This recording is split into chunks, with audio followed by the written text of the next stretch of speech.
Well, are you still playing this thing?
What? That was a little loud. Cat's messing with my mixer again. Damn it. DJ Cecil needs to back it up. Well, hello. How's it going? Welcome in. Yes, yesterday we had a short stream because we had some issues with the connection to the stream. It did that weird key issue. It has nothing to do with my stream key. It just is a weird issue that happens. I did some updates. I did some poking around. I did some menu option changes, rather. Seems to be working so far, because when it happened last time, the thing that happened before was like 10 minutes into the stream, cut out again. So we're 15 minutes in. So far, so good. Obviously, I'm bummed by those that lost their streak, but, you know, most of the people that keep their streak are here the second the stream goes live anyway, so it's not like the end of the world. I'm sure y'all live without your streaks if you missed them, but nothing I can do about it, right? Like, you know, tech issues happen, right? So that's why I think the streak issue, the streak like mechanic is a little messy, Is this the right memory card? Page. I don't know why it does this. I don't know why the MemCard Pro 2 does this. It's my biggest issue so far with the MemCard Pro 2. Sometimes when I turn on the PS2 or whatever, it automatically loads up the FF8 page, because whenever you make a new game whenever you start a new game or whatever, it makes a page for that game and then loads it every time you open that game, usually. But sometimes it'll just load the default page.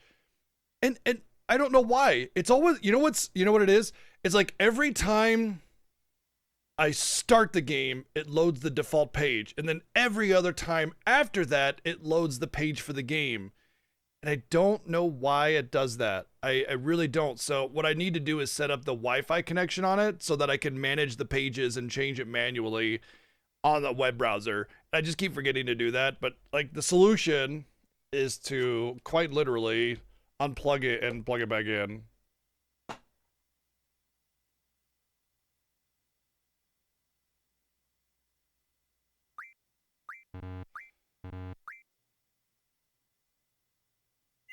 And there we go. So that's all I did. And there's our game from earlier. I don't know. I don't get it. I don't get why it does that. I don't know why I can't just reliably load the page. But yeah. I'm not sure where it actually ended yesterday, but I'm pretty sure it was like after the battle with the Minotaur, and then the stream cut is probably about where it stopped. I was talking about something about the dungeon design, but that's okay. It wasn't really anything important. So the way we ended was fine. It's not that big of a deal.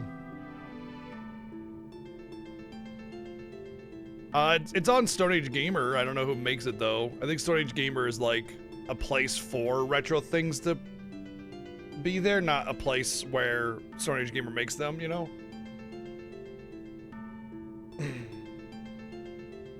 I'm really happy with the MemCard Pro 2 otherwise.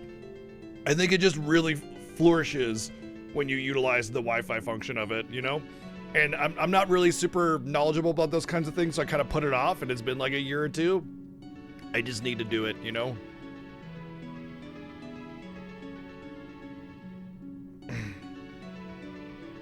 Just need to do that, and then it's not that even that difficult. I just need to... The biggest issue is that I have a really fucking bad back, and I'm gonna have to hunch over my PS2 and manage the little memory card screen, and I really, like, that's what, honestly, that's what puts me off of it the most. I have a horrendous back. So, that's all that it really is, honestly. But anyway, here we are. Welcome back in today, I guess, 3 of the Final Fantasy VIII lore playthrough. We had a short day yesterday because, like I said, they had the stream issue with the stream key. It has nothing to do with stream key. It's just a bug with OBS. So, supposedly, the update fixes it. I had to change some options around to make sure that it was, you know, set to the preferred or recommended or default settings and stuff. We just stream and hope, and if it goes out, that's it. Like, if it goes out and it's the same issue, then that's it for the day, and I gotta go back, because if I try again, there's a really good chance that it's just gonna not let me stream. Like, I was pressing start streaming all day yesterday after that. Well, not all day, but like for a long time afterwards, and it just would not take. So, like, it just wouldn't do anything, you know? So yeah, like it usually like takes a whole day before, I don't know, it just lets you press the button again. I don't know what causes it, but that's the issue. I smell toast. Anyway, welcome in, and let's get right back into it. So, yeah, let's say hello to everybody really quick. We got Al Dog Zohar, thank you for 84 months of subbing. Damn, playing Azek, thank you for the 301 bits. That early stream sport, always love it. Always love seeing it. Thank you so much for that. Ryu Power, Zohar, how's it going? Playing Aztek, hello. City, what's up? Dimension Harvester, Bullet Catch, hello. Shinda, Jimmy Jam, North Rex, hello. What's up, Al Dog? Big Sammy, Virlicor, we might have said those. Chobin, how's it going? Mecha, what's up? Every time someone says reg bot on, I see reg bottom, and I'm just like, is that so? Kelvanes, Mokoto, what's going on? Drakendai, Berserk now, hello. What's up, no name? Yeah, the idea that the memory card has Wi-Fi options is kind of crazy, right? But what it does is the Mem Card Pro 2 is a series of pages that like can be organized on a per game basis, so that every time you start a game, it loads that page for that game, so you have a whole page dedicated just to that game. And it's really awesome because it's like you never have to worry about memory ever again. It's just boom, there's the page for that game, done. And you can edit it to have multiple pages for the game if you really want to. If it's like something like RPG Maker that takes out an entire 15 blocks or whatever for the PS1, something like that. Anyway, generally speaking, for 99% of games, you only need the one page. And so having it set a page up per game is fantastic.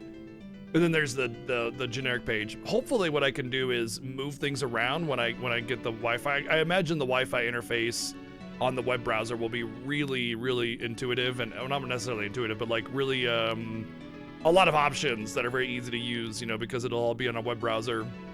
So I'm hoping that I can do that. Anyway, let's get rolling. So we had to get like we're trying to assassinate the sorceress, right? And we want to meet with General Caraway, but Caraway wants to test us by having us go to this crypt, and we need to get an ID of one of the soldiers here, or the students rather, which we did. But we as a player want to experience the whole thing and explore the rest of it. We'll get a summon, a GF because of it.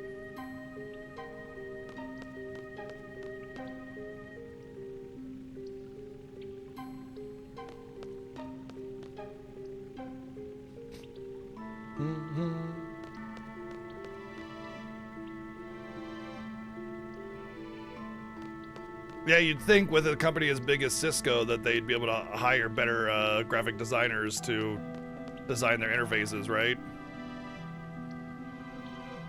What is with that? Like, how is it that the biggest companies have the worst interfaces, you know?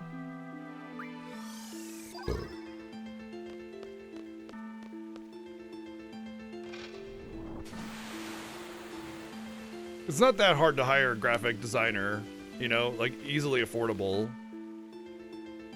I hire graphic designers regularly, and you know, like I'm not wealthy by any stretch of the imagination, so.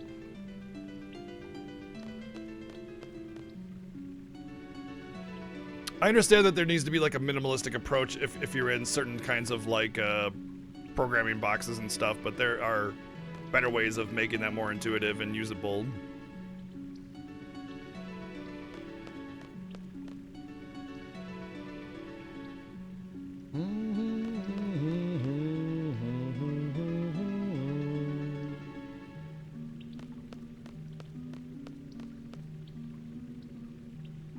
Oh, we're definitely not.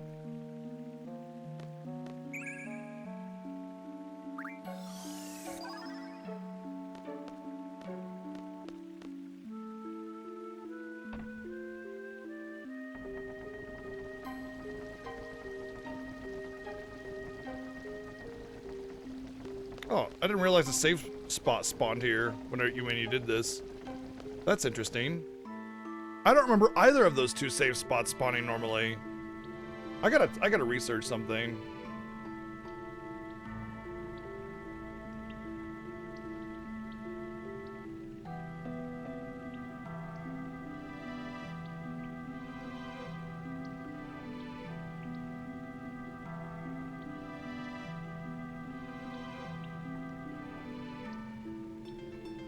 Oh, you know what it is?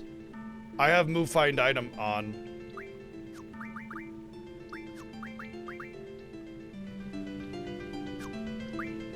I don't normally have move find item on. Yeah, that's what it is.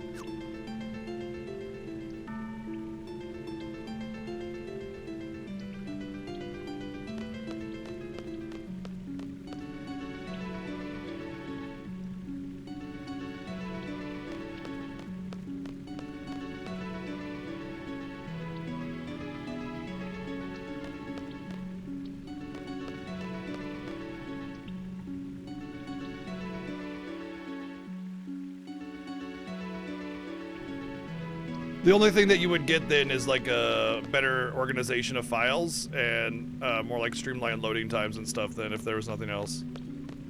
Interesting, because I never have move, find, equip normally, so seeing these is kind of interesting and neat.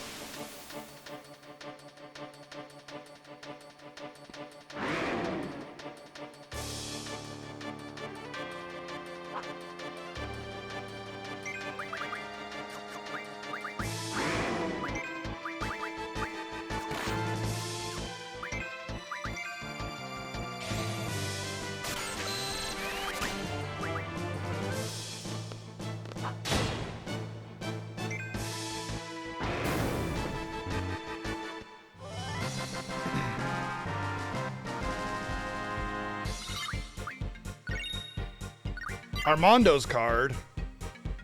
All right, I wanna check some stuff here really quick.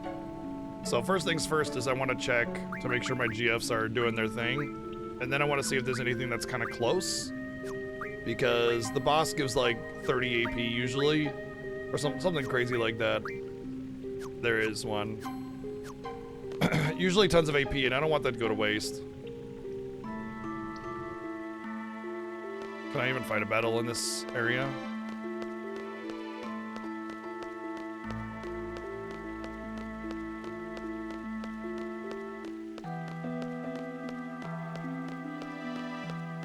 We're just chasing each other. Who's the party lead? Who's in the lead? Who's actually being controlled here?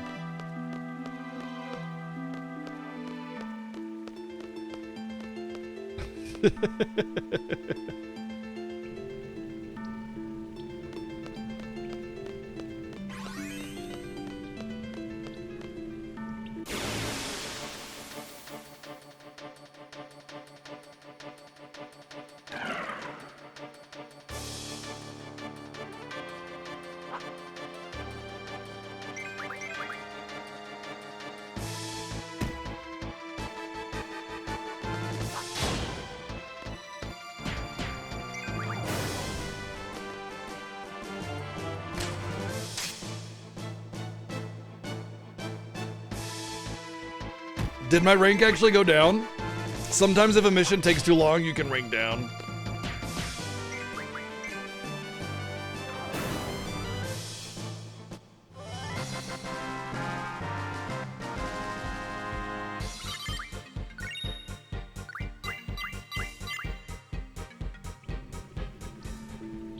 Oh, I did rank down. Some of the systems in this game are just like, why?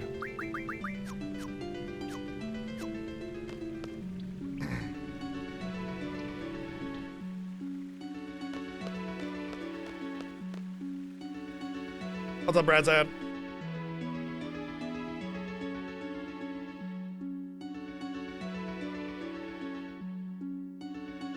Yeah, we already took all the lives. Don't care about the floating. We're not worried about any of that. I think at this point there's nothing that we really want to draw from them. Because they have like Shell and Protect and they have Life, and we got all that. Lives are actually really, like I said, lives are really good. They're excellent for, I want to say it's either status or elemental or both. I think it's mostly elemental though. I think Life on status just gives like blind, silence, and confusion or something like that. Just like 3 of the debuffs instead of all of them, like Dispel and, not Dispel, but Isuna gives for all of them. But anyway, I'm pretty sure there's nothing that I really actually care about drawing here. There's the lives. Is this Kira? I think this is Kira. Oh, it's doubles. Oh, I care even less about that, so. We got our lives. We're good.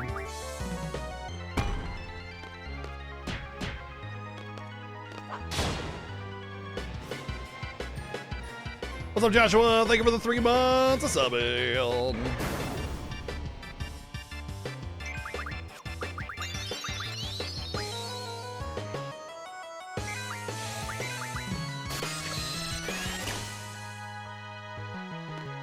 Bip, bip.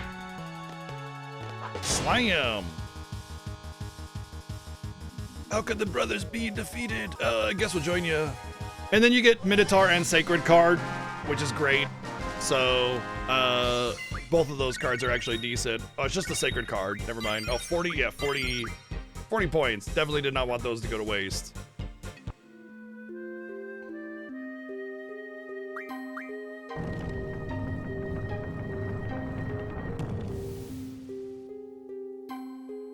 Oh wait, yeah, you get the Minotaur card in here.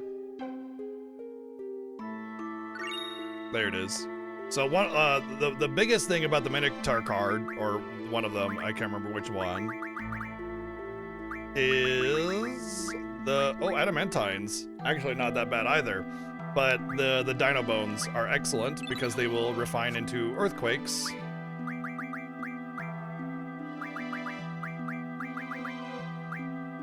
And it's just an excellent. It's just an excellent one to have 100 of it on everybody.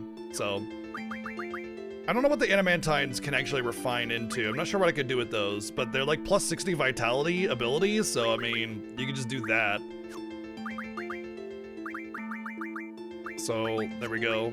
Better Magic's junction. She'll have an HP junction as well once she actually, you know, gets that. But I mean, like, it's just a better HP junction. It's a better kind of everything junction. I'm gonna put it on Magic as well for him because I don't really need the HP. But the Magic will help with all of this stuff.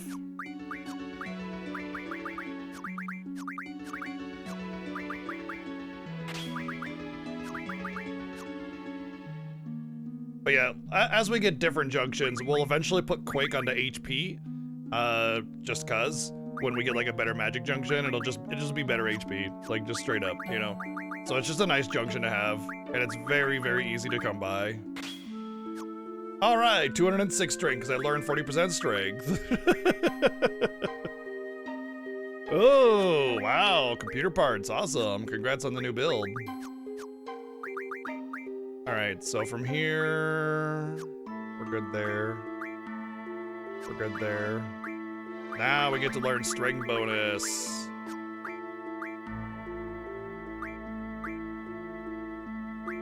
I think I want to learn the magic up because I get magic bonus later on. And this is nice because this one starts with HP junction and it'll eventually get strength junction. And so that's the last piece of the puzzle for everybody having a strength junction. So I'll be able to have the HP junction on her. Now she can actually have good HP. And done deal.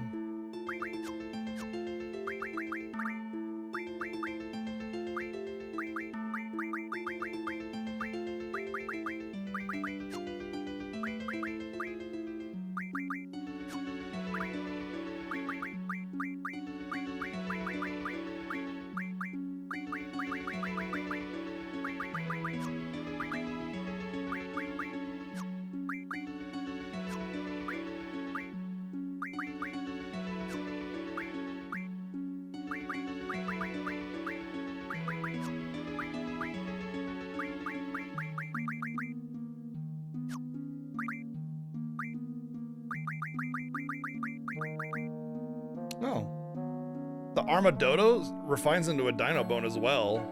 That's interesting because it's really easy to farm them in this dungeon for that. So you can keep that and, or keep your sacred card. As far as I understand it, any card that you card mod can be obtained again through the Queen of Cards. So no matter how you lose a card, you can still get it back.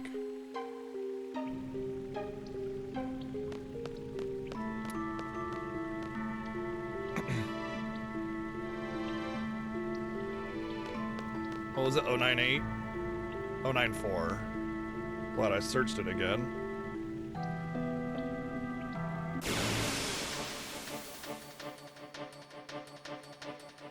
Hey.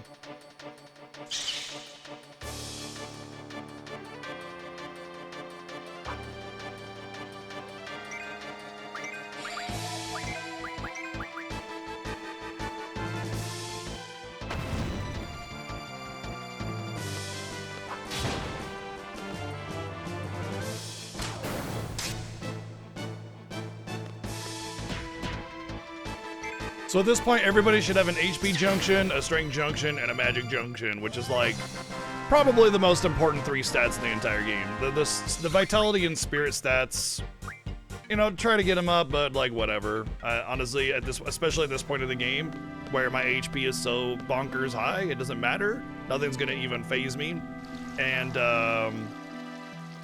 by the time it becomes a problem, you'll have that vitality and spirit junctions, no problem.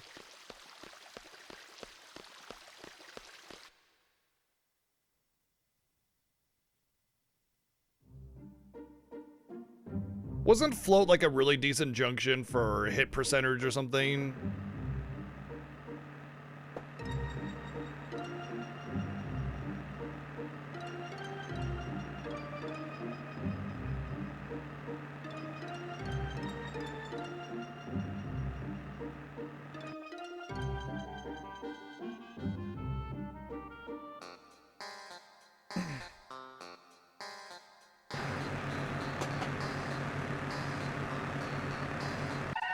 Definitely heard Chi knocking things down.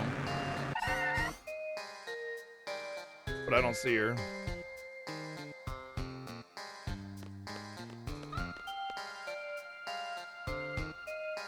MFA is a great OST, yeah. One of the better ones.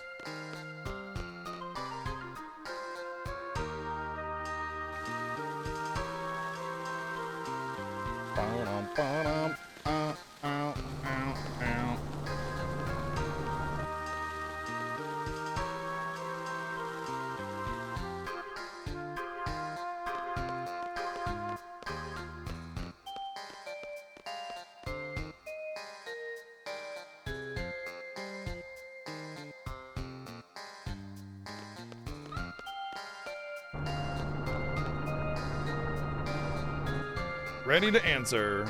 Enter ones, that was 4. Enter tens, that was 9. And the hundreds was 0. 094.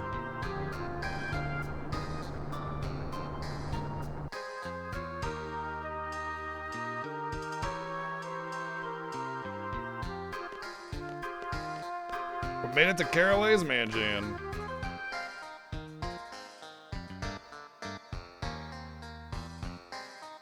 Seeds aren't meant to question why. Is my contract still in effect?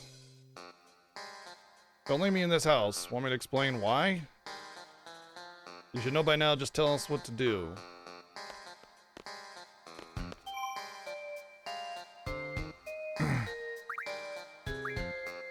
So she's about to explain why she doesn't want to be left alone in this house. Layout of the city's poop. It's not that bad. You go left, it circles around. It's just a circle with a plus through it. That's it. It's really easy to understand it once you realize that. So if you go left and you keep going left, you'll eventually get back to the beginning. There's only 4 screens.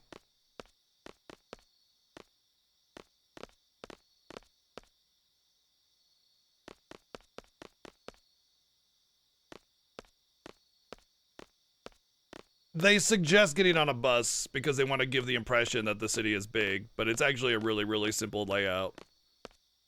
He always does this, so discourteous, making people wait. Why would she know anything about this guy? I mean, maybe because she's a rebellion against Galbadia. I'm gonna go complain.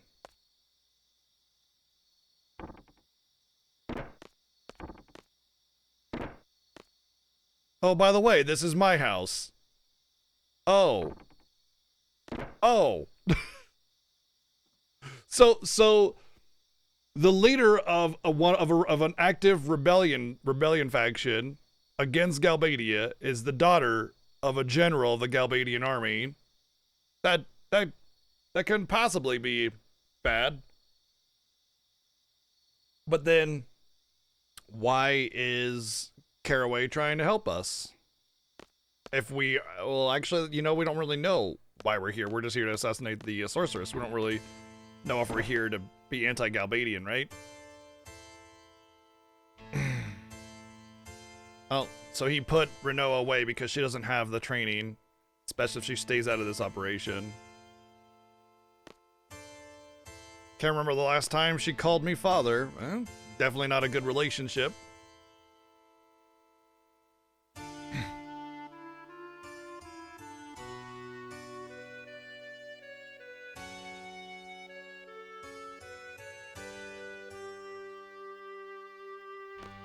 So he knows that she's the leader of the rebellious faction. But he does nothing because he loves his daughter, probably.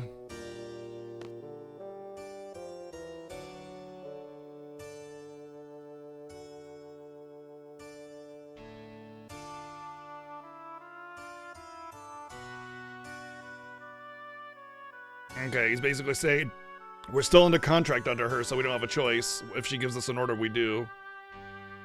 But he's like, oh, what if I do get in your way? He's mostly just trying to keep an upper hand in the negotiations.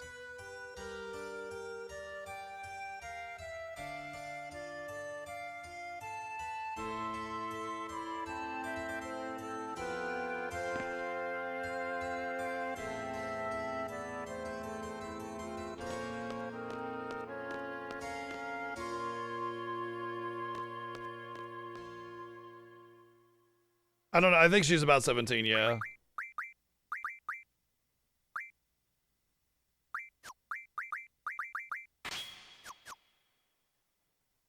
What's up, Titus?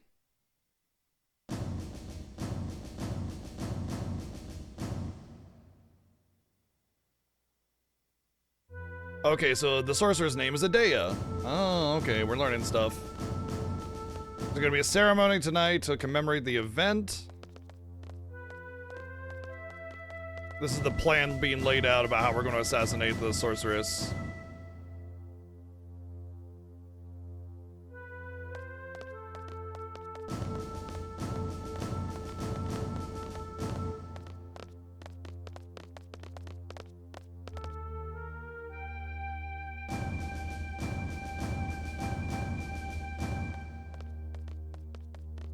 During the ceremony, you'll split up into 2 teams and get into position. The gateway team will enter through the gateway and stand by. The sniper team will stand at the front of the presidential residence until the ceremony is over.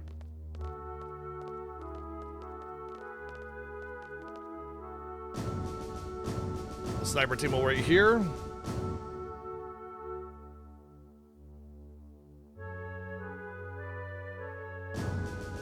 That's the presidential residence. Once the ceremony ends, a parade for the sorceress will begin. That's when the gate will open. Lay low until then. The parade may be canceled if there's any commotion. Once the gate opens, the sniper team will move out. With the parade drawing the crowd and the guards' attention, it should be rather easy to move about. Well, the parade hasn't started yet, and the parade ends at midnight, so no, it's before midnight. The hatch that leads to a clock tower.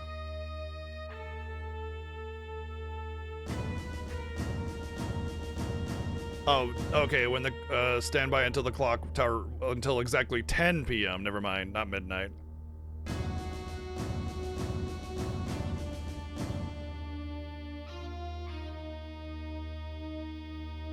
Parade will begin by the gate, sorceress riding in the parade vehicle. The vehicle will turn left, I like how he's running. Look, the vehicle is gonna turn left, like this. Parade will circle around once the city along the outer road and return to this space. It will return on this side, then it will turn right and head this way. Here's where the gateway team comes into play.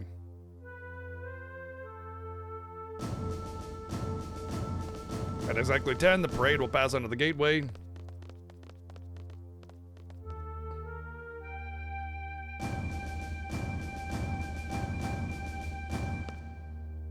The gateway team will operate the console to drop the gate. The sorceress will be trapped inside the gateway. The carousel clock will rise at 10, carrying the sniper team up as well.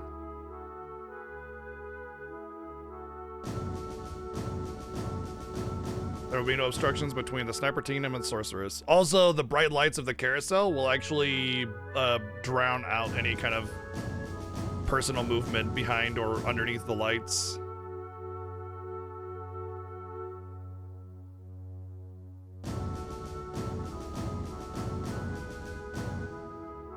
And then bang. Bing, bang, boom.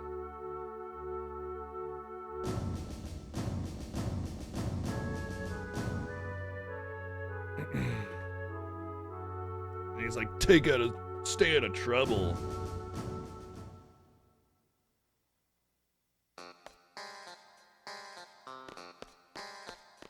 Stay out of trouble until then.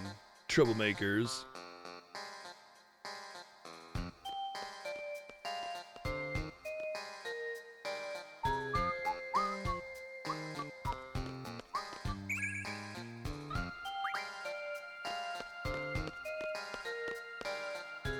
They're preparing to enter the area for the parade now.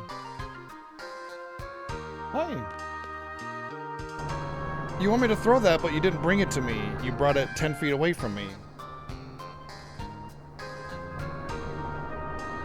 Come on, bring it to me.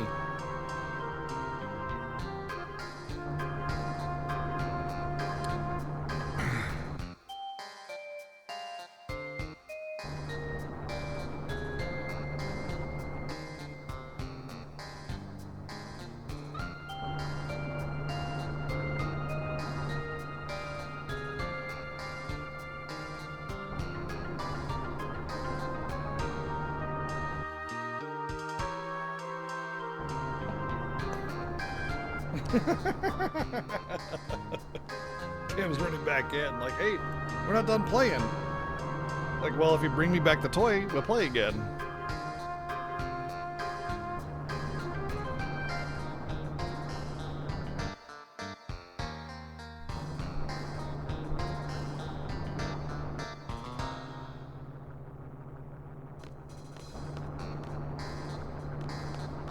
Alright, we've already gone around to talk to all the NPCs, so I don't think there's going to be any new dialogue to worry about.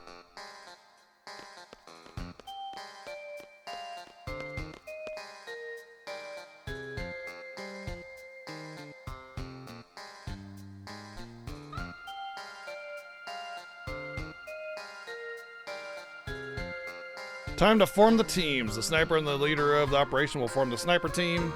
The leader's role is vital. The plan fails for someone, or should the sniper miss, the leader must carry out a direct assault against the sorceress.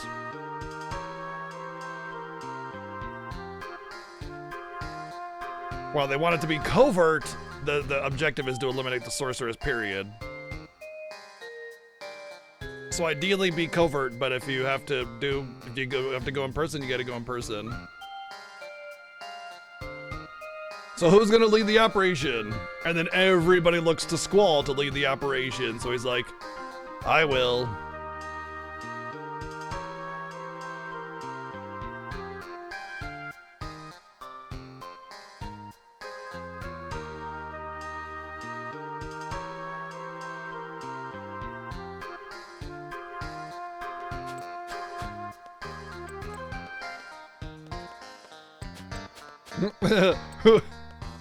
Who wants to be the leader of the gateway team? And then Zell's like, yeah, me. And then he's like, sorry, it's gonna be Quistis.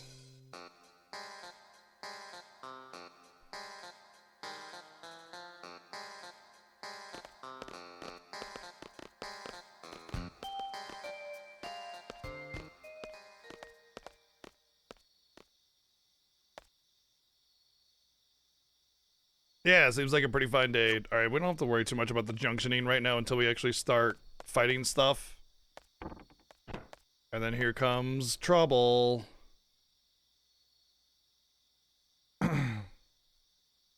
Notice how she refers to not.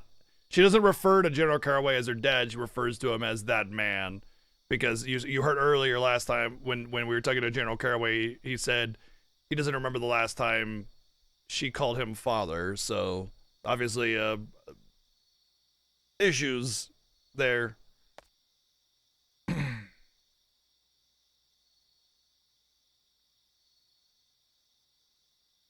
She thinks she has a plan that'll help us.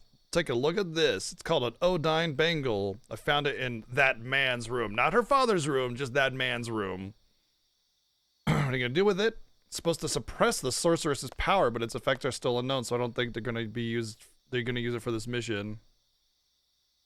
If it's Odine brand, it should be pretty effective. They're #1 when it comes to magical goods. And we know that Odine studied the sorceress's power in order to create meta magic or whatever it was that allowed people to start using magic. Of course, this is getting annoyed, obviously, because she thinks she's just some girl with some weird, interest in being rebellious, like it's just a child's dream kind of things. You know, what exactly are you going to plan to do with it? Are you planning on having the sorceress put it on? Who? When? How? That's what we're going to discuss. No, we don't have time for that. Like, it's like we're in the middle of a organized operation, an organized military operation to carry out an assassination, and she's kind of treating it like it's just playtime in a way. At least that's how Quistis sees it. And to be honest, that's how Renault is treating it. You know, it's not just some playtime. Like, this is a serious operation. People's lives are at stake. Like, there's a fine-tuned organization to it. And, you know, it's like the difference between the professionals of Seed and, you know, just some girl that has some, you know, rebellious kick or whatever.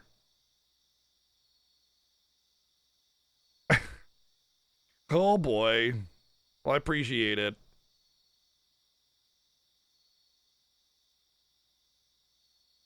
And she's kind of giving, so right now Quistis is giving Rinoa the hard truth of, you know, this isn't a game, this isn't some father-daughter quarrel, this is real, actual life, and you need to stop treating it so carelessly and recklessly.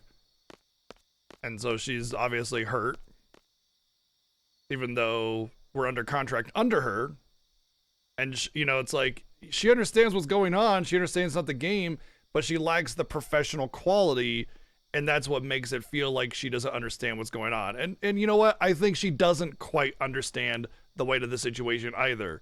Like, she just thinks, oh yeah, Sorcerer is bad. She doesn't understand that, like, no, it's not just bad. It's really fucking bad, you know? Like, really seriously bad. Like, stop trying to, you know, inject your childish whims into the plan. Like, once a plan is in, it's in. You can't just change things up because there are multiple teams that are all working together. They're already out there. You know, how are we supposed to communicate to them that the plan has changed because you found a neat object that might help, you know? You can't go off of maybes and rainbows.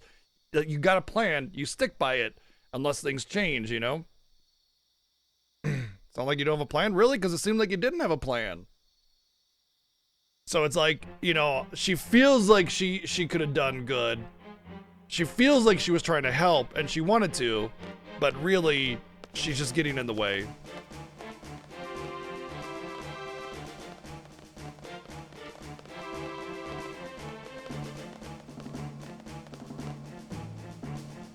Bum, bum, bum, bum, bum, bum.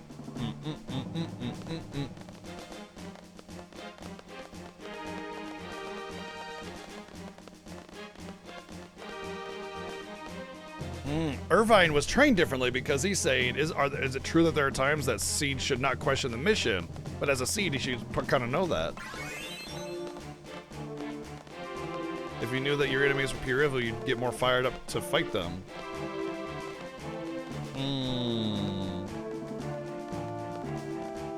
Right and wrong are not what separate us from our enemies, it's our different standpoints, our perspectives that separate us. Oftentimes, yes, because there really isn't like true evil out there. But I will say there are some people that just believe differently, that believe really horrible fucking things, and you could pretty much equate them to pretty evil, you know? Like, when you believe in the eradication of entire people simply for them existing, that's not just a different belief, that's really fucking horrible, right? So, you know, that's not just, oh, we just have different beliefs. Both sides blame one another, there's no good or bad side, just two sides holding different views. Once again, this is most of the time true, but not all of the time. You know, there have been some horrific beliefs or, you know, views, and then sometimes it's just different, you know? Sometimes it's just different.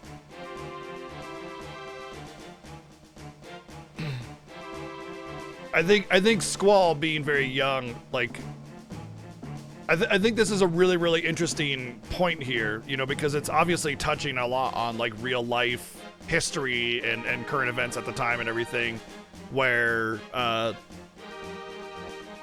you know, you definitely see most of the time it's differing views where conflict and war start, or usually it's just like, I don't like you, period. You know, a lot of time war starts because of just some bickering men that are squabbling over bullshit. A lot of the time it's resources and the inability to share those resources. But most of the time it's religion, which obviously it has to do with differing views, one religion versus another religion. And at the end of the day, a lot of these religions that were warring pretty much believe the same thing, but there'd be one minor difference that would just, it would be irreconcilable, you know, like they would just be at each other's throats and then start wars over it. I mean, how many holy wars and the Crusades and everything, those are all basically just differing view wars and battles and thousands dead because of it. So yes, Squall is right to an extent, but there are certain periods of time where it wasn't just differing views. And I think this kind of shows Squall's age a little bit, you know, whether by design or not in the writing. Like when you go into like early 1900s and you have Germany doing all sorts of actually fucking evil things, that isn't just a differing view situation. This is a serious issue where people are being mass executed by the millions. You know, obviously it's not just a differing view situation. That is as close as you can get to good versus evil in a way, you know what I mean? So is it truly evil? I mean, it's definitely, by definition, the action is very evil, but like a lot of time when people do these horrible things, like nobody actually thinks that they're evil, okay? Just nobody actually thinks that they're wrong. Everybody thinks that they're right, every single person. So when somebody does something horrifically wrong, like what they did there, they think that they were doing right. They think that they were doing good. They think that they were on the right path. They were doing it for the better of the world, you know? They thought they were the good guys. You know what I mean? And the rest of the world is sitting there like, holy fuck, no. You know, right? And that's a really important distinction when you get down to certain things where it's not just a differing view situation, you know? If your beliefs are about like mass extinction of an entire people simply for them existing, and those people don't have views that are hurting other people, then you're just fucking vile, right? But when you think that you're doing good, you're not evil. So what I'm trying to get at is nobody actually thinks that they're evil. So when you have this whole concept of like good versus evil, it doesn't really exist. There is no evil. There are just people that are massively misguided or, you know, racist or, you know, homophobic or whatever. And those are all bad qualities, but they all think that they're good qualities.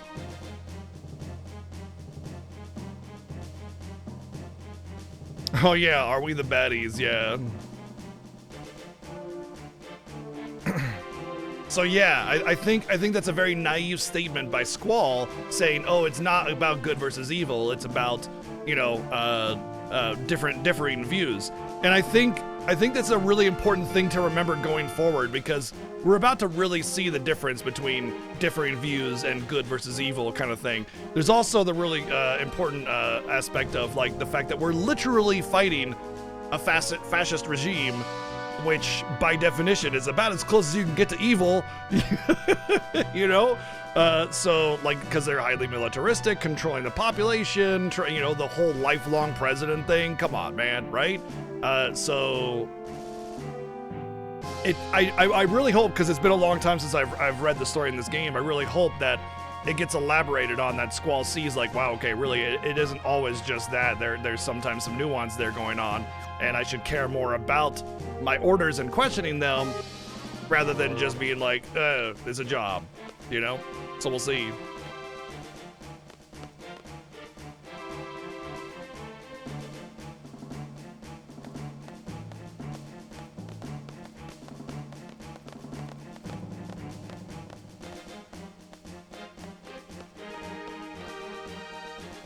What's up, Suntop? Hope you're feeling better.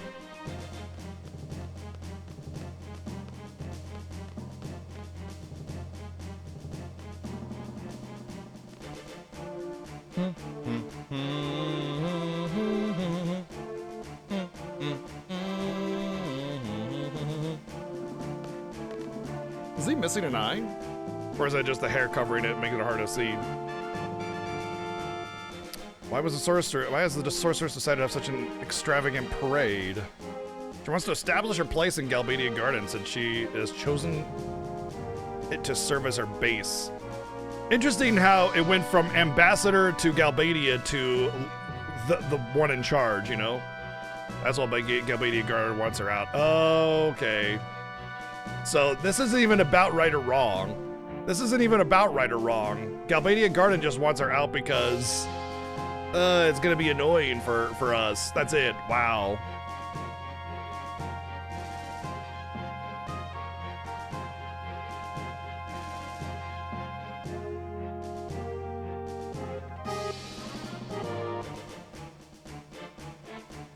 That's a shame, because you think that there's like a faction of the Galbadian army that doesn't want this control over them, and yet it's not. It's just like, oh, that would hinder operations for us. Now Quistis is feeling guilty because she was too hard on Renoa. She wants to go back and apologize. And it's like, we're in the middle of a mission. Can't really leave our post, right? You still have time. Honestly, she should have left the other two there, because all they have to do is hit a lever. Like, big deal, right? Easy. But apparently, she really wants to go apologize to Quistis. Interesting that you noticed that, by the way.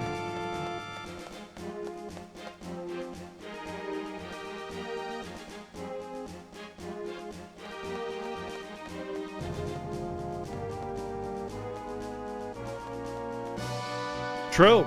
True, she did stay here. What's up, Howlart?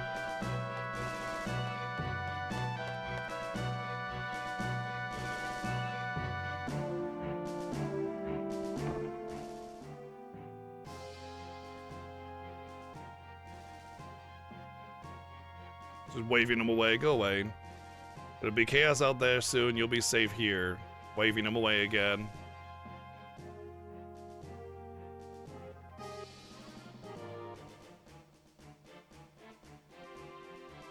Toothache hell. Ugh. That sucks. Oh, he's trying to lock her in. There's, I guess, a lock on the door. She's kind of psych herself up that she can do it. So she runs out. Us three, we run in. Hey, whatever, I'm sorry, Oh, no. Door locked. Well, shit. Already a issue with the plan.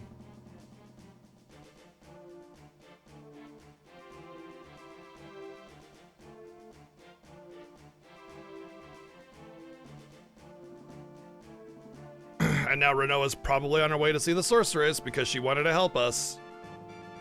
And they're locked in.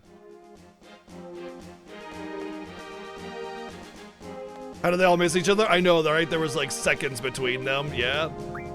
Obviously, like, in reality, they would have passed right by each other, but...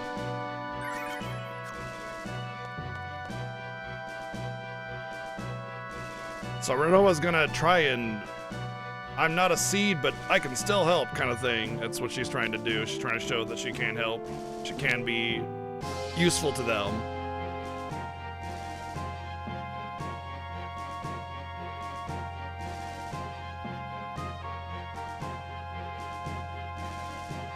All unique climbing animations. I don't think there's a single climbing animation that's repeated along these boxes, which is really interesting.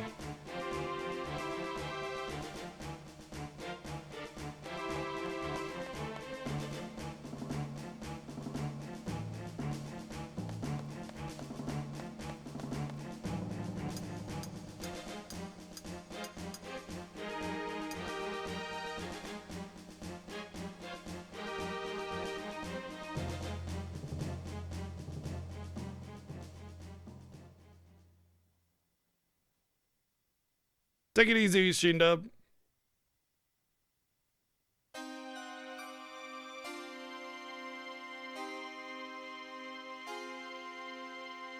Oh, okay. That's how you get one of the weapons monthly. I'm not worried. So she's approaching the sorceress. Oh, excuse me. I'm the daughter of Galbadian's army, General Caraway. Thought I'd come pay my respects, you know, because my father and all. I brought you a small gift.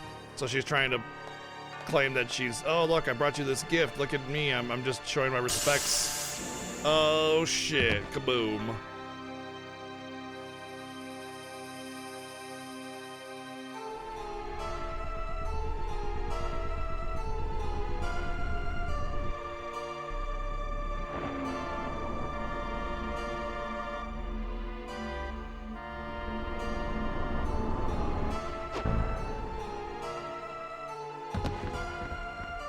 That looked like it hurt a lot. Well, Renoa's dead. Rip Renoa.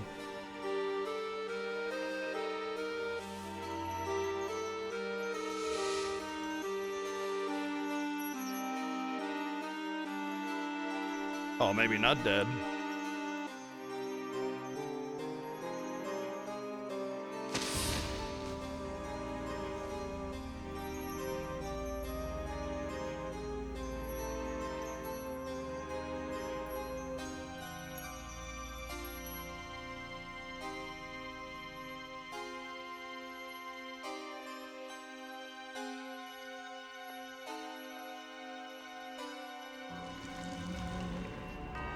Well, that's a neat ability. Who needs doors when you can just meld right through it?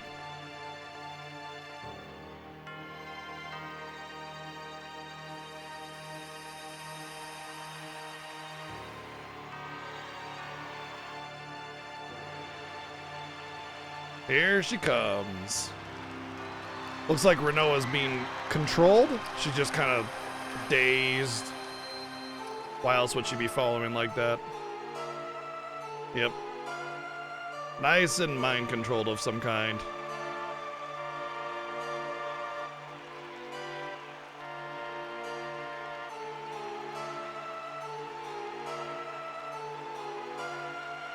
Oh, so here comes Adea's speech. Low lifes, shameless, filthy wretches.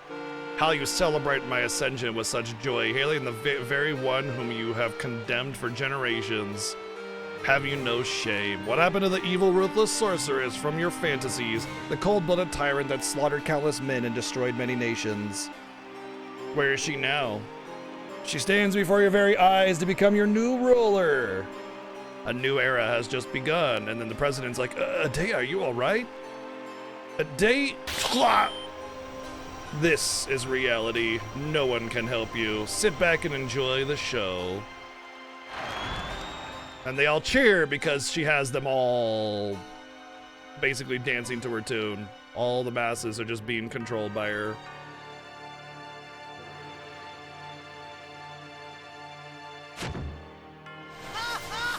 And there goes the lifelong president. It looks like his lifelong term has just ended. Thank you, Neo, for the 110 bits. Miss Sorceress, I'm a member of the the general, yeah. Please put this on so you'll die. Rest assured, you fools, your time will come. This is only the beginning. Let us start a new reign of terror. I will let you live a fantasy beyond your imagination.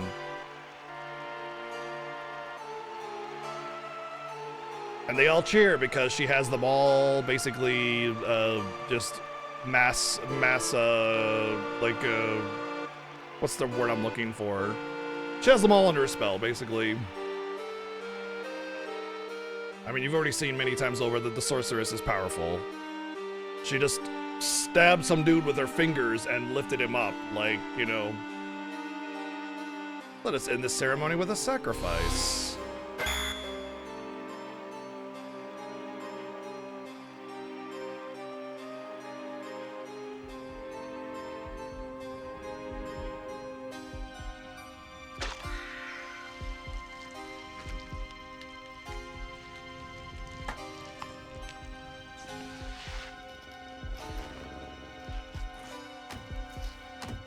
Oh my god, I disappeared.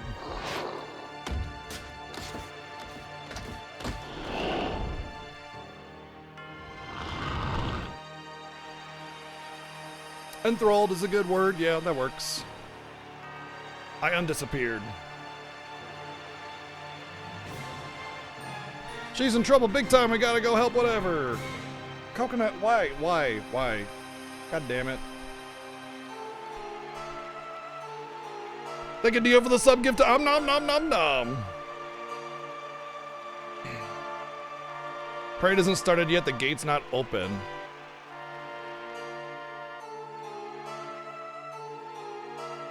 Pull that trick on stage? All right. Coconut will be my victim.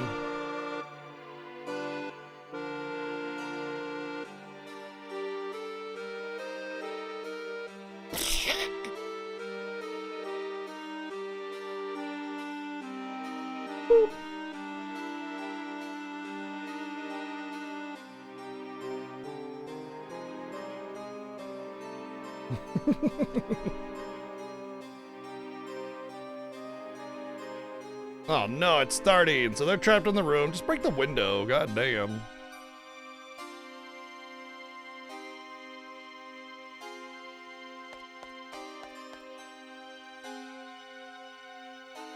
I'm just gonna grab this glass for no reason. I'm just gonna put this glass over here for no reason. Oh shit, secret tunnel. Alright, I think at this point we start battles, so we can switch our junctions. Oh, we don't really need to switch our junctions, because we got two over here.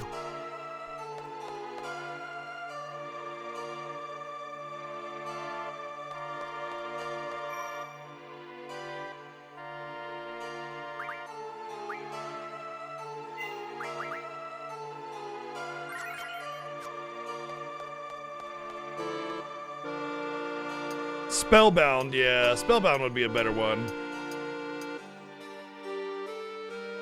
Enthralled or Spellbound would definitely be the words in question.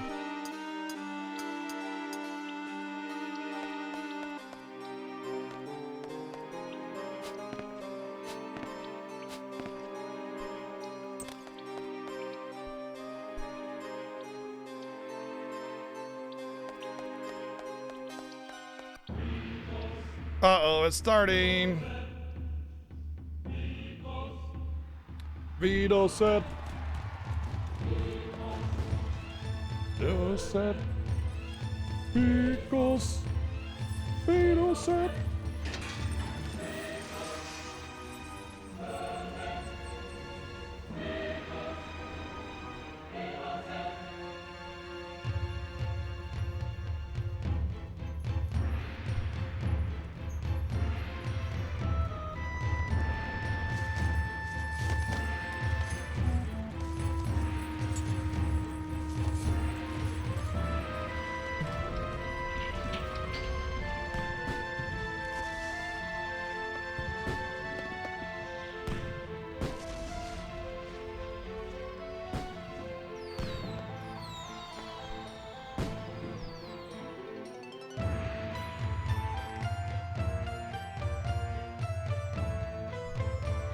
Now's our chance.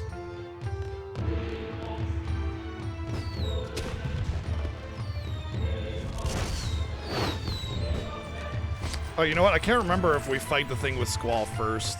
Squall and Irving. I might have to... I mean, I guess we climb the manor, we'll know. Oh, look, it's Cypher! He wasn't executed after all. Oh, shit. And he's sitting there right there with the sorceress. Last time we saw him was when he held the president hostage. And now he's sitting there, hit her right-hand man, not executed.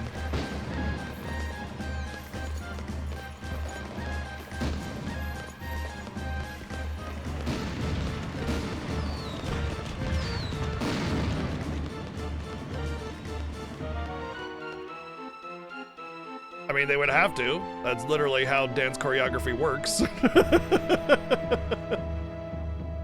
you don't just like go. I guess we'll do the choreography thing. Boom, done. You know, like it doesn't work that way.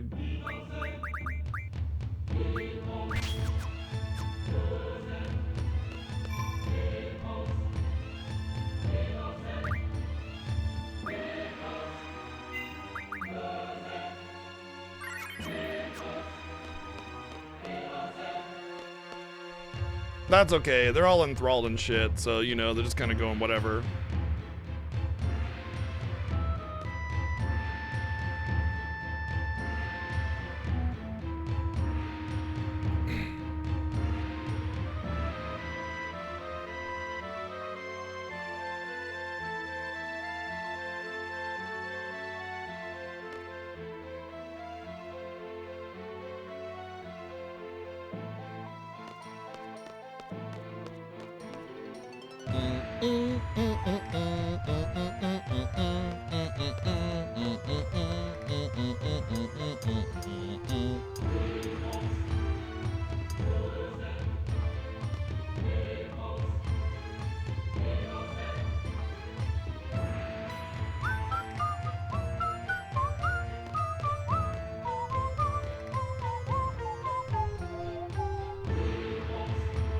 She's being a weirdo.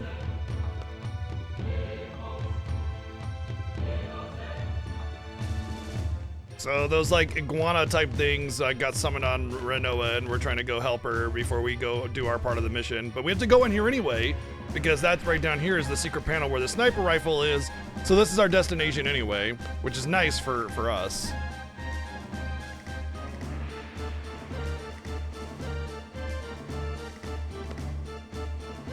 Whatever.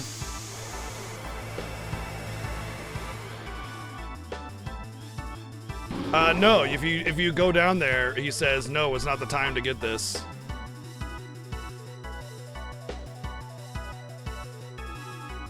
You can try to go down there, but it won't let you. Alright, we want Carbuncle. Oh man, I actually really want to get Asuna's. What's this?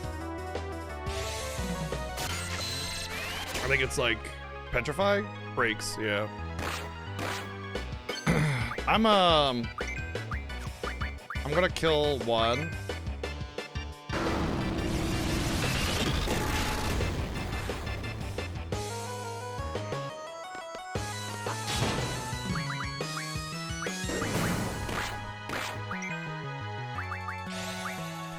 I want to get some Asunas, because Asuna is the best status protection you can get in the game. I'll only be able to get 200 because I only got 2 characters, but that's alright. The only other way to get Asunas is by... the only way to, the other way to get Asunas is by... really expensive purchase of remedies, and then using status magic refinery that you don't get until later.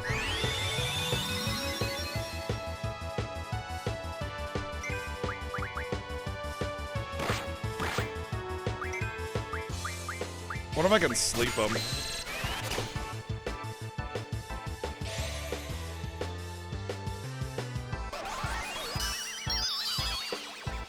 If I can, I missed, so whatever.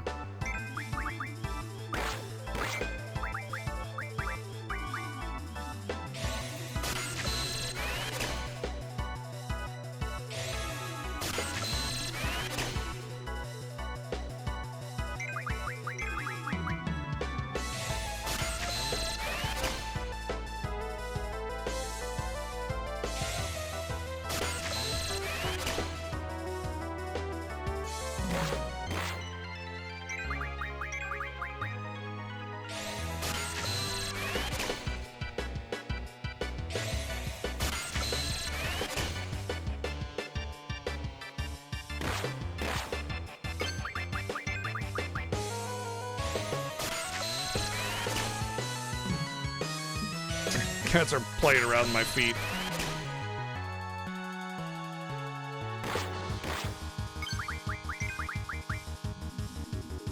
So Irvine is another busted character in this game. Like we showed how busted Zell is with his limit break. Irvine also has a really good limit break. When you have a high strength, it's about as good as Squall's. Squall's is a little bit better, but yeah, it's basically just multi-hit. High damage, multi-hit.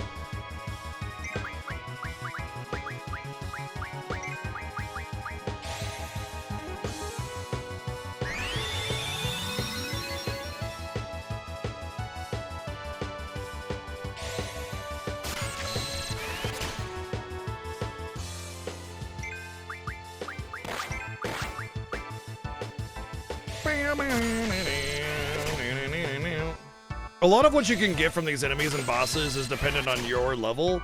So what you can get from these enemies might change with the level. I don't know what it is though.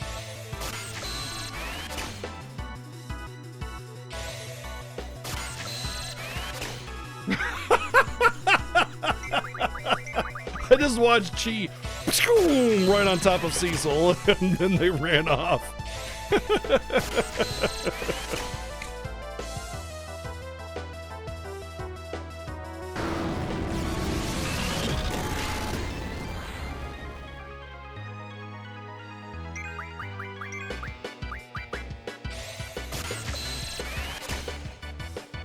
A drawn-out battle.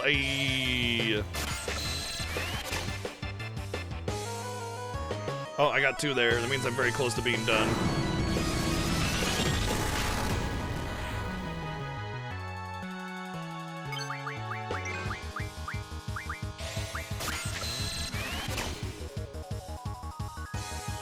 He's probably done too.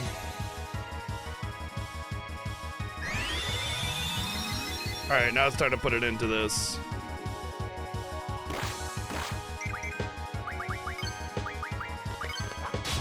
And that's all it took.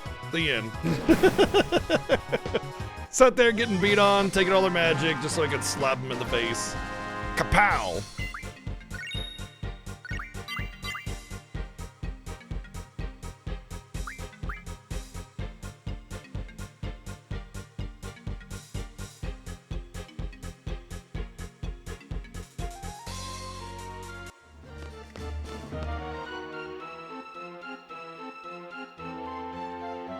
Looks like she's free of her grasp.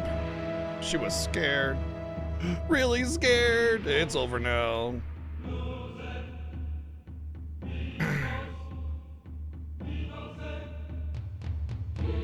Basically, it's showing now how unready she is for this kind of thing, and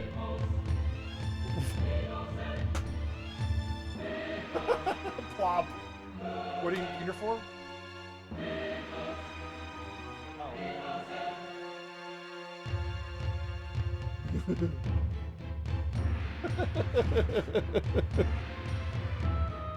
Gotta. There, she's following you. She's hunting you.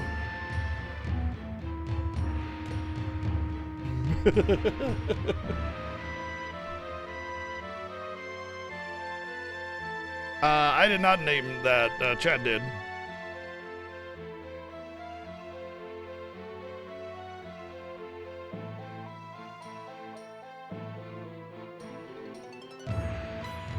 RPG chick is playing with Chi because she's being very playful. She likes to chase you around and then get chased back. And since cats are obviously faster than humans, and you know we don't run around the house all crazy like, she'll do this thing that's really cute where it's like,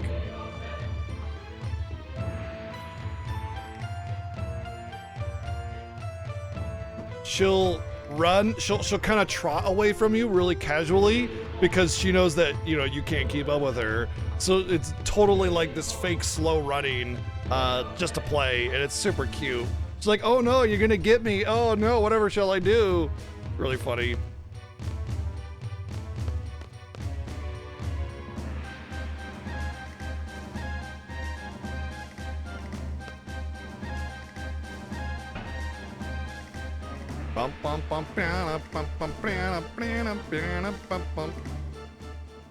Story bosses in FF8 have a very noticeable level cap and don't often have multiple tiers. Inguian here, for example, caps out at level 18 or 19, only has 1 tier. Oh, really?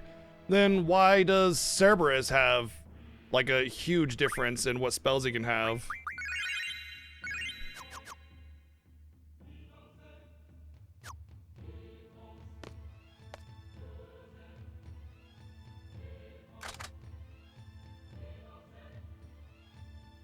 Do your job. It's in your hands now.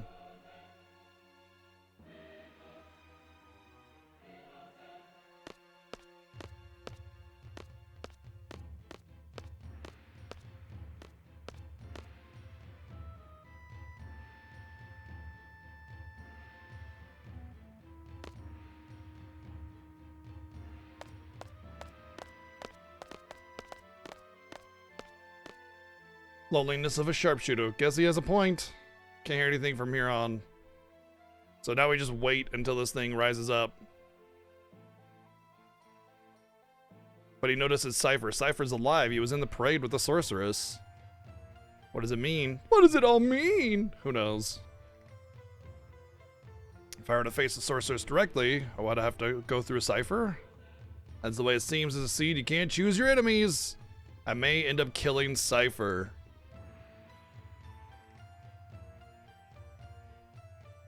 You're both prepared, right? That's the kind of world you live in. Yep. It's the hard choices that he'll have to make is of fighting his former friend-ish kind of friend, you know. I mean, it's a little easier to fight Cypher because he's kind of a dick, but yeah, still Rinoa has feelings for him still, so it'd be hard to for him to have to do that in front of her.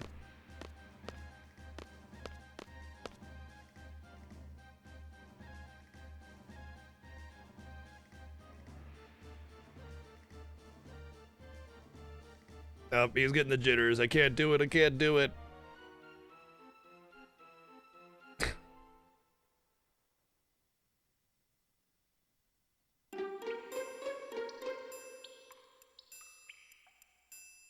There's definitely a big moral issue with that kind of thing, you know? Where it's like...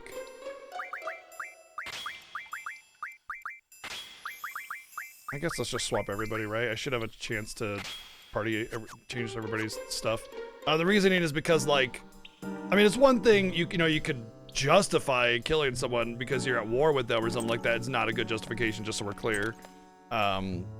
It's just that that's what people do. But as a sniper, it's like it almost feels cheaty in a way, you know? It's like you're not engaging them on the battlefield. You're just like hiding up in a tower and pew, you're dead. You know what I mean?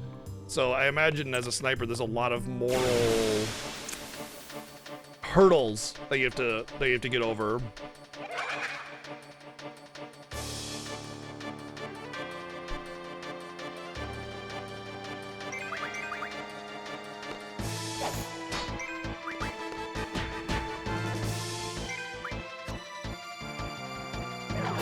We're gonna get to that later. We're gonna get to that later, but he doesn't really know that now because he hasn't really seen her. He hasn't really seen her to know that it's her, or to even think about it, like, or even have it subconsciously. Like, we'll get to that, but we're not there yet.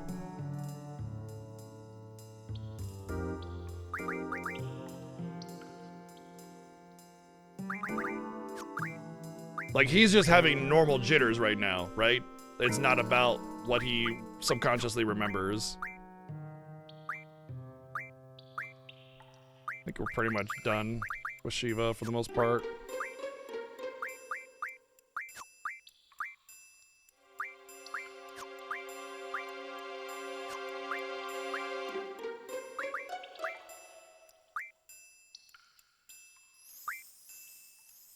Oh, I got Mug. I'm gonna take out this 20% strength for Mug since it's not really gonna affect me that much. Although, I'll have to take off Mug for strength bonus unless I can get a Rosetta Stone or something.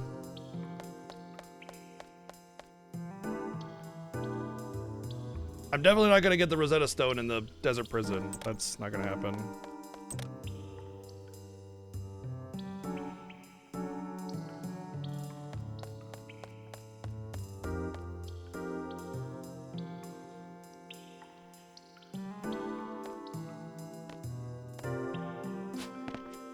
Well, he's trained his entire life to be that. Like, you like, yeah, sure, a normal teenager trying to be a sniper definitely gonna have some issues, but he's been trained since he was a child. There's some pretty awful things you can turn children into when you get them when they're young, and they just lack any kind of moral compass on in order to make a reasonable choice on those kinds of things.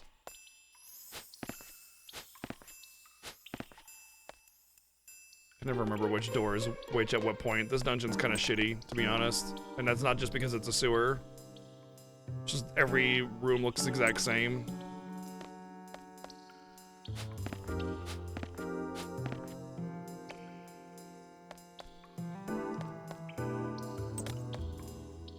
Also, it's kind of hard to open the doors. You've got to be in the right spot to do it. So some of the time you think you're unable to open a door and you just weren't in the right spot.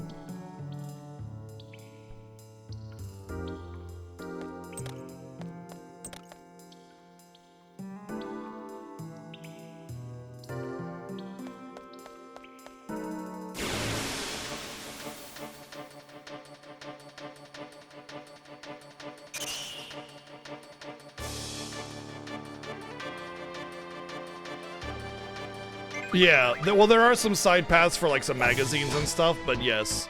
It's mostly you just go up and then down and then up again and you're out. But it's still bad. Especially if like it's your first time playing the game, you don't know what you can interact with. That's really rough.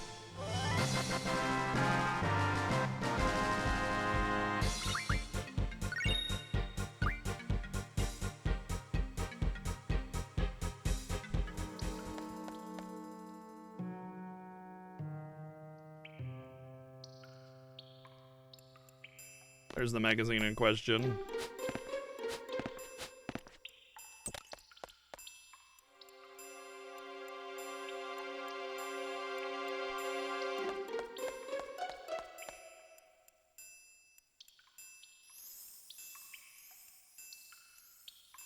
It's from a different entrance? Oh, is it?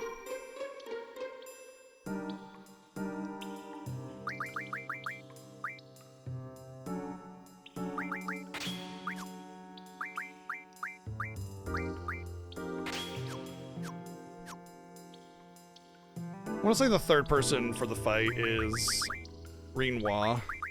I can just run away from any fights that are annoying since I don't have any junctions. But I shouldn't get an encounter because I'm at the end here, so... Hey bud, you're in the way, I can't read chat.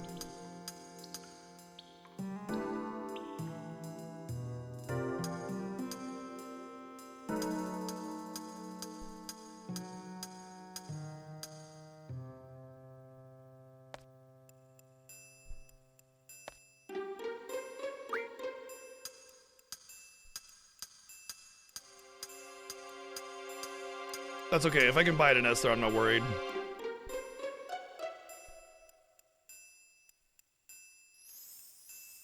Yeah, was that a big kitty yawn? That was a big kitty yawn. Oh, a big kitty yawn. Yeah. Why don't you lay the fuck down, huh?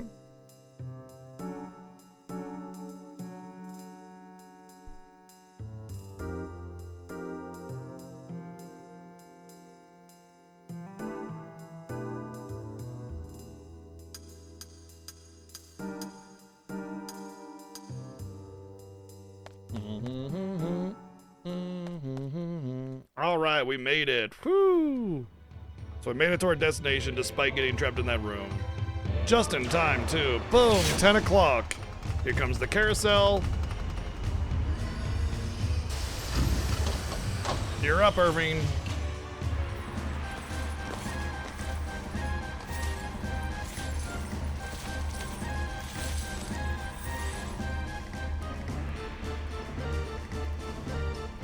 Oh, was it 8? Yeah, it is 8 o'clock. 2000 hours. It's 8.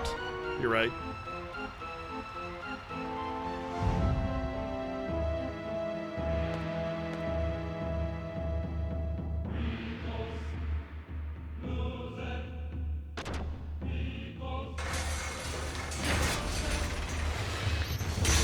Oh, you're trapped.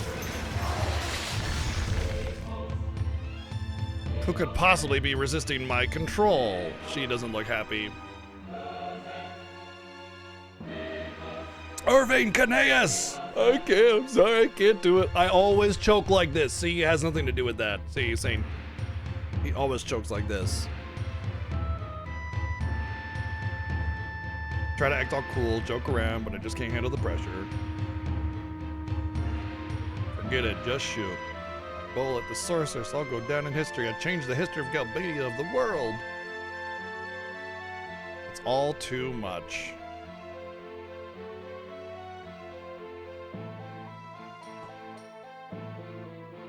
Enough, just shoot. I can't, damn it. Everyone's waiting on you. I don't care if you miss.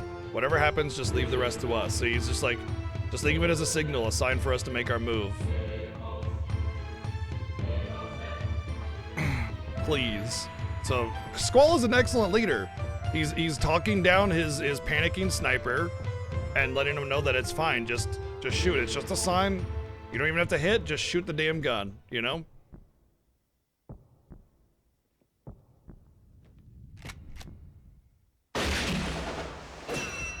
Oh, Well, ended up not even mattering. I'm sorry. It's okay, your aim was perfect. Just leave the rest to me. So his aim was perfect, but she blocked it because she's very powerful. Alright, yeah, now it gives you the opportunity to switch. Which, oh, I forgot to junction Carbuncle to somebody, so... Oh, he's got ability times 3 too. Who wants that then?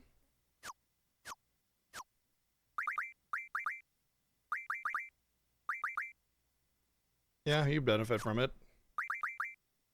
But, oh, did I not swap her?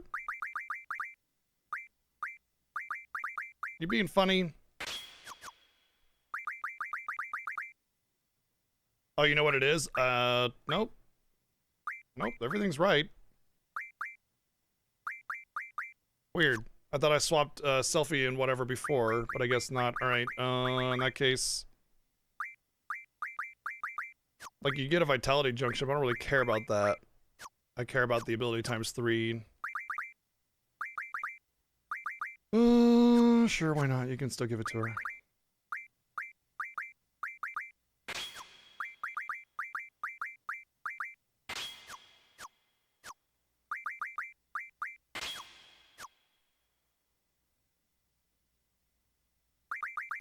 I'm learning the right ability, right?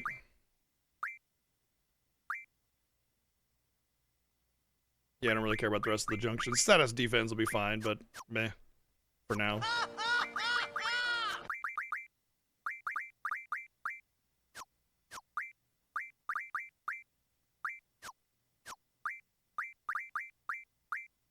Oh, she already has status defense junction.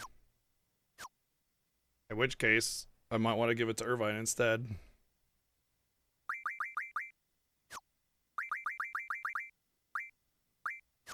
That's fine. I don't care.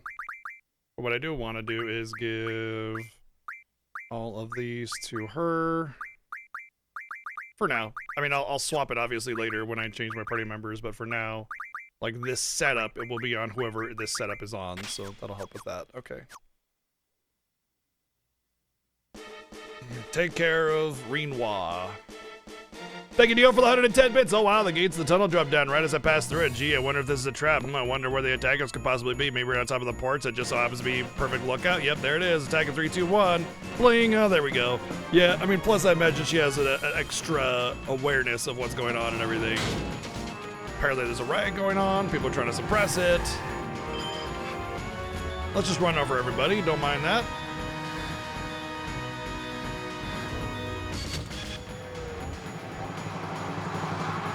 Whee!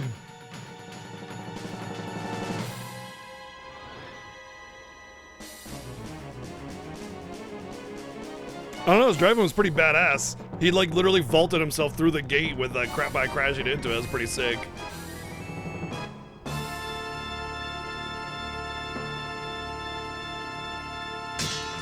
I wonder if the collar is kind of meant to look like a dog tag on purpose, you know?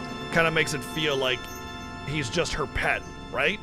I wonder if that's by design, because that's kind of what's going on, is he's her little pet, more or less. But also knows that, you know, he's easy to control. Well, this is how it turned out. So you become the sorceress's lap dog.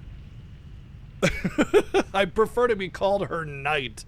So Cypher has this romantic concept of a knight protecting the sorceress and everything, and that's his weird romantic dream that he talked about earlier. And so that's why he was so easily to manipulate by the sorceress to be her knight, because he had this weird dream, and that was him basically being able to, like, he doesn't care if he's seed, because he's the sorceress's knight, you know? It's always been my dream. See? There you go.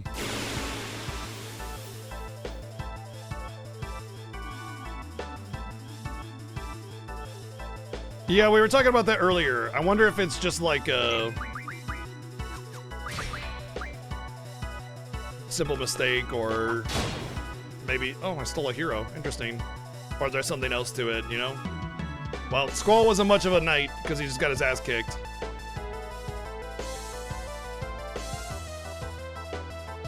Or Cypher, rather, wasn't much of a knight. You're losing it, Cypher. A seed planted in a rundown garden. Oh. So it's definitely seed and not CD because that line suggested that it's a rundown garden.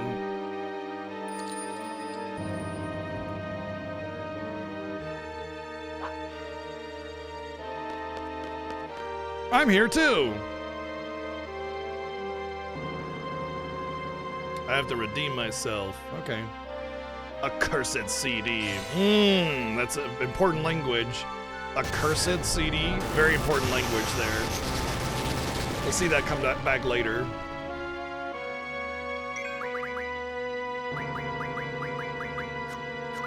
You have nothing I want. Goodbye.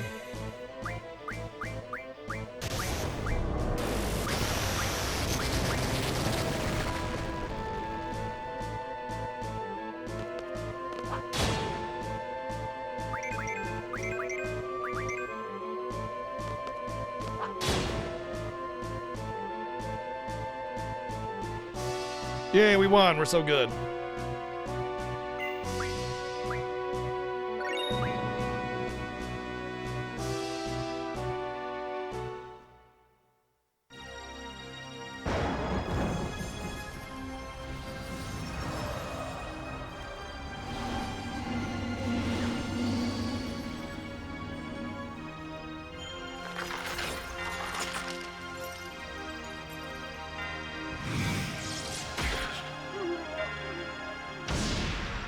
Oh, and then Squall's dead. Oh well.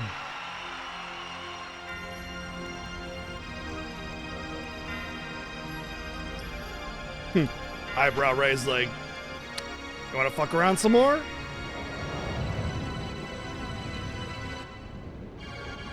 You can tell it's pretty much just his shoulder away from any kind of vital organ or anything.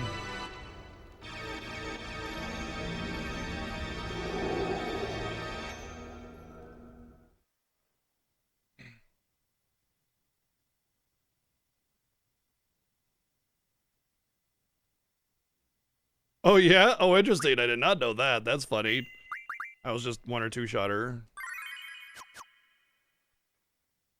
All right. In the good old PlayStation era of video games, you couldn't. Stop that.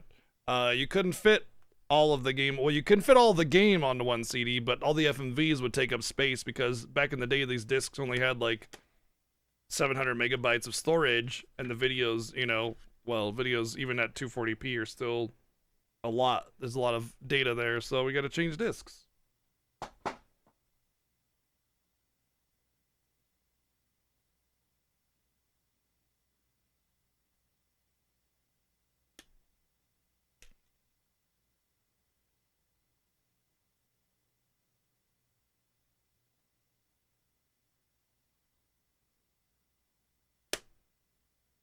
Oh, forgot to put the manual back in.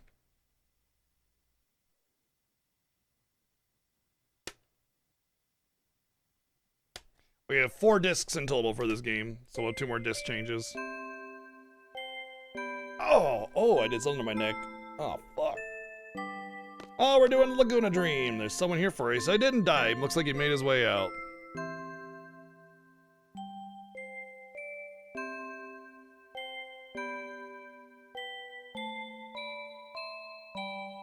What? Oh, she's not a good girl because she was out there by herself and there's monsters out there. What if somebody came and attacked? It's still dangerous even to go next door. What the hell kind of town is this? And such a cute little girl, the monsters will especially be out for you and they'll suck out all your blood. Jesus Christ, dude.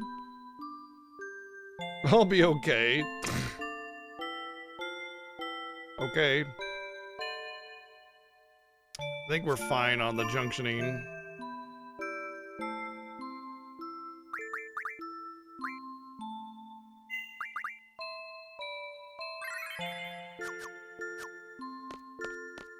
There's a Kiraga here if you have move fine, but we have 300 Kiraga, so it doesn't matter.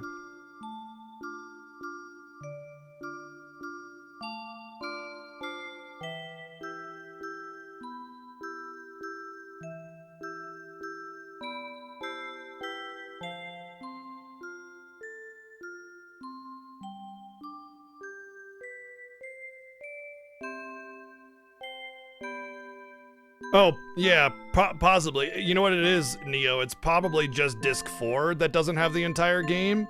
And so it's also got the most amount of FMVs, which means that they probably had to cut all that from the 4th disc in order to be able to get the FMVs on there, would be my guess.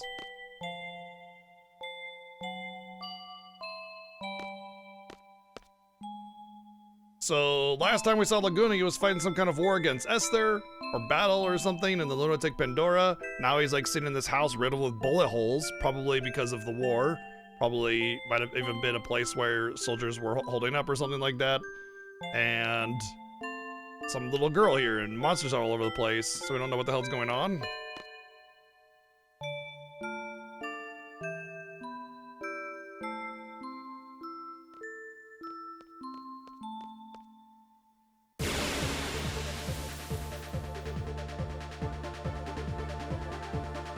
We'll go around town once we get Kyros, because just Laguna means less GF leveling.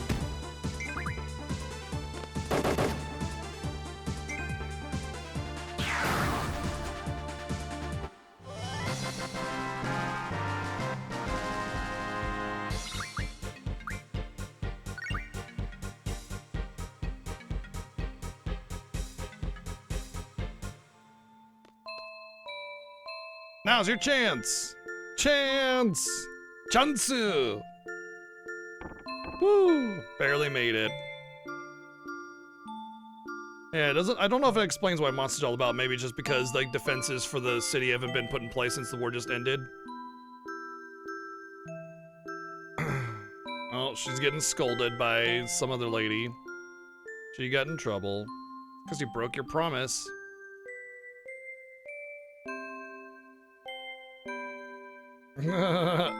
So he talks like a kid to her, and Rain is saying, hey, don't talk like a kid to her, talk normal.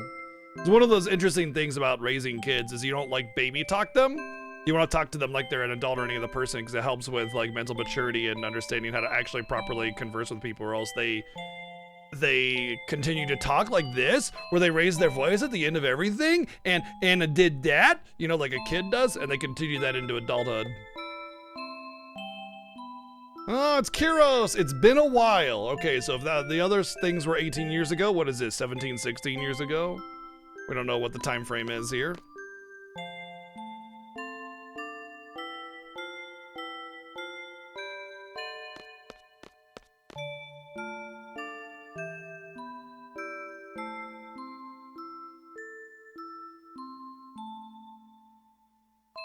Our grand escape from Centra. One would call that usually being chased out. I thought so. About a year or so 17 years ago instead of 18 years ago. Bedridden for over 6 months, seemed like every bone in my body was in pieces. And then Rain was the one that nursed us back to health, apparently, okay. Rain would be the lady on the left. And then Kyros recovered in a month and has been searching for Laguna. After leaving the army, just killing time. That's pretty boring without us, you as entertainment.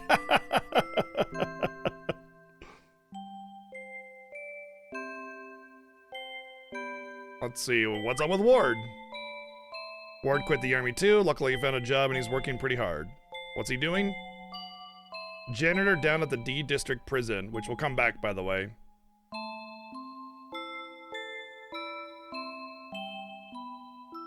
He never got his voice back. Damn, but yeah, I guess you'd read his facial expression. Oh, what happened to Julia? Julia the singer. Laguna really admired her and always frequented the nightclub. Julia used to sing in a nightclub. She didn't sing, she just played piano. Then the first song she released was Eyes on Me.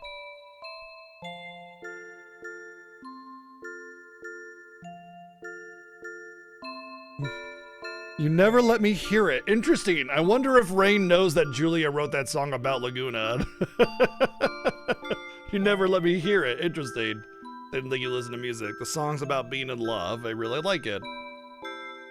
Heard she recently got married. Oh, okay. To some army general, right? General Caraway. which makes Julia Renoa's mother.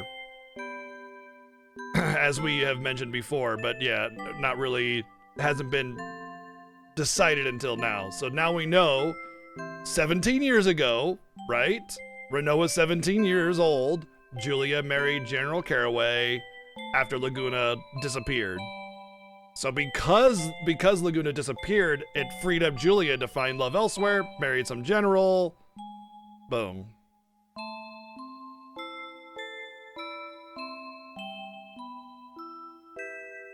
Her true love went off to war and never came back, which would be, of course, Laguna.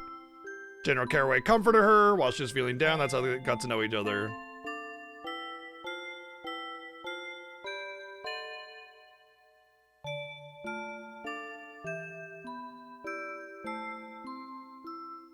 Let's find out. I bet in the manual it tells you their dossier.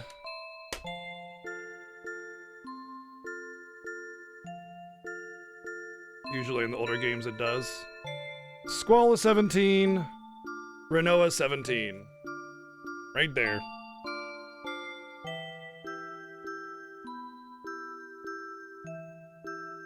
So, there you go. 17, not 18. Quistis is 18. Cypher is 18. Squall is also 17.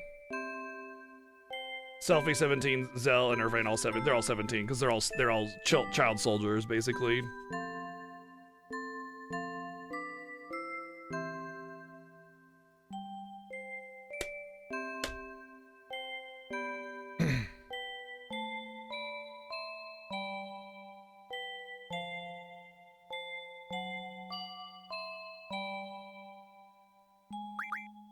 Oh, this is Squall, I think. This is Squall's, like, inner voice as he's watching this unfold before him. I think the fairies are here. So this is interesting. What this is, like, you're not really going to understand what's going on here. Basically, when we're in this dream sequence, it's sort of like a... what's it called? A paradox? Because... when we're in this dream sequence and they have the powers that we give them through our GFs, like you just junction your abilities, it's not just a mechanic in the game to like let you have the same stats in order to continue on this little backstory. Like literally our power is being applied to Laguna and gang, and they'll say as much, you know, they'll be like, oh, you know, we had such tremendous power whenever the fairies were here, and they just thought they were like fairies in their head giving them powers or whatever, and in reality it was Laguna, and we'll get to more about why that is, like what's going on with that, why we're being able to go back and view these memories, and like how it actually literally applies to them. It is a little bit of a shaky plot line, but I think they handle it pretty decently, and you gotta remember that, you know, sometimes it's more about being interesting and less about like timey-wimey kind of stuff can be really hard to lock down, and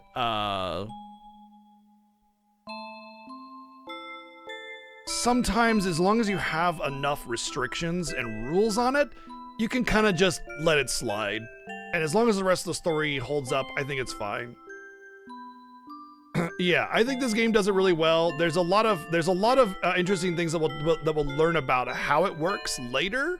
And I'll re-elaborate on that when we get there. But for now, just know that somehow we're literally here, yet not.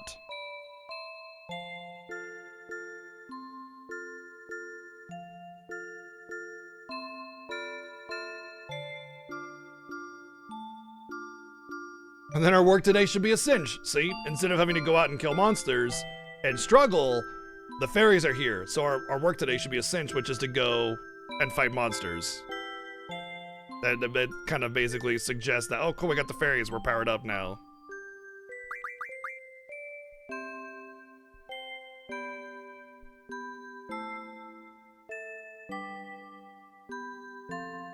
You work for what you eat.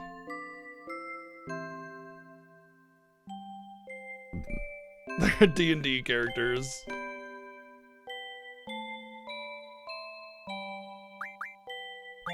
I think everything else is kind of screwed, so we're just gonna give them everything.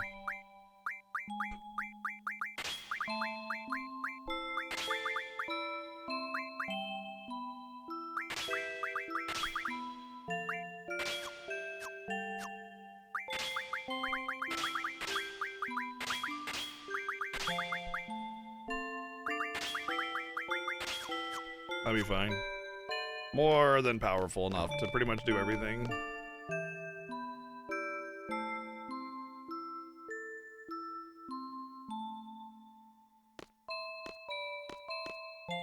Timey-wimey stuff is always going to be very, very confusing and hard to justify in a storyline. Honestly, my take is that as soon as you introduce any kind of, like, free time travel to the story, you've lost it. You've lost the plot. It's over, you know? Unless it's very lighthearted, like Chrono Trigger has a very lighthearted, fun, silly, goofy story that doesn't really... You don't really care about the story integrity. It's like, yeah, kid's going to defeat an interdimensional cosmic space hedgehog. Let's go. And you don't care. It's just fun.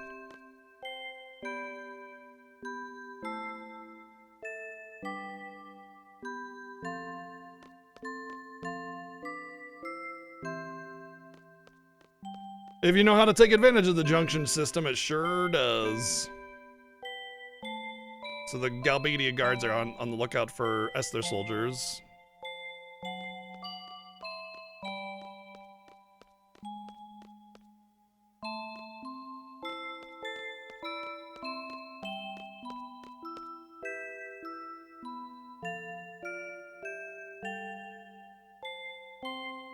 They're looking for a successor to Sorceress Adele, the ruler of Esther. Okay, we talked about Adele before a little bit, but we'll learn a lot more later on.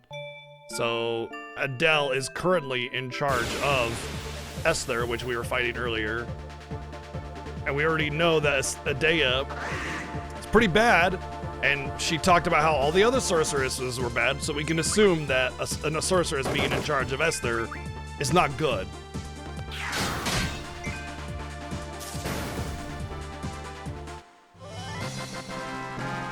Which is interesting because we're in the Galbadian army, and it seems as if Esther is bad, but then in Squall's time, Galbadia is bad and has the sorceress. Well, didn't at first have the sorceress, so that's interesting.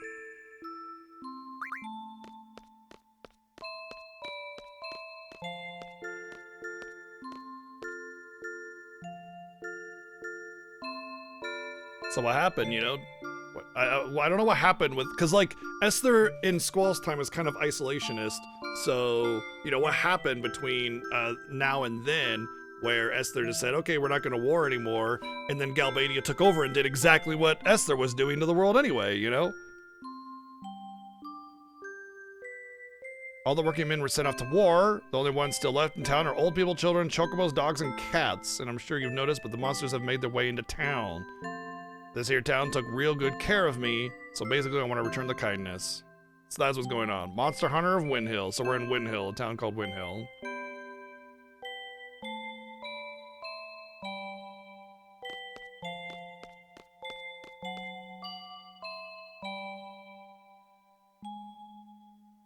Right. I'm being very simplistic in my approach to explaining some things because we're not there yet in the story, you know? It's like sometimes you gotta teach somebody wrong before you can tell them it was all wrong and tell them the right thing, you know what I mean? It's like when you get into higher level math, they're like, all right, everything you learn about math is wrong, unlearn it. We're gonna teach you actual math. Same concept.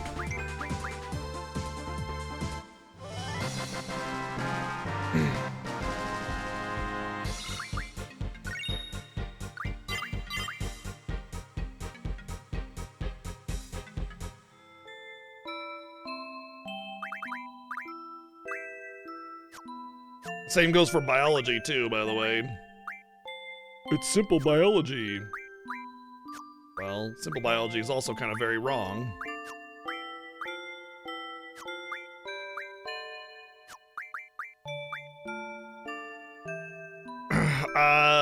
So the bullets are like boomerangs. They go in, swoop the item, and come back. Easy peasy. I'm actually gonna learn Encounter Half. I might want to slap those on every now and again, since it's not the Fiesta, I can do whatever I want.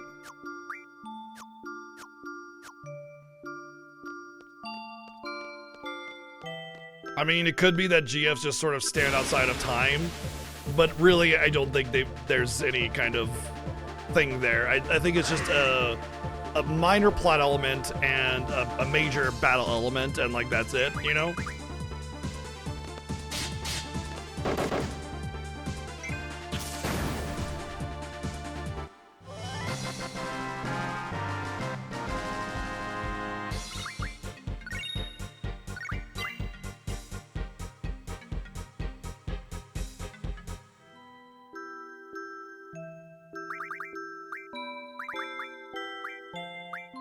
Who learned it? Somebody learned magic recovery, refining. Oh, recovery medicine, refining. I want to say he gets plus vitality.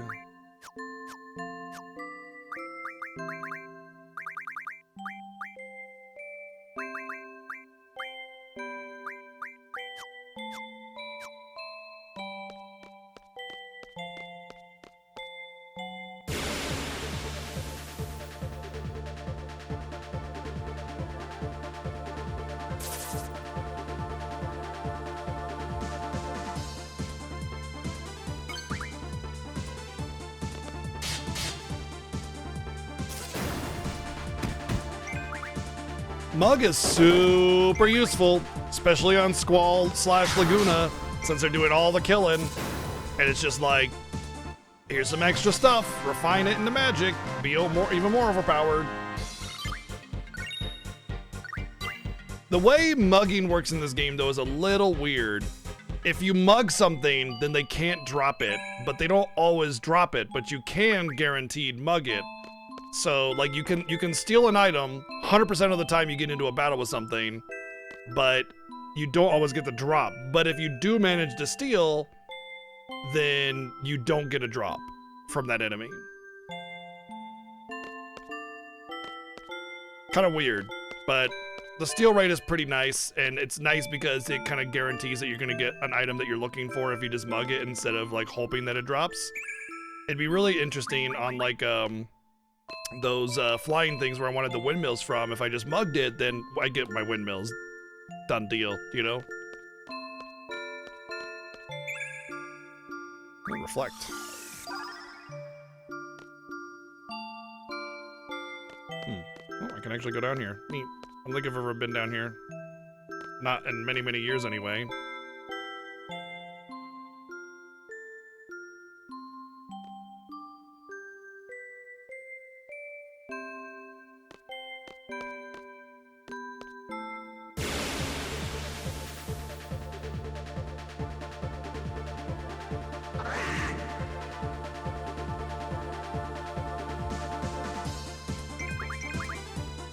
For normal everyday purposes, easy to add up the velocities of two objects directly approaching one another. Thing is, that's actually not accurate. You're supposed to add up the two, then divide the result by 1 plus some bullshit.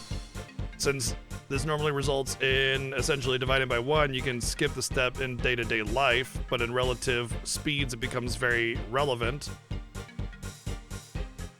That's why two objects approaching each other at high relativistic speeds don't exceed the speed of light. That was another check. How's that possible? What if two objects are approaching each other at both are the speed of light, and then... Fucking math is crazy, man. Physics is wild.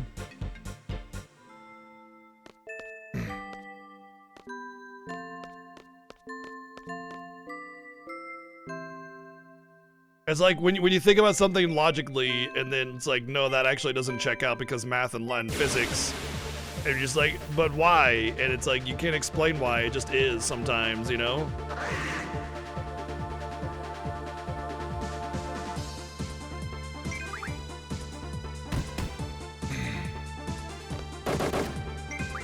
That's why it's bad to have idiots in charge of stuff like this. Because there's all sorts of complicated shit.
I don't think you can do anything in here with Laguna and Kiros. I don't think you can even go up here, maybe? At the very least, there's gonna be a magazine in here that you would,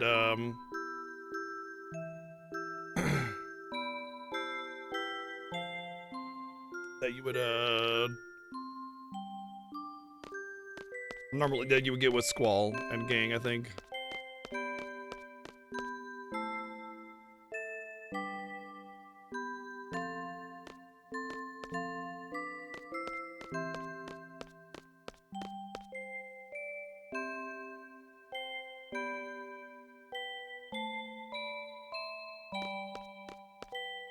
All right, our first patrol's complete. Report to the commander and assistant commander. I mean, the woman, the pub. Her name's Rain, okay? She saved my life. So he's very defensive of Rain. And the assistant commander is Elone, which we've heard that name before, by the way. Keep that in mind.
Chocobo crossing. Where are the chocobos?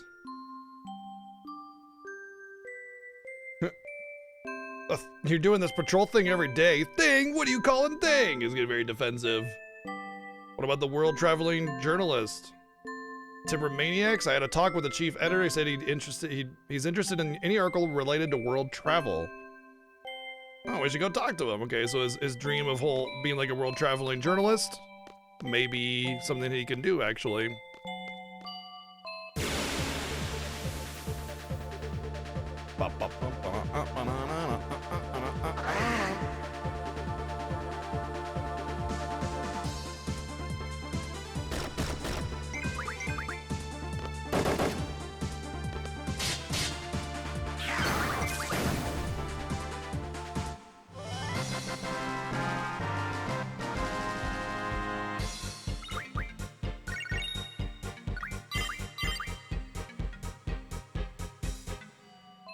Got a strength junction on that one GF that we didn't have a strength junction on.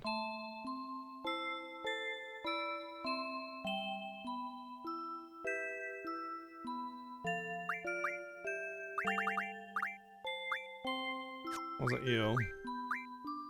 Wasn't you.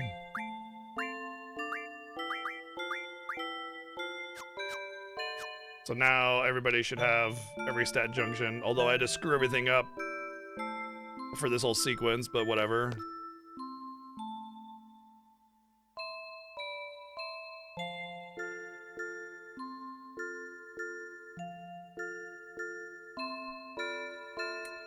This track always makes you fall asleep? Oh.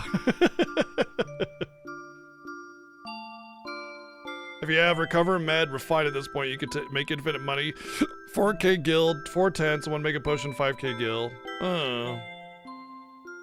You have any favorite implementation of chocobos? Honestly, anytime where you can ride a chocobo I'm good with. So basically, there's a whole bunch of them I don't really want to say because, yeah. Anytime you can ride a chocobo, I'm happy.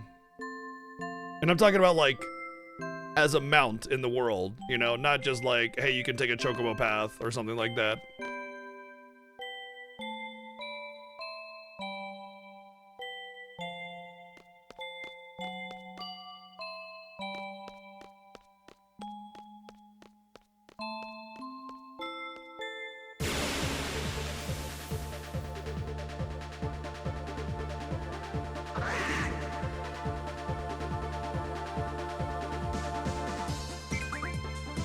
Stop, Coconut. Fuck's sake, man.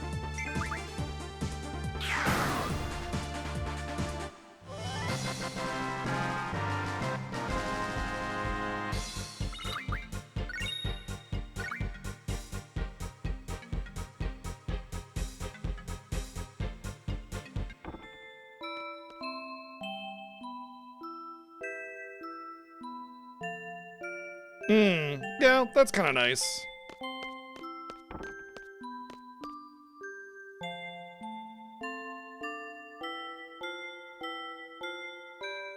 Uh-oh.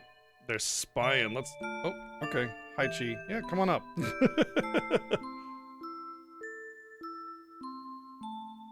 So Laguna's like, let's come back later. They're talking.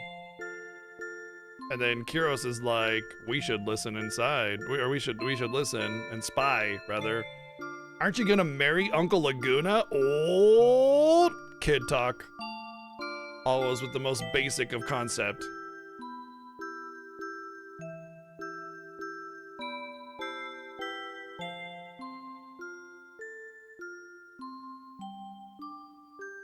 Yeah, I like that Boko is your chocobo.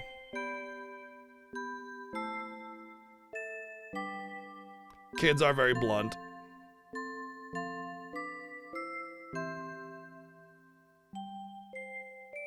Guy like that, he was carried in here crying like a baby, and I was the one who had to take care of him. Boy. I can't stand his snoring. He talks in his sleep. He's a crude way of speaking. I don't know if his aspirations as a journalist, something. Every time I try to have a serious conversation, he avoids it. But he's really nice. I really like him. Oh, child, that is not everything, okay? Uncle Laguna and Elle should be together and reign.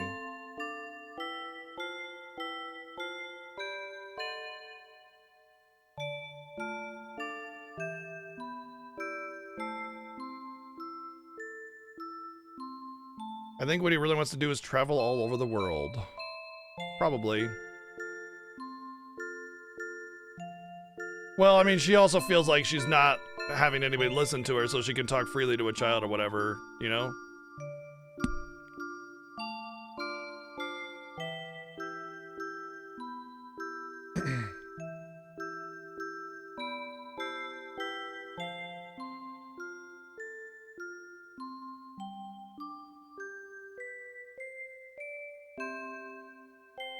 Okay, cats are just going up and down and up and down.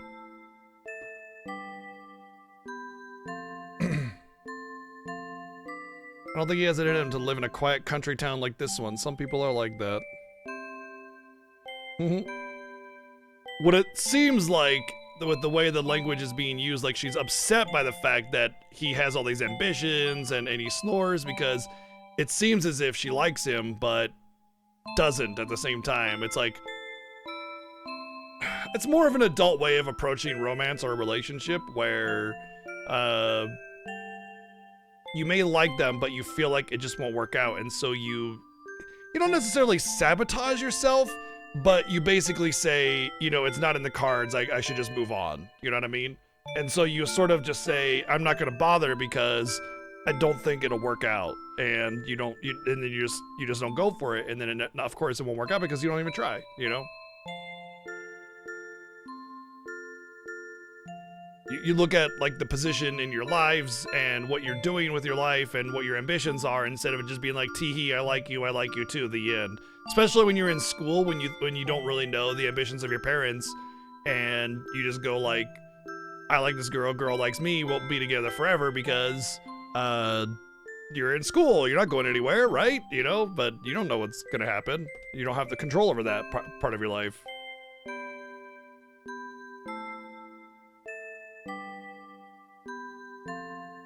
Also, Rain's primary objective is to take care of Elone, so she probably considers that the most important part. I came back in a hurry, even though he was spying.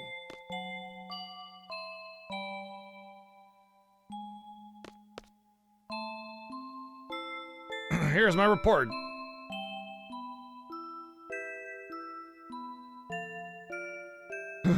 Bunch of bunchies and bun buns that Assistant Commander Elon also hates. 20 monsters!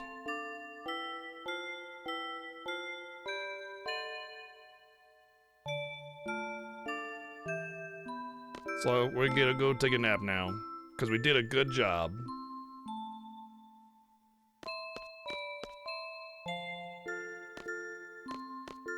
I don't know. I have no idea if hunting more monsters gives you a better reward or anything like that. Or anything at all. Maybe it's just the generic response, like, oh, that's it? Or versus, wow, that's a lot, or something like that.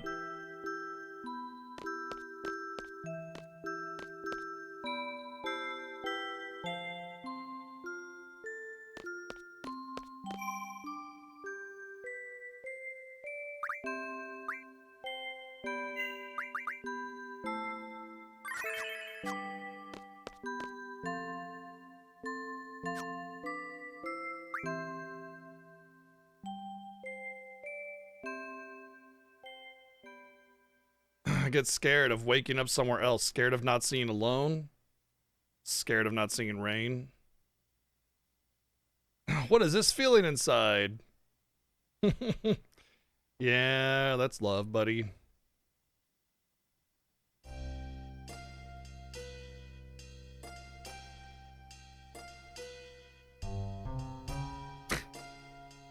Where am I?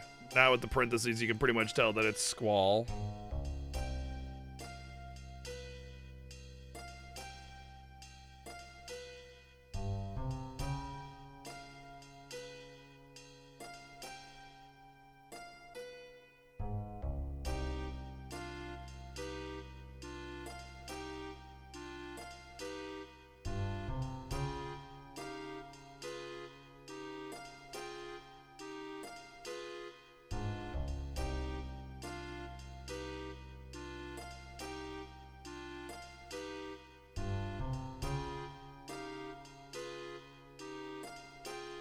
Oh, we're all in prison! Sorry, I was managing something to give somebody a link there for a second, so I'm back to not being distracted.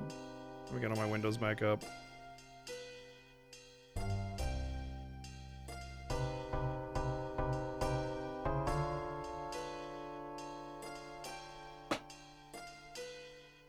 Welcome back, Zell, the Dream World again. Oh, Zell was also in the Dream World. How's Laguna doing? Don't know, he didn't see him, so yeah. It's not like I know everything about Ward, so he was with Ward apparently. Laguna Company went to that center place and got into real fix. He's talking about the last time we did it. After that, Ward's been all alone. He's been working in some sort of prison-like place, and he's bored out of his mind. All he wants to do is fighting alongside Laguna. So he misses Laguna and Gain, just like Kiros did. So what is this experience we're experiencing? Nobody knows what we're experiencing. Nobody understands it. Almost seems like some kind of dream.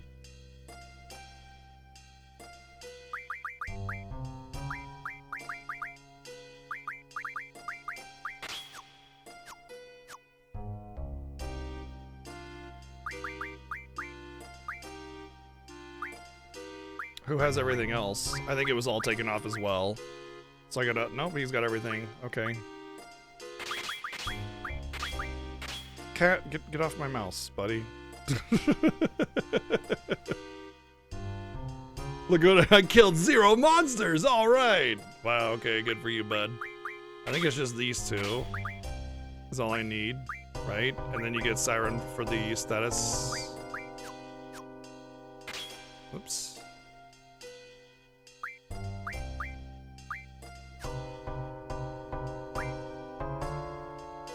That'll work for now. And then I'll just set up like probably Quistis with the other GFs. So she had Brothers and Siren, and I was gonna give Carbuncle to the other one, but I'll just let her have it. Or no, because it was ability 3.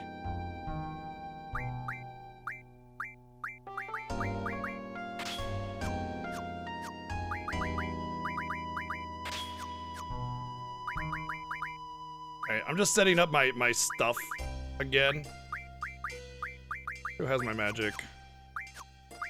I gotta set up whoever has my magic. Probably Renoa? Yeah.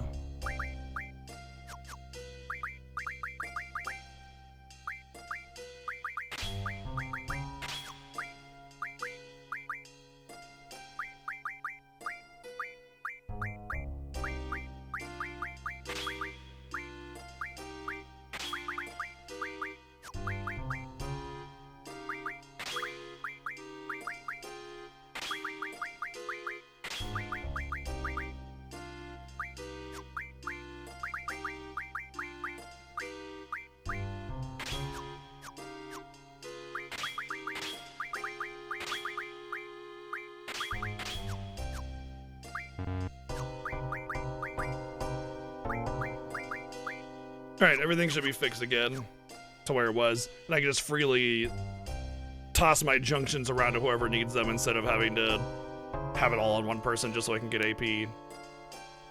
Ward was working in some kind of prison, and wasn't he from Galbadia? Ooh.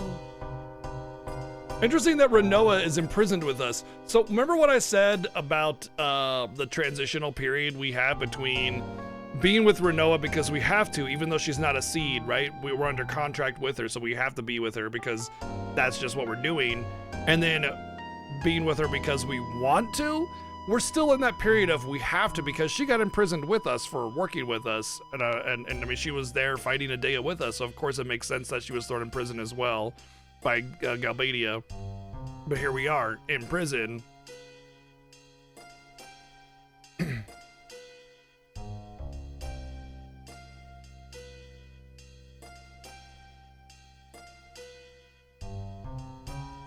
Hey, yes, can I help you, cat?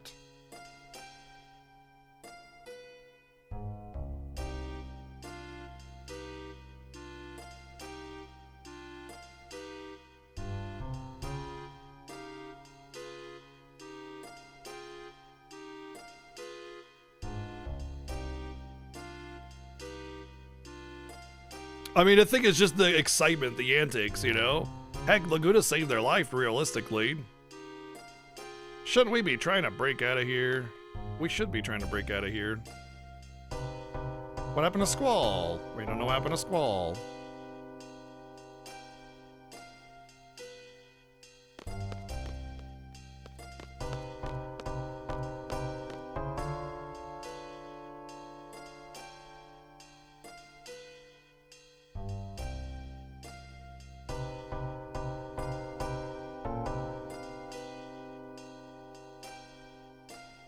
Oh, hey, this place does look familiar. He knows this place.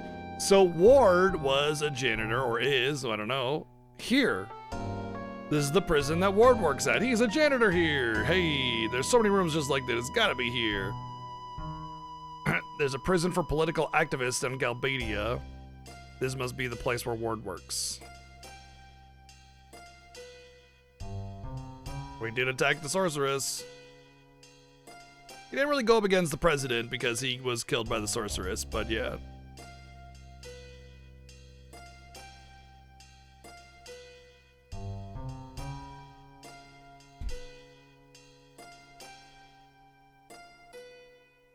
And where the hell's Irvine? Yeah, where is Irvine? Yeah, where's Irvine? Where's Squall? Maybe they were killed as an example.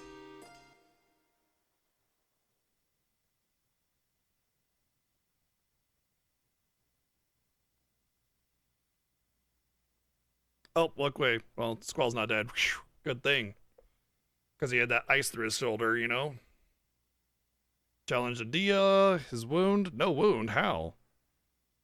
So his wound was healed. Cypher leering at him. Damn you, Cypher.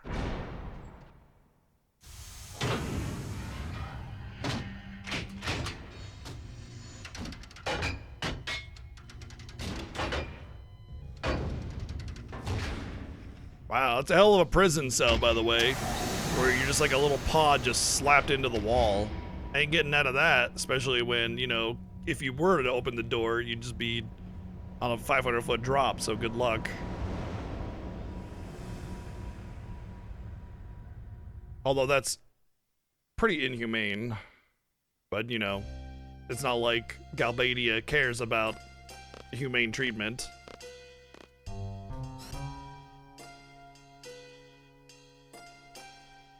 As we're about to learn. What was that loud noise? The door was pointed at the inner wall too? Oh yeah, even worse.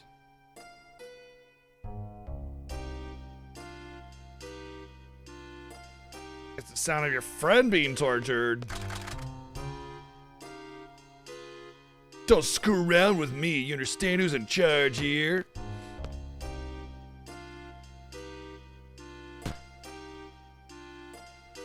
Average police officer.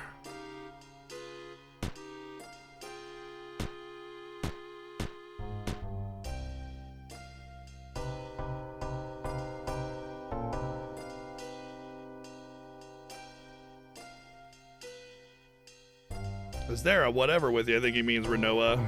I'm Renoa.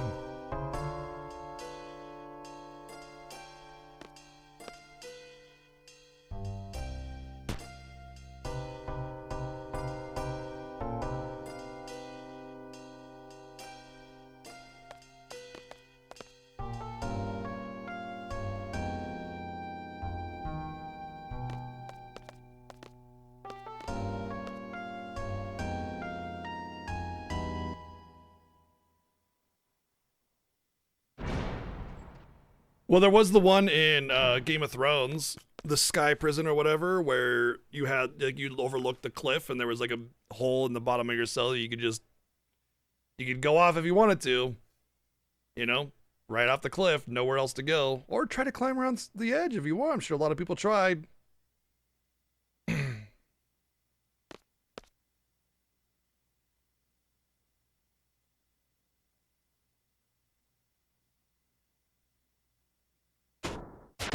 Bam. Threw me like a frickin' rag doll. Bake him away, toys.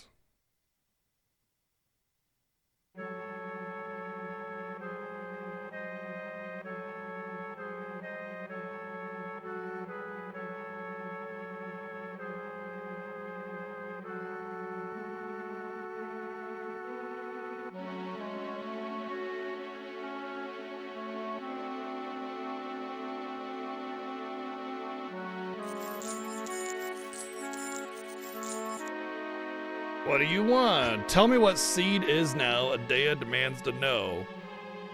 Why would Cypher ask that question? He should know exactly what seed is. A code name for Balan Gardens, elite mercenary force seed, combat specialists.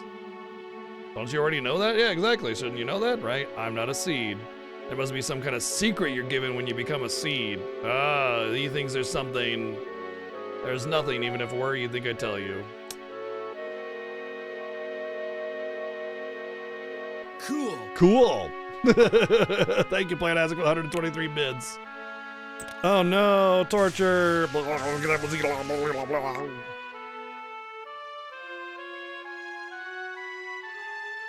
you don't talk, others will.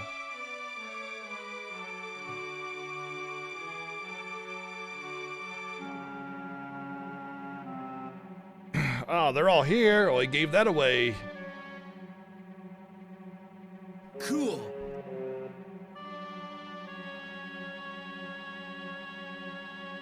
They can play Answer for the 123 bids again. Yeah, they're all here. Cool. Great. Everybody's in prison. Childhood dream fulfilled. The sorceress's night. What an idiot. You're just a torturer.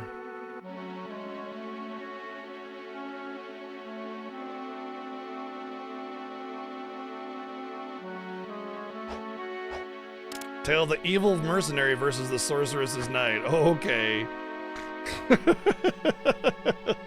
Sure, sure.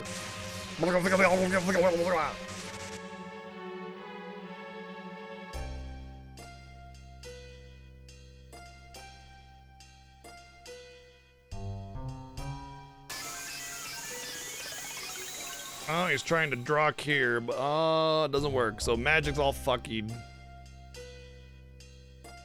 So there's some kind of like magic dampening, yeah, anti-magic field. So that's why they can't just use magic to kick everybody's ass. Blap.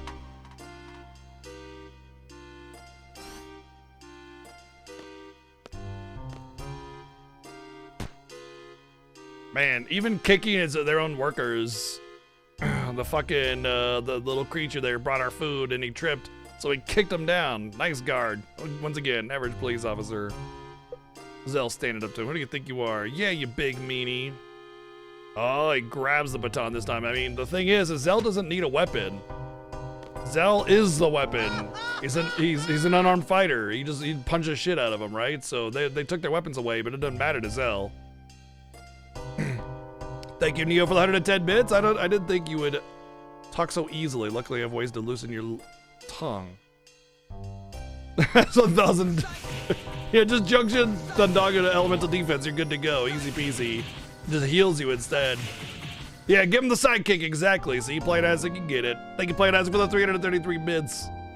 But now that we stood up to him, his true colors are showing and he's being a little coward. Once actual opposition comes up to him, he's gonna piss his pants.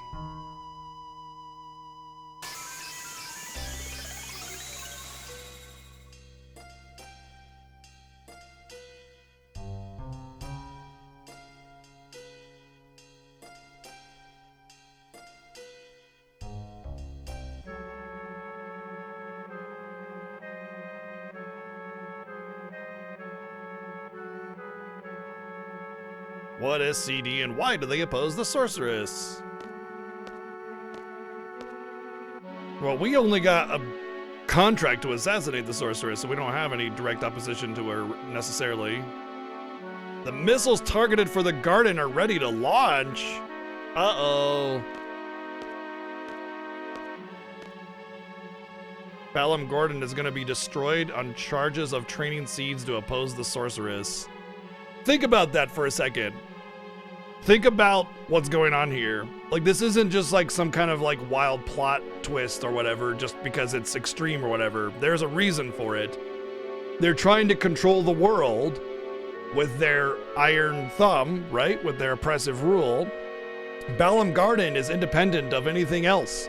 They don't have any direct opposition to the sorceress, but Garden did have a contract to try and assassinate the sorceress. Despite the fact that it wasn't Garden trying to fight directly against it, it doesn't matter. The oppressive nature of it is, how dare you try to do this thing, you will all be destroyed. All of you. Not just the people that tried to do it themselves, everyone at Garden, everyone.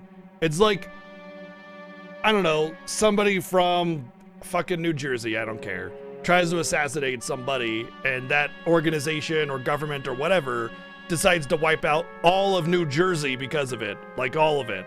Whole thing, you know what I mean? And that's not by accident, that's by design of the story.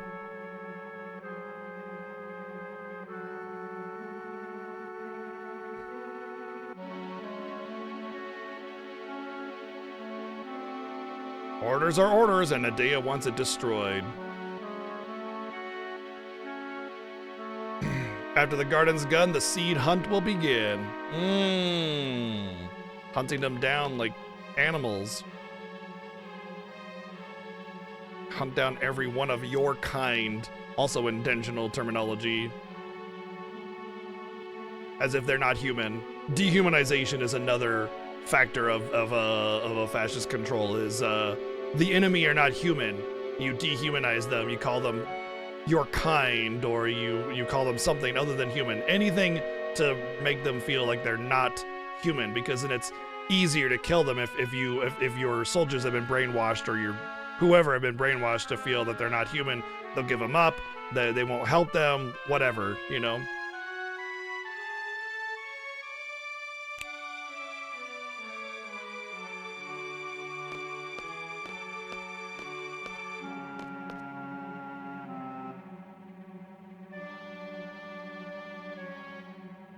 I don't understand the question.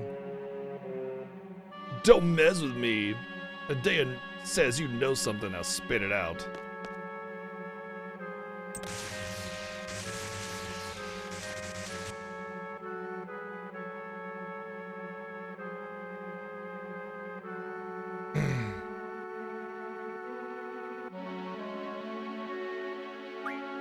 Interesting.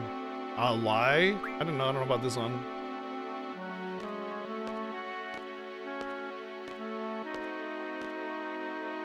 flower. What did you say? The true goal of seed is to spread seeds all over the world. Fill the world with flowers. It's the truth. See, seed flowers takes away people's will to fight. So he wants to bring love and peace to the world. We still the will to fight, then we invade. What? That's a bad lie.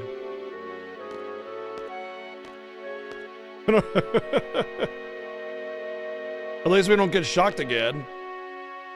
Normally, if you say you just basically tell him to F off, and he shocks you again, and you pass out.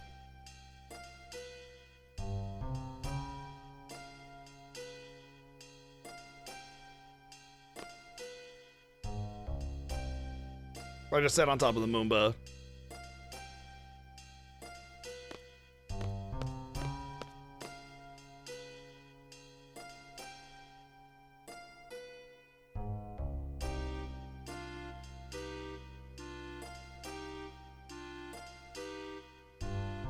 Right, we were talking about that before when we were talking about Renoa's resistance and how they reacted to it very drastically against their own citizens. And the reasoning is because, what was it? Who was it that suffered and it was saying like, damn, resistance is all your fault. Oh yeah, and the guy in the bar.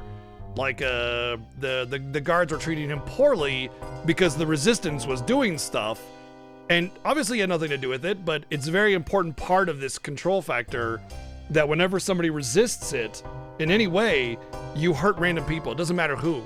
You just hurt them, because that way the rest of the civilians will see how everyone is being hurt regardless of what they do or not. So they will say, stop it, stop this resistance, just accept it.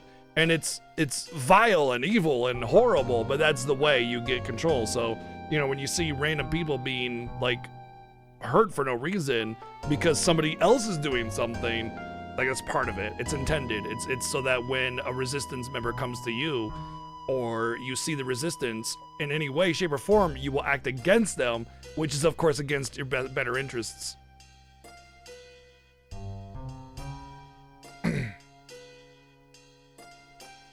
But yeah, we talked about exactly that point in yesterday, or the day before, I guess, because yesterday the stream got wrecked.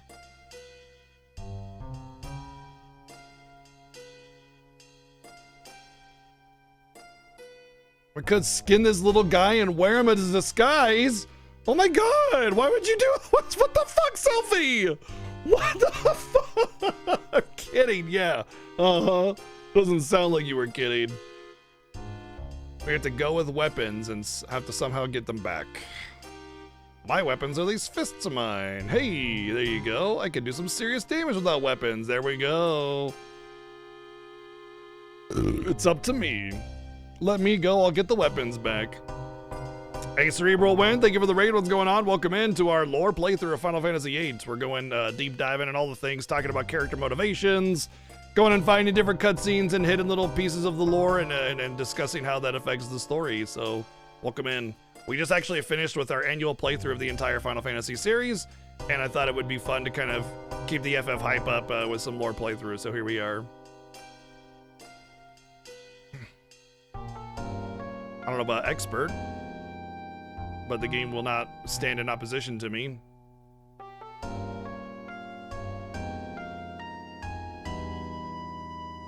And not to mention, Zell knows the place because he worked as ward. Oh, you're playing FF8 as well. Very cool. Awesome. I hope you enjoy it. Just so you know, the criticism that the game gets is just from a loud, obnoxious minority of folk that just like to hate on it. It's a great game. At least I think so anyway.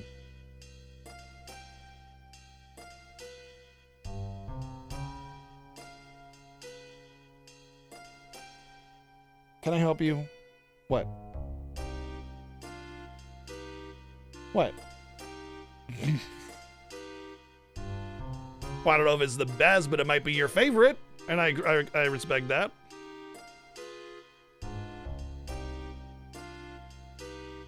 Yeah, I mean, there's definitely valid criticism about the game. The drawing is complete garbage. Draw system is a great concept that is horribly implemented. It is a trash system. And also every time the party splits up, having to set your junctions again. Also a shitty mechanic, absolutely agree. It's especially prevalent right here because there's a lot of party swapping and it's just annoying. Thankfully, you do get to the point where it's not that big of an issue. I think what the game, when they originally made the game, I thought what they could do, or what you would do as a player, is have all 6 of your party members junctioned and set up and build that up. But instead, it's like, why would you do that? Just consolidate your strength, you know? No, refinement has already replaced draw, as you'll see. Like, I draw very little in this game because of refinement and card mod, but I mean, a new player to the game is not going to know about that. Like, that's a kind of an advanced mechanic, and most people are just going to think you have to draw forever. I don't want to say too much because Cerebral Wen just mentioned that it's our first playthrough, and I know personally I hate backseating, and I don't want to basically give him all the advice on how to play the game.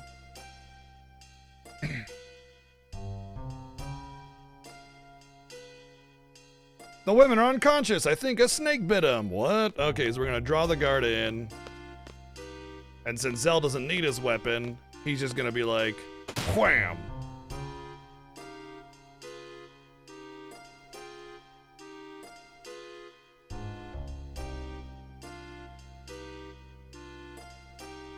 Oh, the Moomba wants to come along.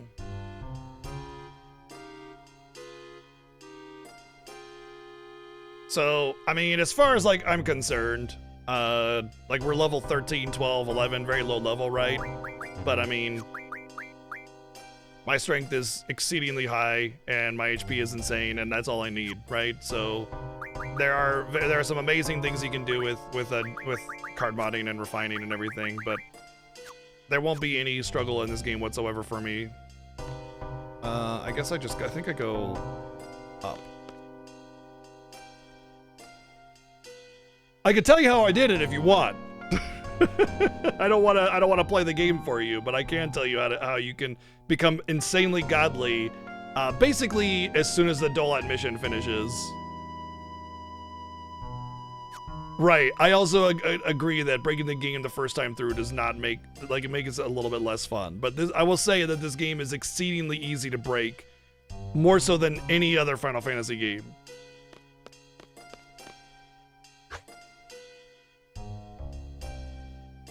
Oh, seed weapons.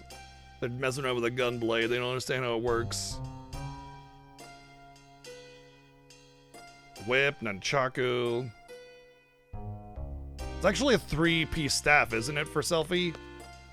It's her selfie stick.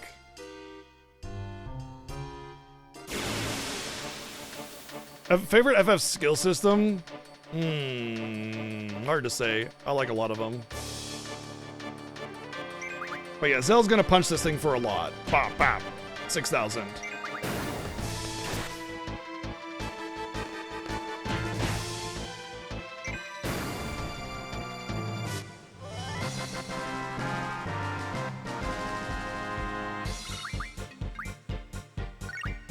I don't know. I mean, job system's really cool because I like the way that you can pair job system things around to break it. So FF5 is really nice, but there is a sort of shallowness to FF5 overall. I don't mind the Esper system where you can kind of really meld the stats that you like. I like Materia because it's just great, lots of customization. I would say Junction is a little weak, and it's not that the mechanic itself is weak, it's that it doesn't give you the tools to build up your stats well until much later in the game. Like, you're sitting there with like half of your stats having no junctions because there's nothing there, and it can feel a little annoying. If they built it up a little bit more before you get too deep into the game, I think that would be better. And of course the drawing is a bit of an annoyance if you don't know about card mod and refining and everything, but I don't particularly care for 9's AP system either because it forces you to equip shitty stuff in order to get the skills that you want, which is annoying. I love the Sphere Grid. I love the license board. I don't mind the Crystarium. It's a little linear, but it's fine. And the AP system on FF15 is all right. So it's just not enough AP given to the player, though. And I really enjoy 16's icon system. It allows for a lot of really good builds. It needs to give you more earlier.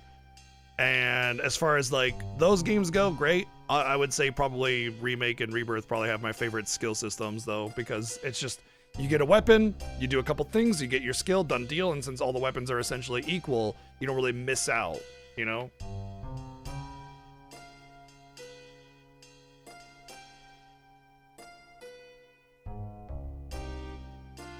How do you fix draw? Easy. First off, you make it not based on magic, so you're guaranteed to draw at the maximum or near the maximum every single time. And then you like triple the amount that you draw, at least, in order to make it so that when you draw, you just get a bunch and you're good to go, you know? Or make it the base be 9 and the high magic being 30 or 50 or something like that. So you're not sitting there. Because like when you get into some of the higher tier magics, fighting some really hard stuff, and you're trying to get those spells, good luck, man. It is a pain in the ass.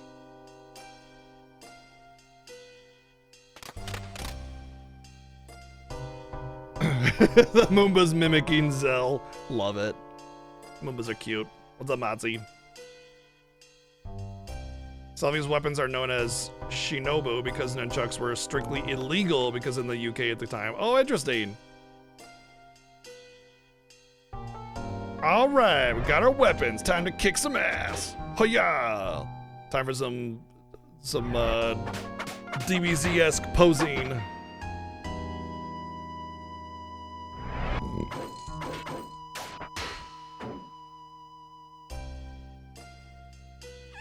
Moomba! Rawr! Did we switch over everything? I think I forgot to switch. Oh well. I think, should be fine. These are the prisoners, Lieutenant Biggs and Private Wedge! Oh no! Biggs and Wedge, we know them.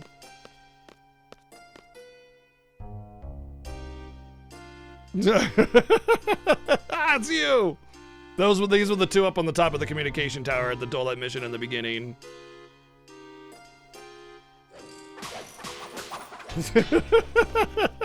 May be cowardly to fight prisoners, but oh shit, they're fully armed, sir. Damn it. I think I forgot to switch over my junctions. That's fine, Zell will take care of things. I just won't get any AP for my other GFs.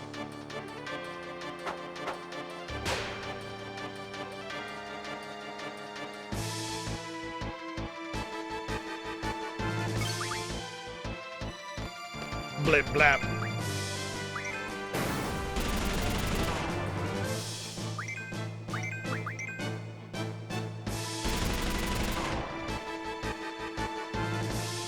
Blip blap.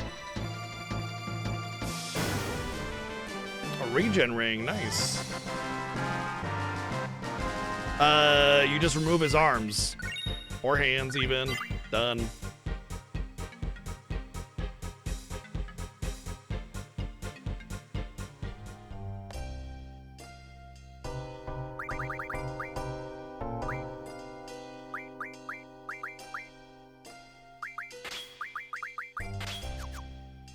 Alright, now my switch is done.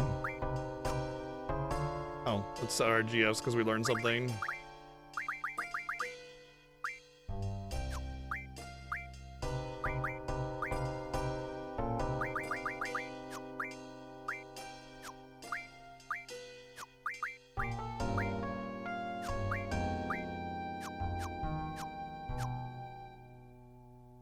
Oh yeah? Oh, that's interesting. I love stuff like that.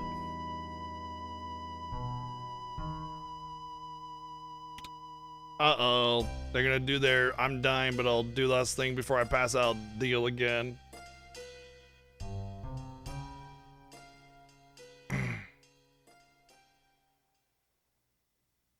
We're fine, Squall, and then we're out of here. Oh no. Escapee alert! Monsters will be set loose on each floor. The anti-magic field will be lifted. Well, that seems stupid. So glad they decided to, like, fade out the alarm so you don't have to listen to it the whole time. Pretty sure we go up, though.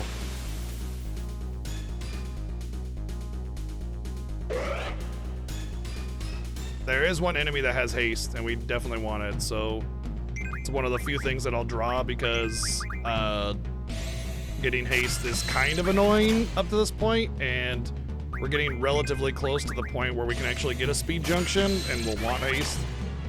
That's slow, right? Yeah, okay. So we're just gonna spend a few minutes here and get some hastes. It's one of the best junctions for speed, evasion, etc. Not that we really need it necessarily, but it's fun to just, you know, not have to worry about a timer because we're not racing anymore, so why not get OP?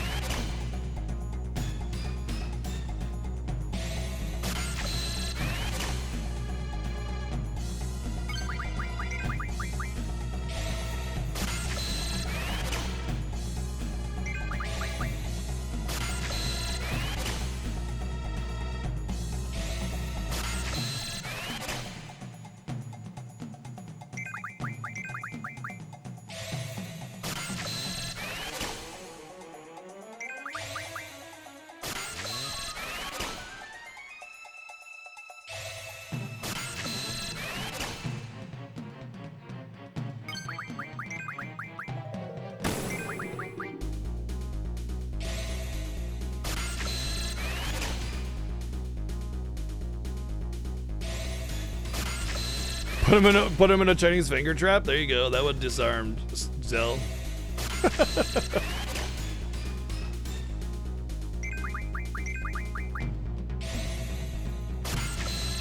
Regen, I've always found is one of those things that I think I want for Junction and then don't. Reflect, on the other hand, is great, but I do believe there is an item that you can refine to get a lot more Reflex with, a lot more easily. And you don't really need Status Junction until about mid-game when you get access to it, so I haven't really bothered too much about the Reflex yet. I remember not having issues about Reflex, but yeah. Hastes, on the other hand, you need like the Lightweight, I think is what it is. And Lightweight is from a card, I just don't remember which one it is. You get 100 Lightweights from something, and those refine into five is it 5 hastes per, I think?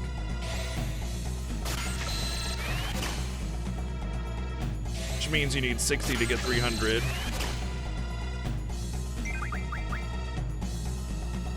Maybe it is the Cerberus card, yeah. Could be. Maybe. You know, if that's the case, then I shouldn't care about drawing hastes. I'll have to check into it, because if that's the case, then by the time you get Cerberus, who has the first speed junction in the game, you would get his card, which would give you lightweights, which would give you hastes.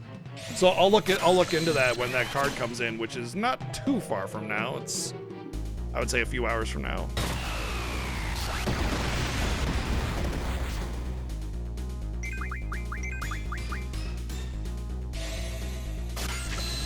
Reflect is also really good for status defenses. It's one of the few. It's like, what do you want? You want Asuna, Reflect, Pain, and then like whatever else for the fourth one.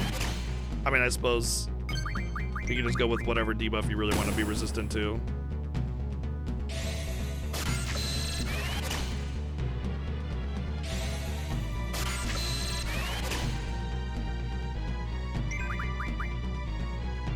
Yeah, I mean, and Ultima's usually going to be somewhere else. Although, I will say, one of the great things about Ultima as a junction is it's like, you're typically going to be focusing on your attack stats, strength, magic, whatever with the bonuses. But you don't need a really good spell on those junctions when you start to get up in those levels. So you can put something like Quake or Dispel on strength and still get strength cap, even without the bonuses. And then you can put Ultima on something that you didn't put a lot of effort into, like Spirit.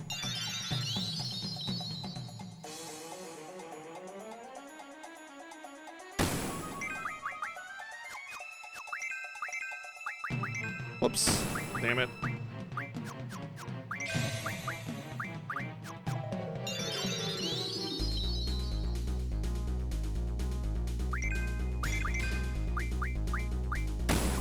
Alright, we're done. That's why I was so insistent on getting everybody a decent magic stat. So we didn't have to worry about taking a million years just to draw a spell.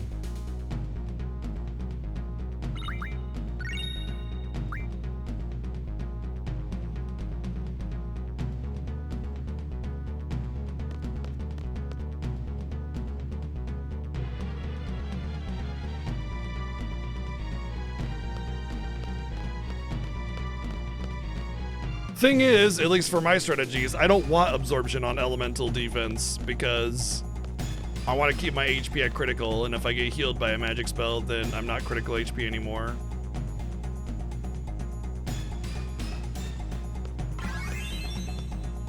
Of course, I suppose when you get other tools to work with, you know, you don't need to worry about it, but yeah.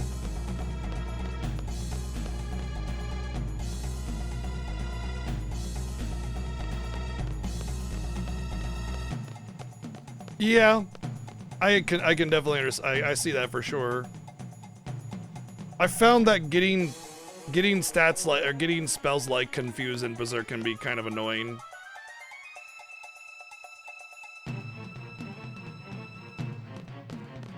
And there's really only two debuffs that really, 2 or 3 debuffs that are really annoying, and that's Confuse and Sleep. And then after that, it doesn't really matter.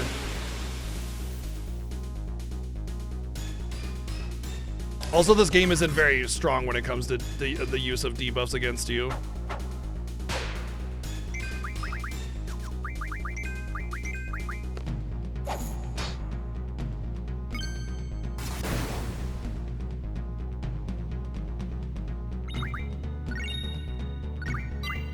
Oh yeah, I leveled up. I got my strength bonus, I think.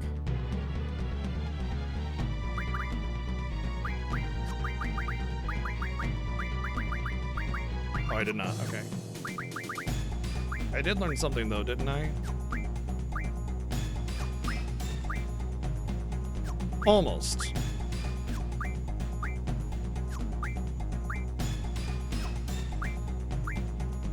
Oh, I guess I didn't learn anything. Alright, I thought I learned something a couple battles back.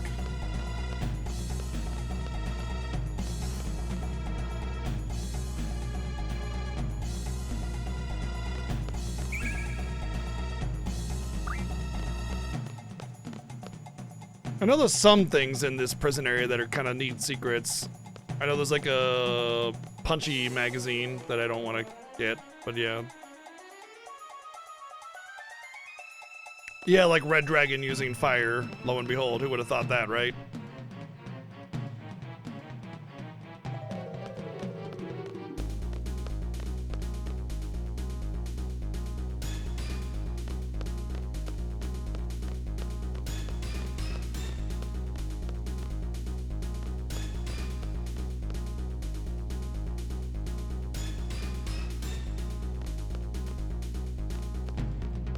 Guess you can't go into most of these prison cells.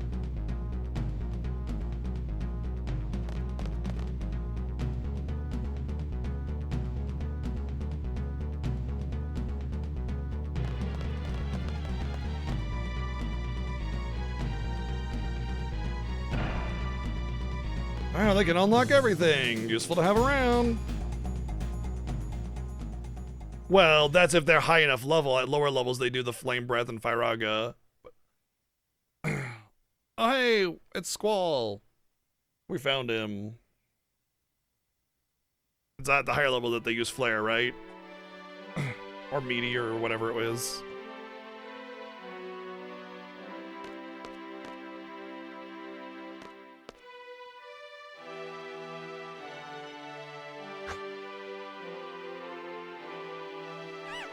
Laguna. Oh, he thinks Squall is Laguna. Maybe they can smell the Laguna on him, but why does he care about Laguna? We'll get to all that, don't worry.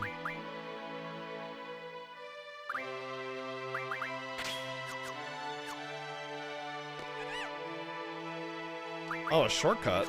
I don't want any of those.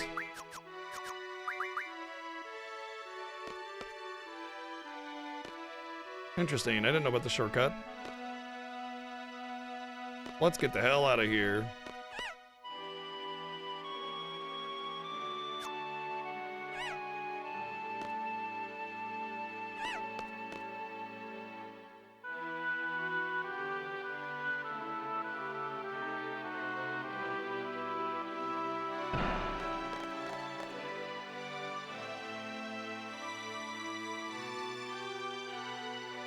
Didn't you come here as Laguna in the dream world?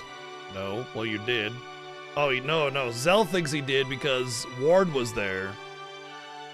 So Squall doesn't know how to get out either. We keep going up and up. I think we better head back down. Oh, it'd be a pain to go down every floor. The alarm alerted every monster and security guard.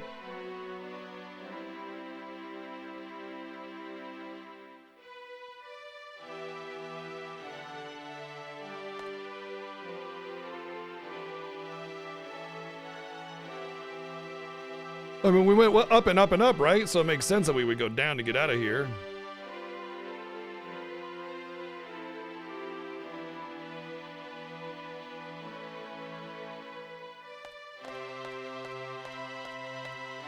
Thanks for volunteering to stay up here and control the panel, Zell.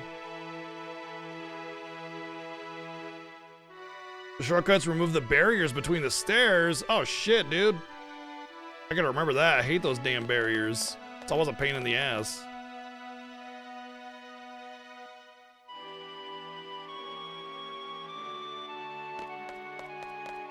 So Zell is kind of a machine nut, and also he had like he had Ward in his dream, so he knew how to operate this thing.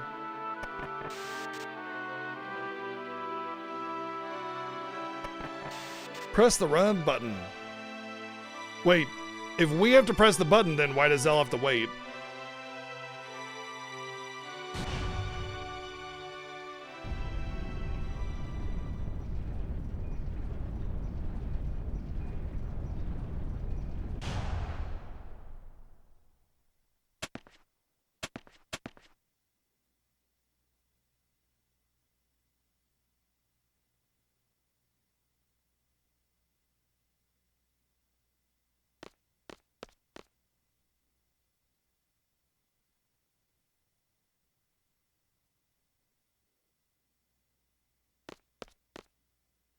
Cool. Ah, what? Sand? I hate sand. It's coarse and it gets everywhere. So we're underground. Uh-oh, there's some shooting going on. Sounds pretty bad. Probably everybody's dead.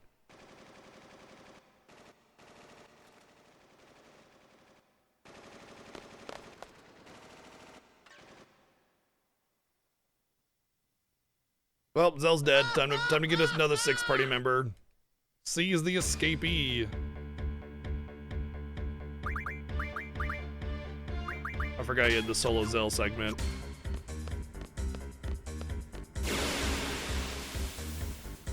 There's no fall damage in this game. Yeah, right? Exactly. So here we go.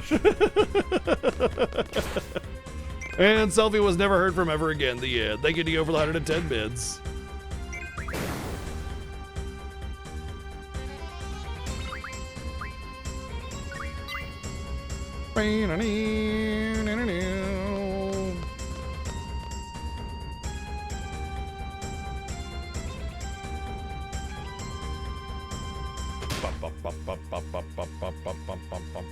Oh man, the warden got him. Ah, oh, just kidding. I cut his legs off. Oh, thanks, man. Let go.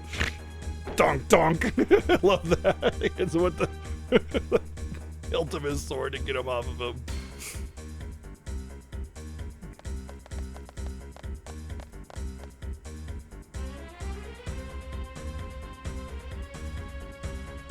Wait, why are Quistis and Selfie coming from the downstairs?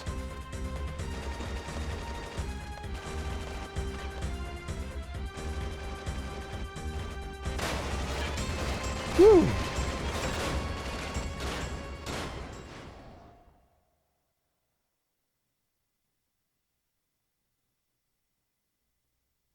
Oh, hey, it's Irvine.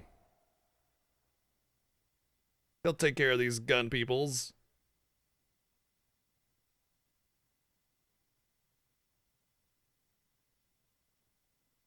Oh, I didn't know that. Interesting. So pommel meat comes from pommel. Stop trying to act cool. Boom. Love that. Putting Irvine right in his place. Hey, it's Renoa. Renoa got taken out of the prison cell and now she's back here. Wonder what happened.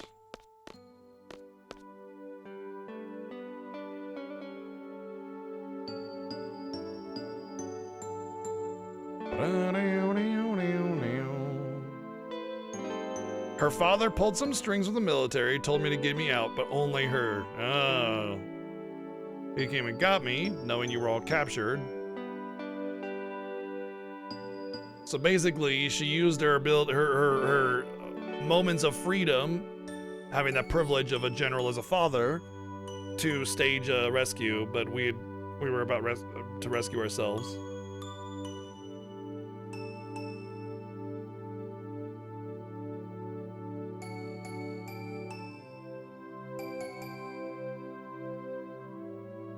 Basement door is buried in sand. Of course it is. This place is buried underground. Ah, shit.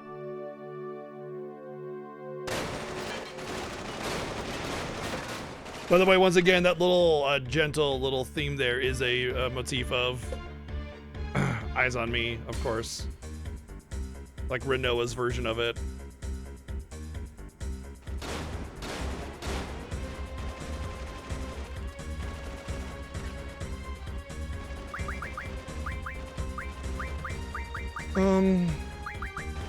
Let's just take Zell for now since he's already set up.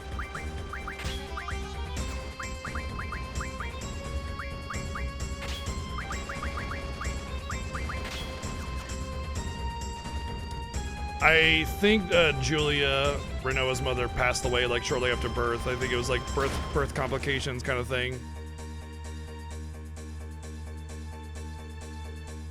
I think it's explained a little bit later.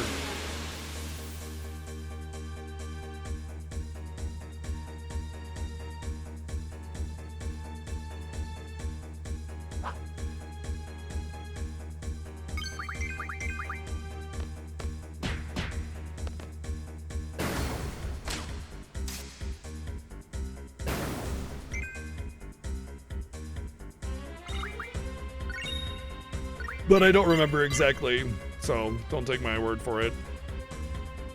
Alright, we're gonna lose a little bit of strength here. We're gonna lose another 40% strength, and that's fine with the strength bonus. So we won't be absolutely obliterating everything, but we'll still be obliterating everything.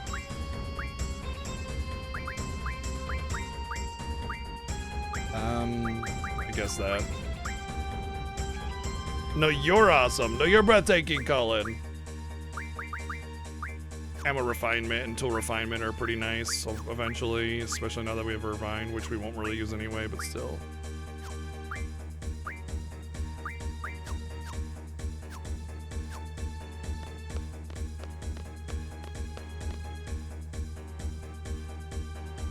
An entry about what?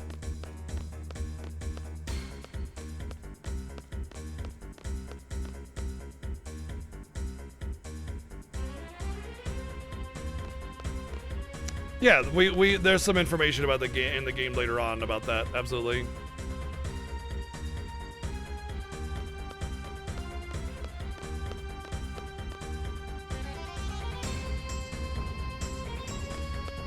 Well, the song Eyes on Me, if you listen to the lyrics and understand who wrote it and everything, is a song that Julia wrote about Laguna. But it applies to Squall and Renoa as well. That's kind of the whole love story motif and theme across the entire game.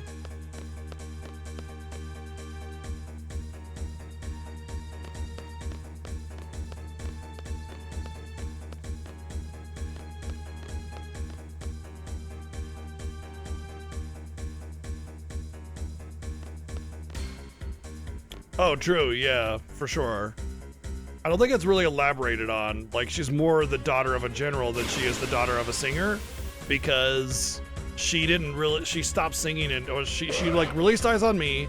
I think that was it, you know, and there was nothing else. So once she became Caraway's wife, she just turned into a mother and passed shortly after, actually, as far as I understand it anyway.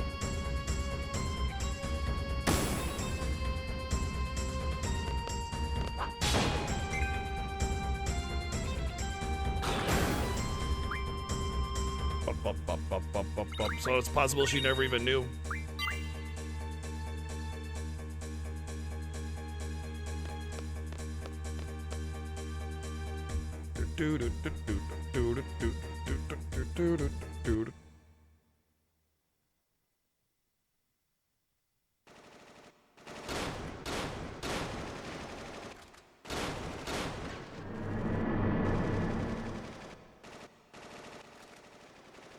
Go up again with the arm. Hey, so we go down and go into the carriage.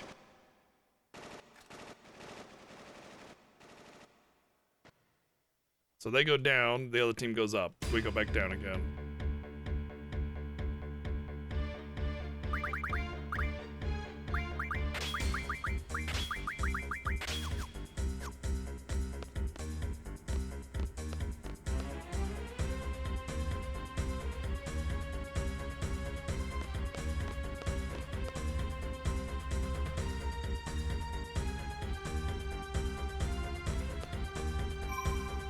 Oh, I'll absolutely save it because this place is annoying. Honestly, I find a lot of the dungeons in this game to be not super great. There's a lot of sameness to a lot of it, but it's fine.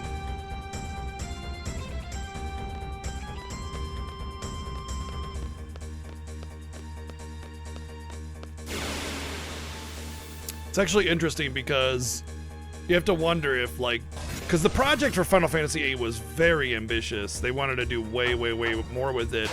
And I wonder if, like, that's part of why there's a lot of samey-looking dungeons, so that they could reuse a lot of the resources and assets for multiple floors of each dungeon, so that they could make the project bigger. And because, obviously, because, you know, it's PlayStation disc, they had to limit the size of the game because of the limited information on a disc. They pulled back a lot of the project details, maybe repurpose concepts and ideas for other games or something, but it might be why a lot of the dungeons in this game have that samey sort of feel to them. A lot of reused corridors.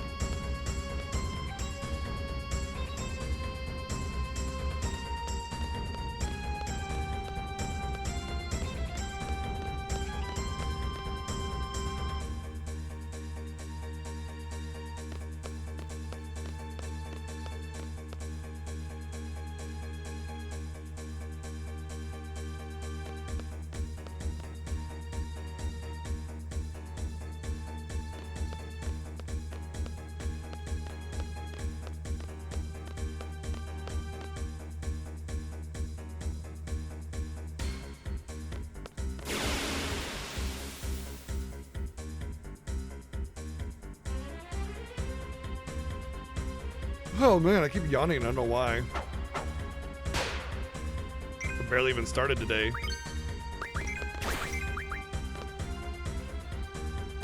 Pow! Those remedies are like 1,000 gil each, so I'll take that. I'll take a steel and a remedy.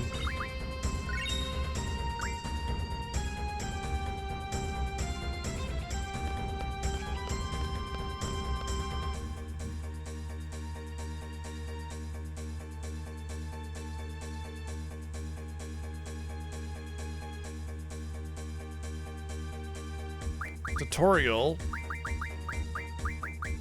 Information. Basic terms.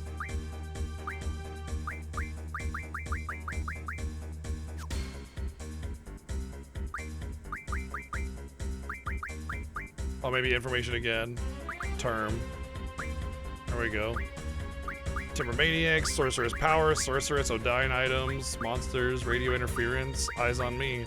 Julia Hartley's song. Julia married the Galbadian General Caraway after releasing Eyes on Me. Gave birth to a girl 1 year later. Julia died in a car crash at age 28, right before her daughter turned 5. So there you go.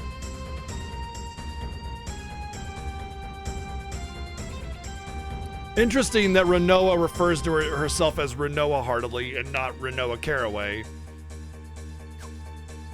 Of course, she doesn't like her dad, obviously.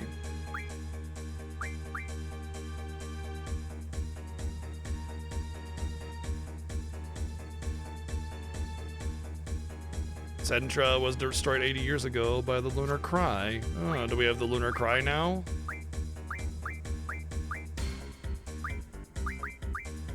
Nope, we don't have the Lunar Cry on here, so we don't know what the Lunar Cry is yet. We will, though. Very interesting, though.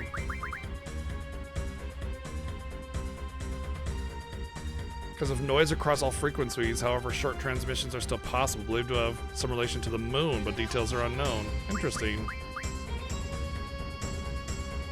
HD cables running underground. However, many of these cables are caught up by monsters or in battle. Many countries are left without any means of communication with each other.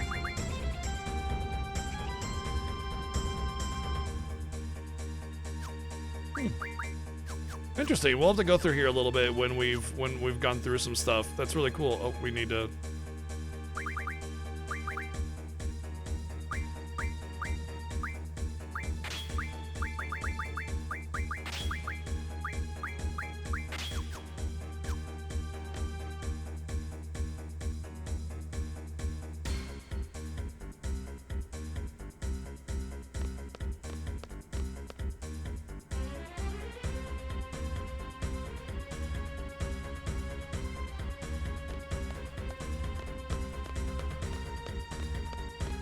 I don't think it's this panel. I think it's the next one.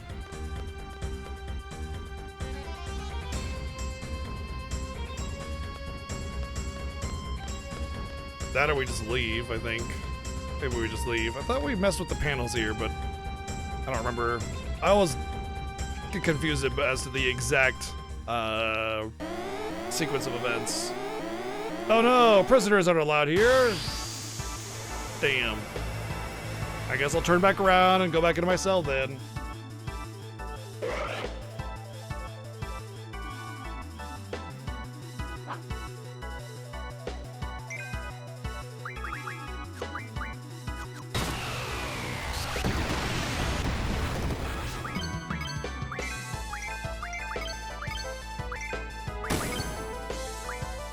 Hooch! Let's get some hooch in here! Hooch cannon! Oh no, I thought the dog was gonna shoot something, but instead you shot the dog like ammo. What's wrong with you?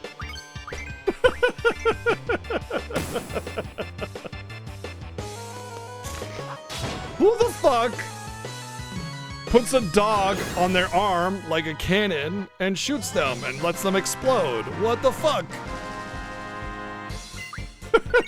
That's such a weird ability, man. Oh dear. Oh yeah, you fight the boss and then we go back and then we talk on the radio. Oh, I've seen the comic. I've seen it. What else are you supposed to do with the dog? You know, you're a dog owner. I imagine you know what's best for dogs. I am not a dog owner. I'm a cat owner. So I don't know better. I defer to you and your expertise.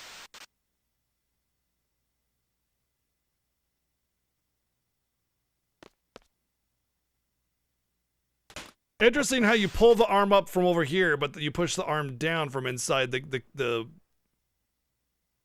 thing. So how does that make any sense? You can only go up or down depending on where you're at. And they treat it like you needed the arm. You needed to be outside of the arm in order to go down. They treat it like you need to be inside the arm to go up, and yet it's the opposite. I will say that's a bit of a weird thing. They just want it to be directed from the perspective of the player, that's all.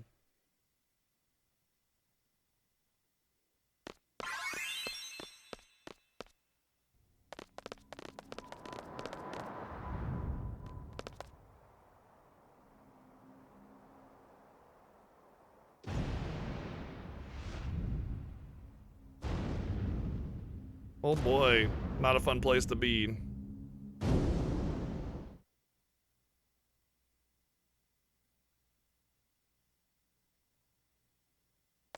When they came in, it wasn't like this. So they came in at ground level, which means that it changes. This is the original game. I'm playing on hardware. This is PSX. Yes. And I'm using a very good upscaler, so it probably looked worse, to be honest.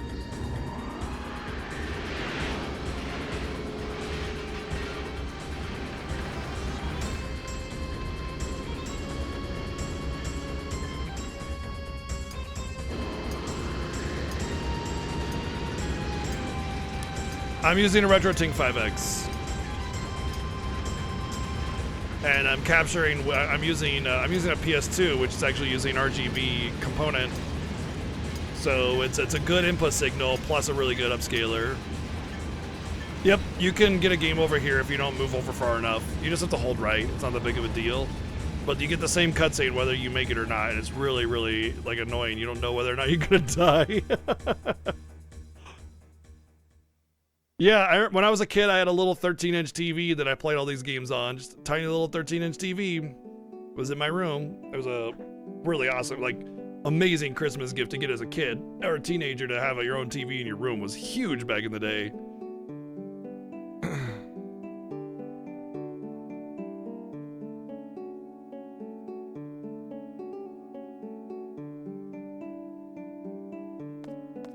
Yay, we made it out, and there are some vehicles that we can conveniently take.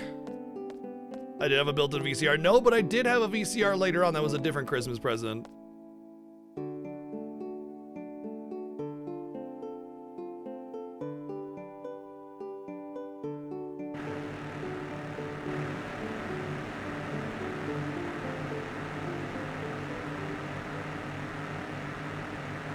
Try going to Delian with selfie when you get controlled? Okay. Try entering the missile base without a car. Sure, I can do both of that, no problem.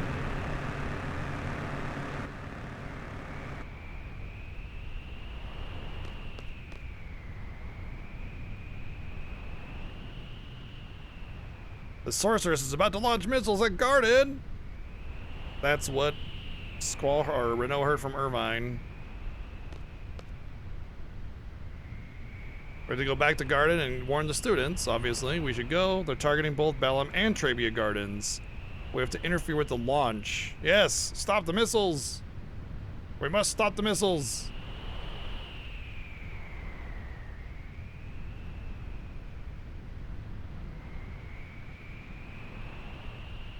Oh, am I in control?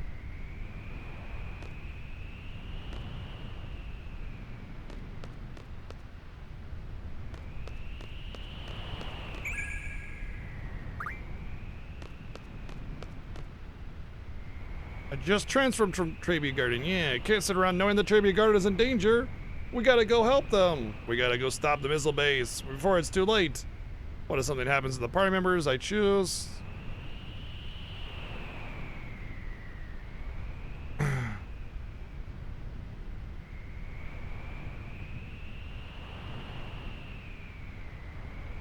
What are the teams? Oh shit. Missiles are launched. I heard they were hitting Trebia first and then Bellam.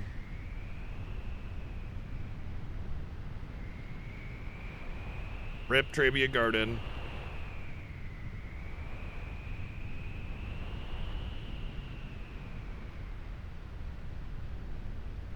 That was a miss. Yeah, it was a miss.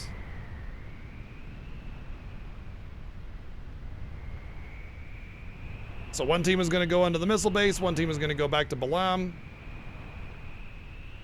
Whoever I take with me will go to Bellum Garden. I want Zell to go. Actually, Zell and Irvine both can go. I'll just take Quistis and Renoa with me. And we do them first, right? So.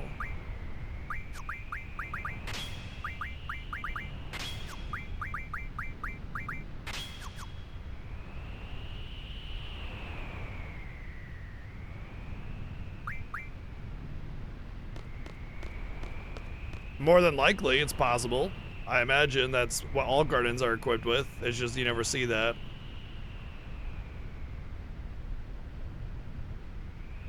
So this is an interesting comment that he just made. He said, this is like any other mission. We don't have a contract or anything. This is purely our choice to do this. We are choosing to do this. So this actually is an interesting thing because it kind of marks the step that you take where you're no longer subject to the whims of other people and contracts, and now it's about, you know, what you want. And once again, yes, for real, they can play it as with 144 bids. And once again, this kind of coincides with the whole Renoa thing that we talked about earlier, how we kind of mentioned how like sometimes it feels like Renoa's in the wrong game, like why is she constantly here? And the reason is like up to this point we've had to have Renoa with us because she was our contractor, right? So of course she's going to be with us as our contractor, and we're subject to the contract. And then, we tried to get her to escape because we were still under contract. And then when we attacked the sorceress, we got captured. And she was, of course, in prison with us because she was part of that. It's at this point where Rinoa has nowhere left to go. Where is she going to go? Go back to Galbadia and her father, who she hates? Go back to Timber with her resistance crew who has had their base annihilated, and they're all sort of, decentralized now. There's nothing there for her. So she has to go either with one of these teams and help with them and help their work. And of course, Squall's more than likely going to take him with her to get to the garden and get to safety. But the point is that we're at that point now where we still have to take Rinoa with us, but really we want to take Rinoa with us, and Rinoa wants to come with us because there's nowhere else for her to go. And not to mention, there's something else that occurred. Right in between, when we were in jail and when we got out of jail. And that was Rinoa was let out. She has special privileges because of her connections with her father. And so she was going to go free. No problem. But she came back. Why did she come back? And that's going to be explained later. All of that will be explained later. But the point is that she came back. And now, so there's definitely something there about why she wants to continue staying here.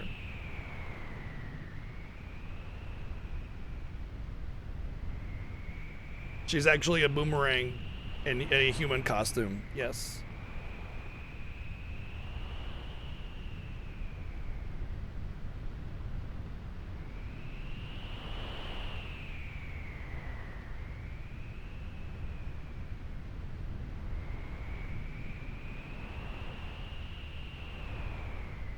This has the same vibe as FF7 at the end of the game when each character goes their different way, one at a time.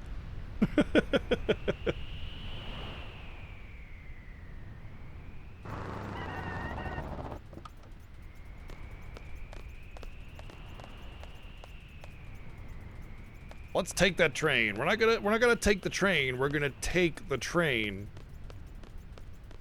This helps explain how Squall and gang were able to get to Balam so quickly, by the way.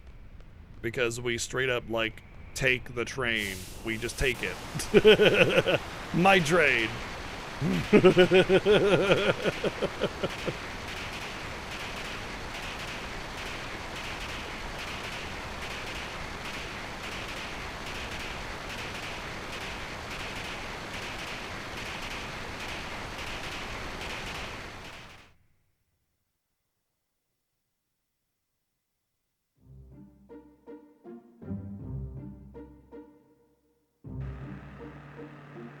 I'm coming. It was. He didn't make it in time. Thank you, Played Isaac, with the 377 bids. So I don't think we can go to Galbadia or Dolet, rather. You said Dolet, right? No, you said, yeah, okay, we can go there.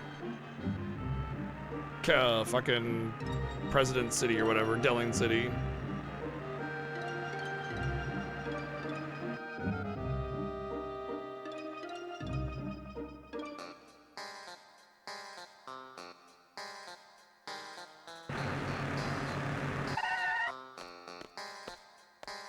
We can just go to Delling City.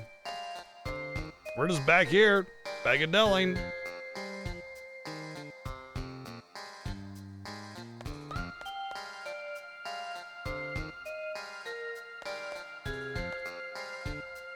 As if nothing happened.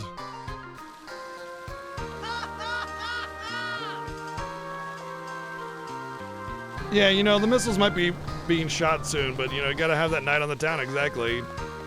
Balam Garden managed to become airborne right before the missile hit. Completed Garden managed to become airborne at an undetermined point in the future, and parts of Trevi Garden become airborne after the missiles hit it. God damn it. Thank you, Neo, for the 110 bids. Oh my god.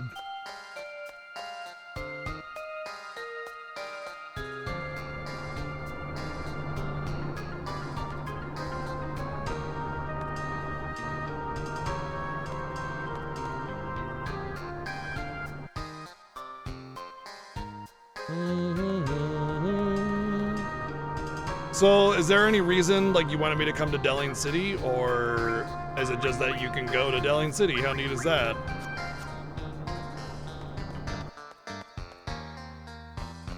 I think there's a card player here that gives something neat.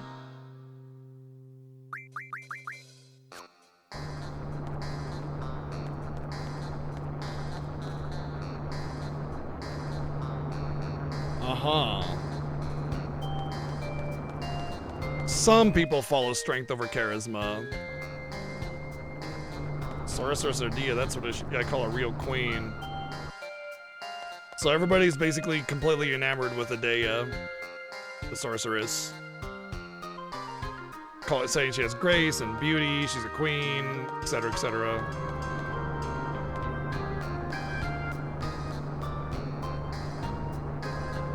Oh, I forgot to play Caraway for the Renoa card. Oh well, that's permanently gone.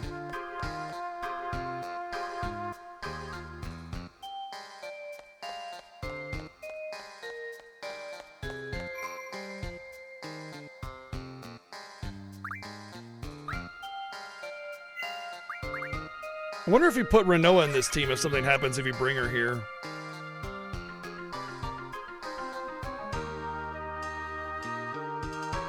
Oh, he's still here.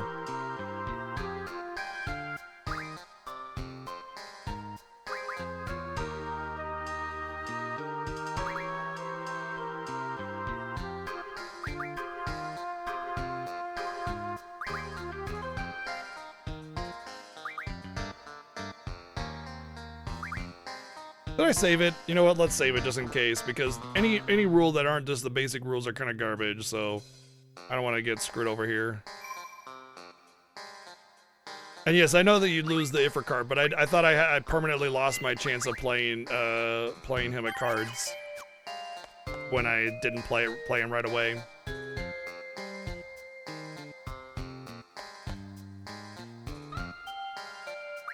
No, we do not want to mingle rules.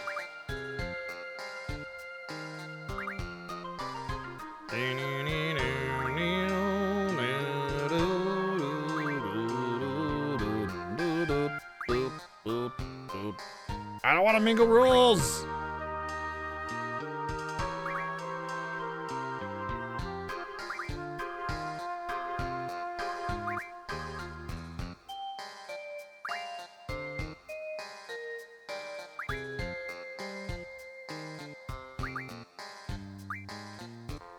Uh-oh. I think it's fine. I glanced over. I'm pretty sure it was just the one dialogue box. Alright, so Ifrit, and then a bunch of garbage.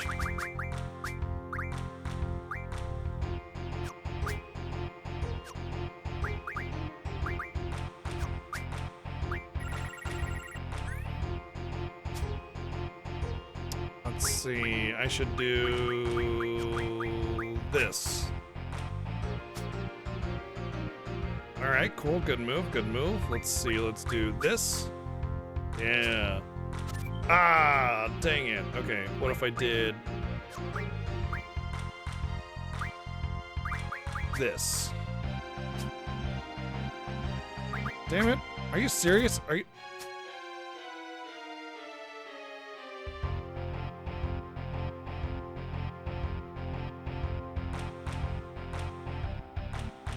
How the fuck?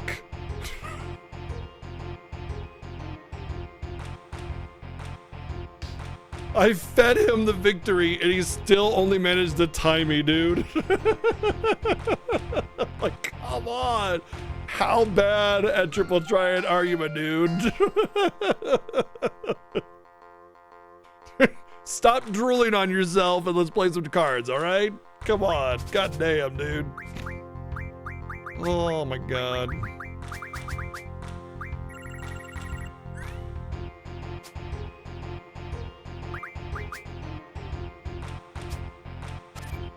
There you go. Good job.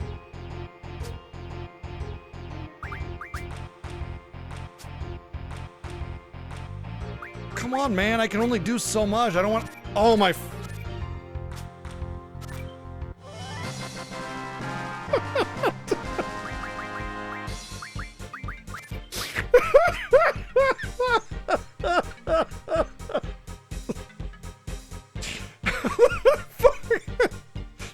He's so bad that I'm trying to lose and still winning. Oh my god.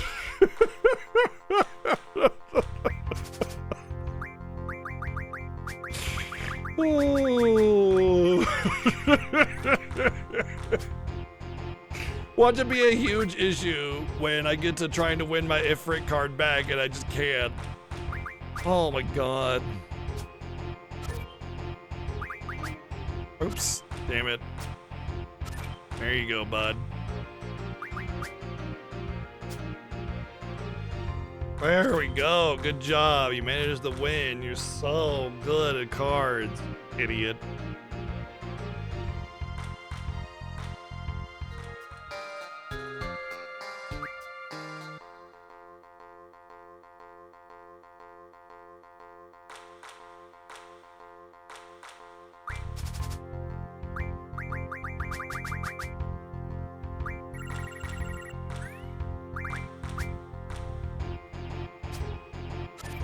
Well, there's the Renoa card.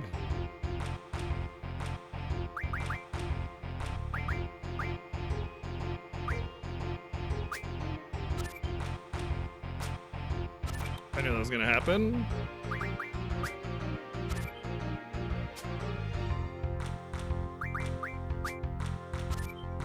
And if he has a weekend of bottom, then I'll be able to take this.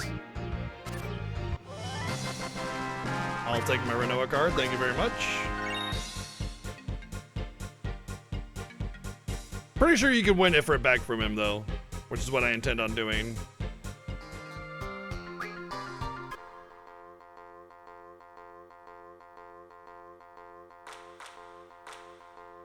Once again, the cards kind of have a vague story aspect to it.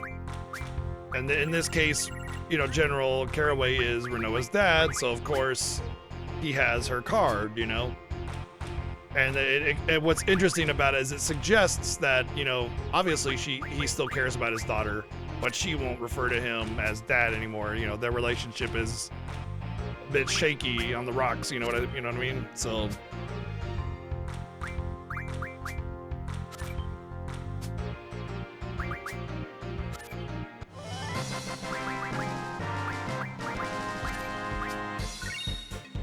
Yeah, I hate going first too. You can talk to him? Ask about cards. The former Galbadia Garden Master Maritime. We've both been persecuted by Adea. What? I remember being able to win the Ifrit card back. So Caraway has it. Interesting.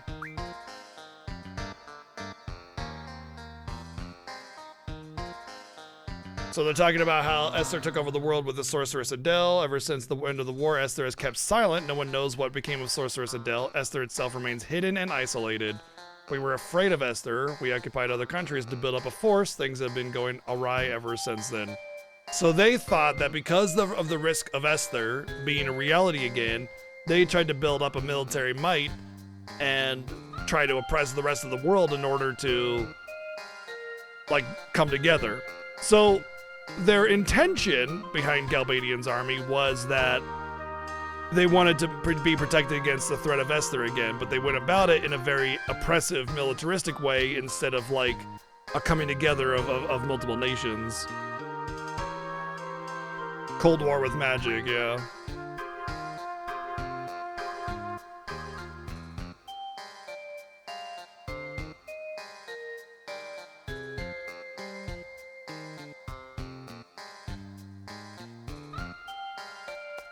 Yep. So Galbadia essentially repeating what Esther did as well by taking the sorceress in. How can I destroy Renoa's card?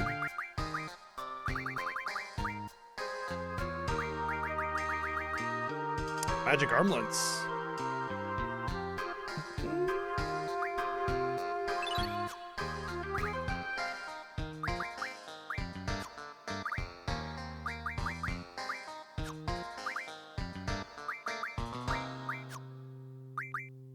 I don't like the ones that are top down, left, right. I like the corner ones.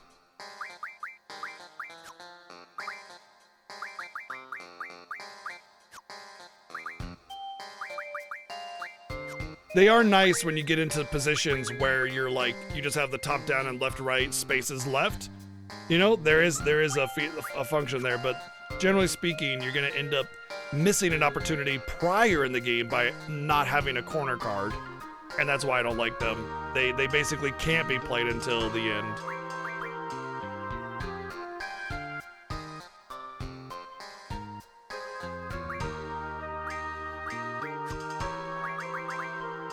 Magic Armlet, I believe, is 60% magic. Oh, 60% spirit. That's trash. It's not trash, it's just, you know.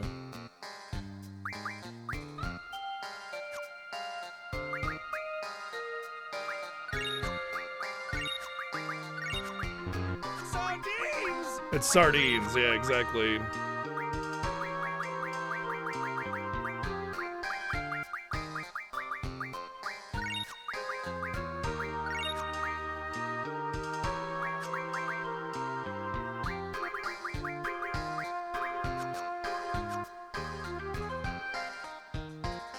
Thank you, Played Isaac, for the 100 bits. Yes, it's sardines. The magic armlet is sardines.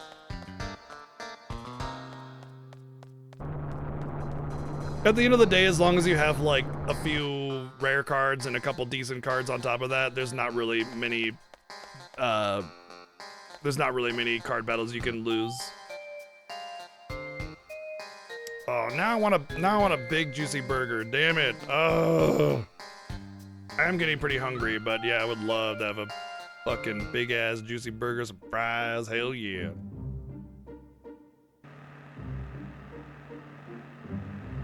All right, we wanted to go into the missile base without a car.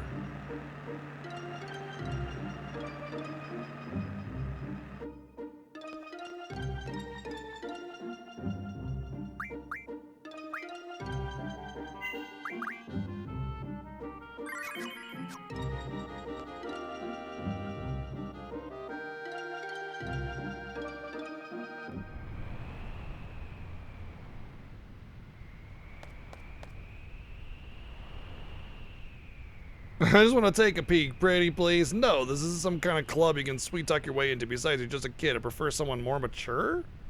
Up yours. Why did he turn it sexual? The fuck? What? Why did he turn it all weird, man? You didn't have to say that. Oh. Well, let's just go in anyway.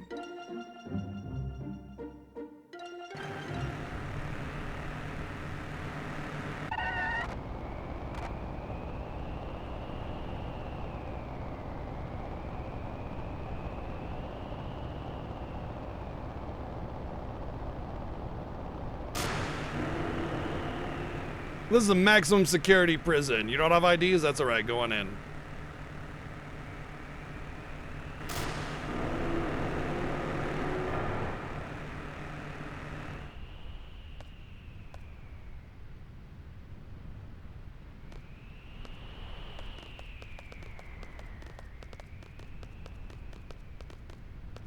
Nah, Zell did all the talking.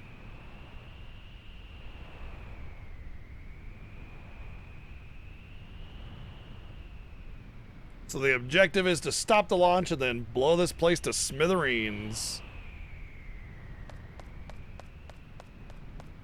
Let's blow these guys. Blow these guys away.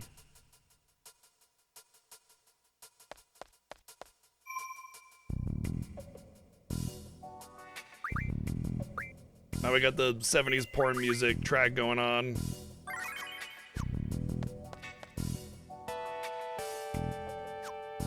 Wow, chicka, wow, wow.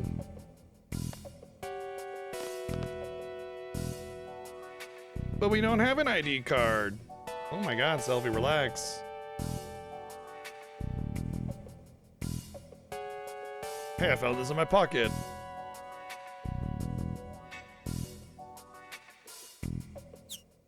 Woo, it just happens to be what we need. How convenient.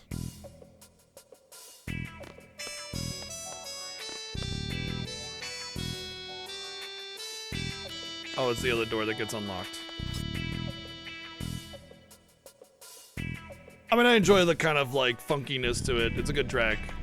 It just has a particular vibe.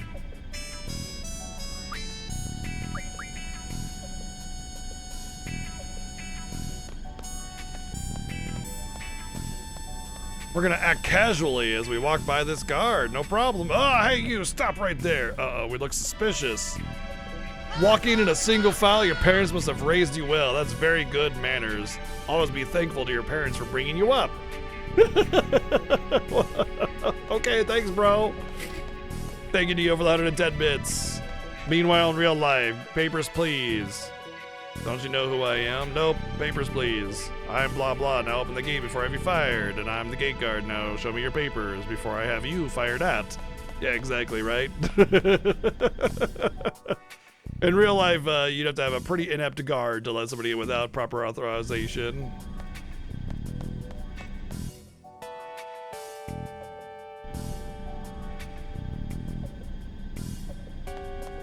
This is a hidden one if I'm not mistaken.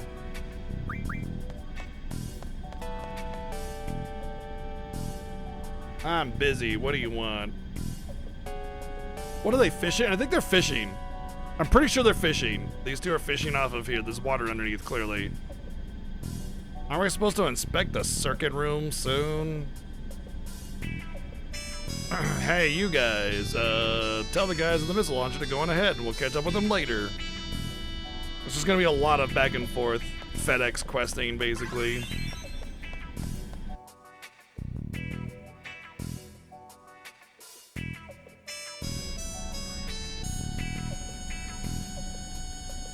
Yeah, like a guard at like an event or something, like a music festival or something, isn't really gonna care that much. But any kind of like classified, you know, super security kind of thing, yeah, they're gonna require proper documentation. Once you get back to Squall side, there's absolutely nothing stopping you from walking right back outside and going to Bellum Hotel for a nap.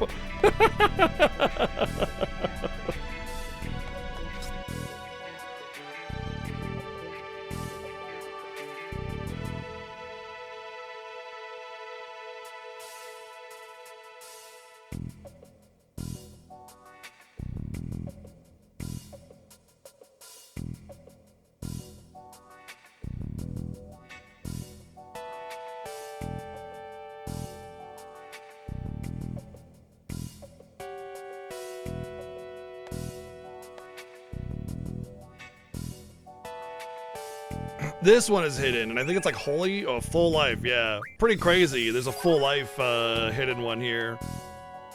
You only have one chance to get it unless you sit here for like 20 minutes running around in circles. To go on ahead.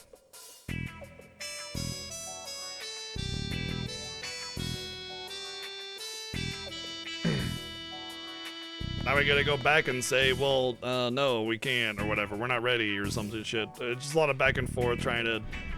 Nothing really lore related going on here. Just a way to weasel your way into the places that you want to get into.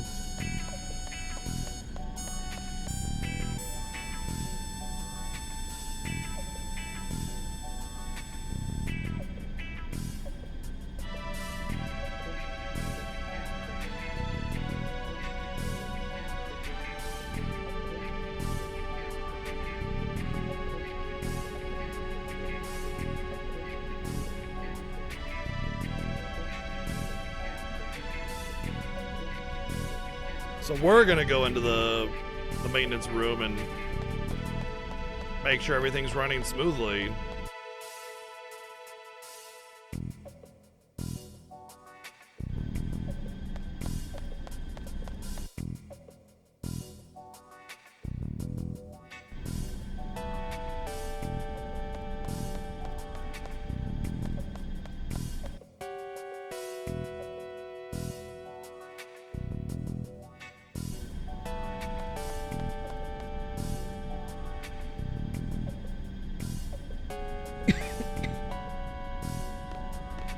Cool. And they just let us in because why not? Ooh, shiny power room. don't know, Blizzara. I'll just hit whatever. Bleep, bleep, bleep, bleep, bleep, bleep, bleep, bleep, bleep, bleep, bleep, bleep, bleep, bleep, bleep, bleep, bleep.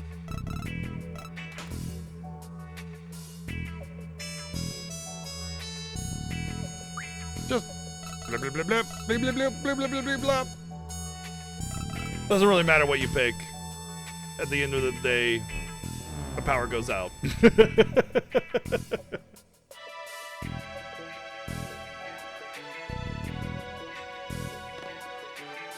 Let's get the hell out of here.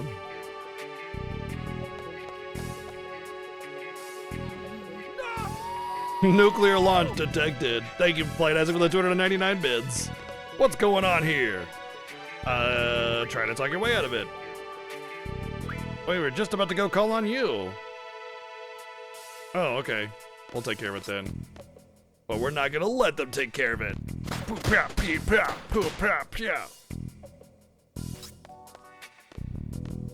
We just slit their throats. Like, they're definitely knocked out, right? So they're dead. Like, whether we killed them or not, they are dead. They are those two are very dead. Oh, not yet. Not yet.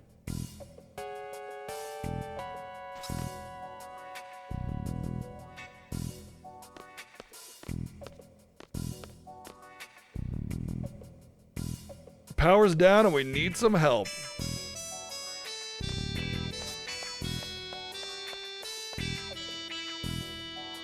It seems logical that they're trying to blow us up, so we should blow them up first instead of just stopping them from blowing us up. Haven't seen you around here. Yeah, play it cool. We need some help in here. Doesn't really matter who. Do you think you could lend us a hand? Oh, sure, we'll help out. Got a power fail at a crucial time like this. What the heck are the maintenance guys doing? But yeah, gotta keep up appearances.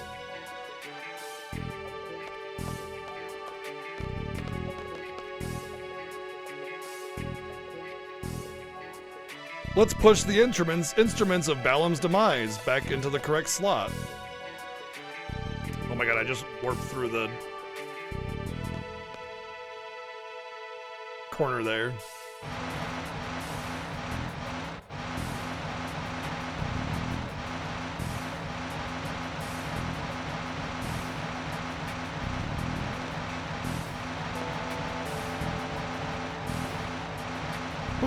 That's some commitment, Zenith. That is some commitment. I'll be doing all right, dude.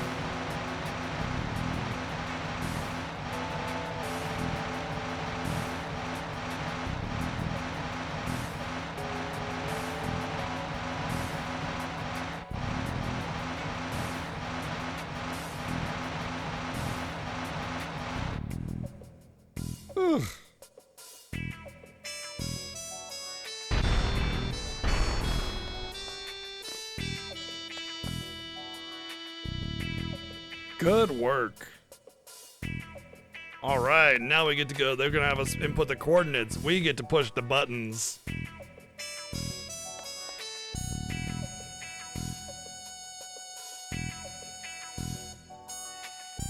We can't just press random buttons and we accidentally launch the missiles, so let's just mess with it.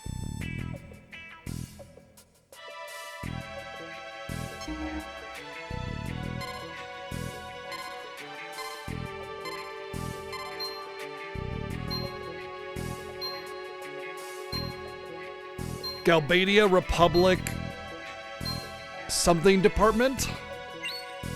Galbadia Republic my ass. So you can set the target.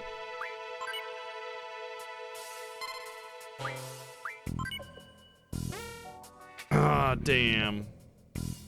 Can't do anything about setting the target. Alright, fine. What about error ratio?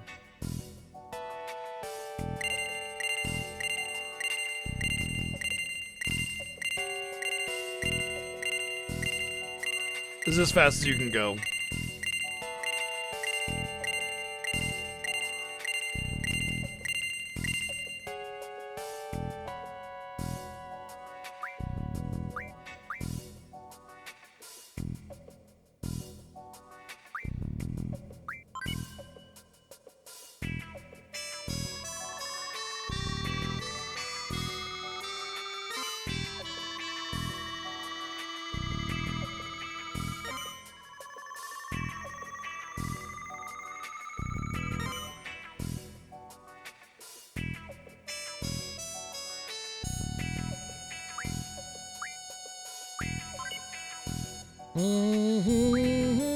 What's the equipment? Confirm equipment?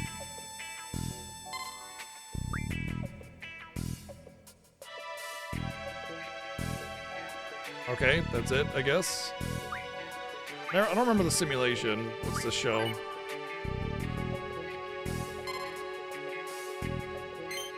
So us versus where our target is. Kaboom!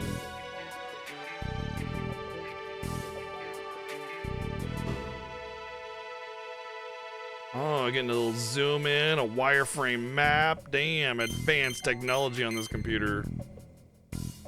Accuracy rate 20 to 30%, error ratio 65 to 80%. I mean, that seems like it's pretty much gonna miss. Weird that it doesn't.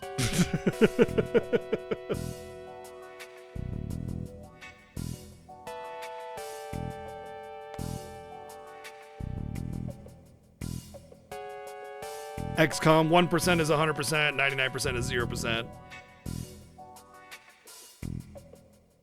Come to report on the missile coordinate data. Oh, okay. In that case, go right ahead. Hey, this is authorized personnel only. Yeah, but we want to go in there. Oh, yeah. Yeah, of course. Go right in.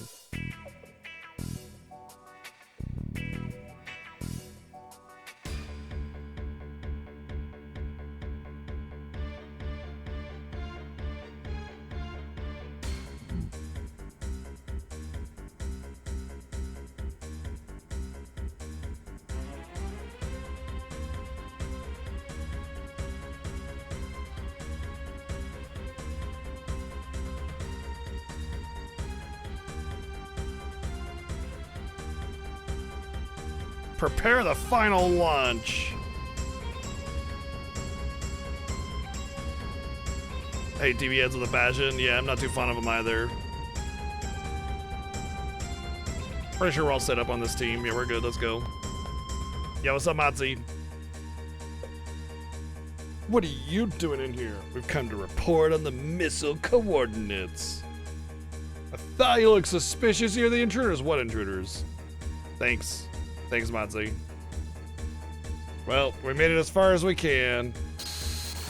Now we must do our Super Saiyan transformation. Ta-da! We were actually just a girl in a tiny dress and a martial artist.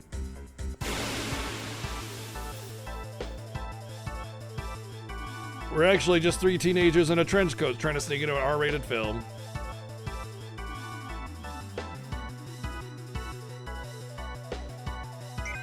Time for us to get super serial. Okay, you do that.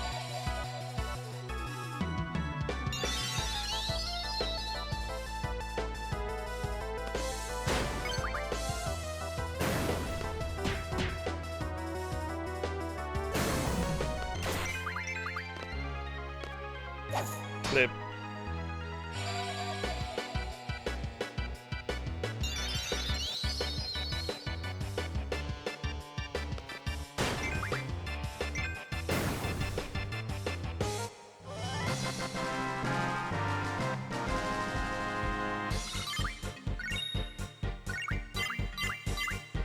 This year in the Fiesta, I almost soft-locked at this part. It was really, really, really hard to get through with the incentive that we had, the limitation that we had. Man, this is rough.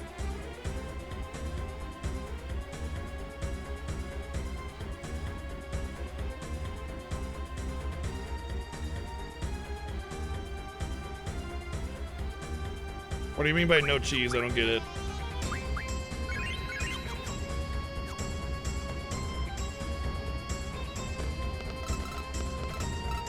Oh, hey, the self-destruct was right here. Blip, blip, blip, blip, blip, blip. Boom. Now we need to find the self-destruct mechanism, but you have to search these two. It's in the back room there, but you have to search these two first.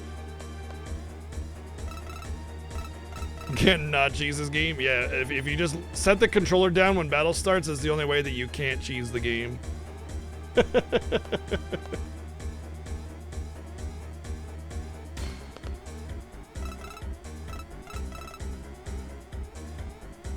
Set it to 10 minutes.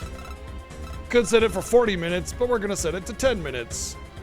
Cause, meh.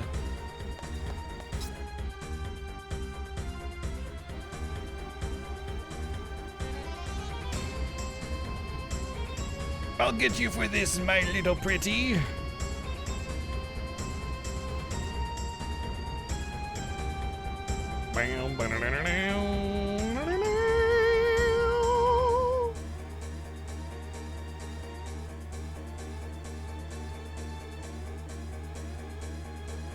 Writing, but why do you ask that question? Like, what makes you think that that's the thing? Like, why do you ask? Why is that the first question you ask? I don't understand. Like, what makes you ask that question? It makes no sense to just ask it out of nowhere, right? So what made you ask that question? That's what I'm asking.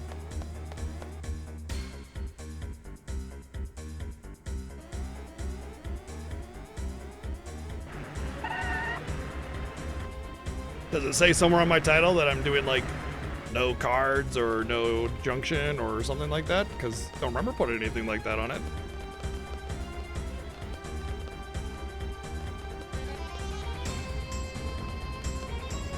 Run, cowards, run!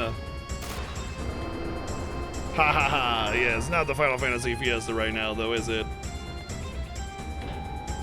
Oh no, the missiles are being fired anyway! Everything we did was for naught! Oh, well, rip Balam Garden, it's gone. Bye-bye.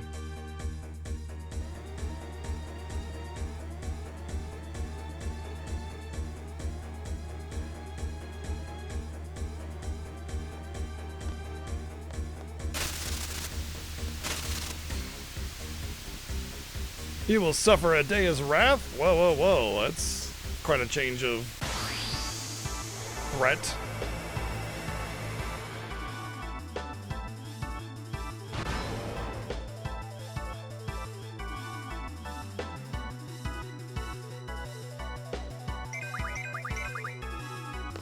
Blip blap.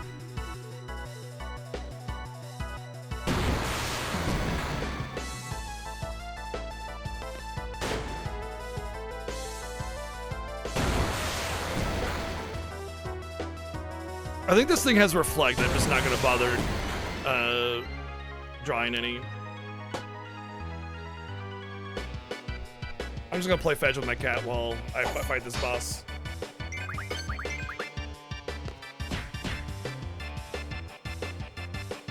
Happy weekend, Alan.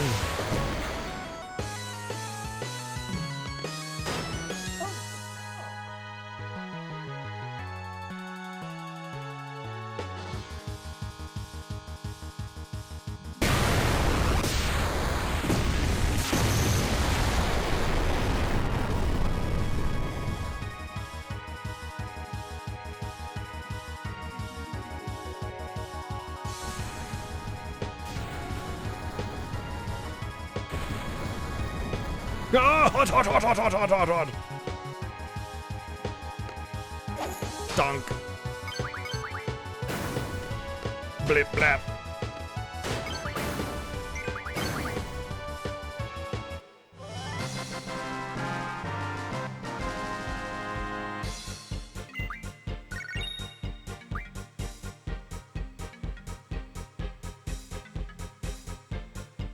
Hope that thing's under warranty.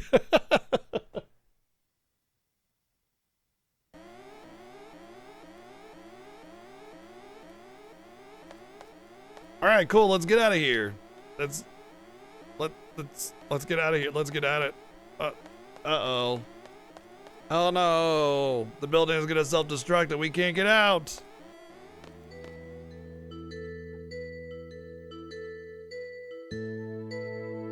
We're locked in. Well, Skull will take care of the rest, right?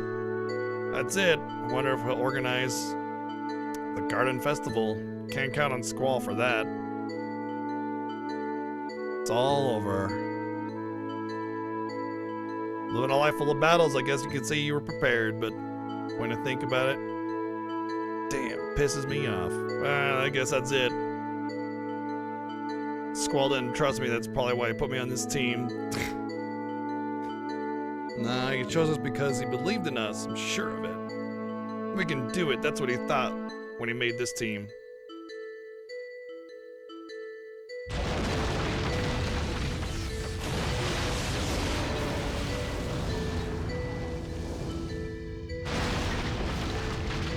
Well, rip Irvine, Zell, and Selfie. Oh well. No real loss. It's fine. Moving on.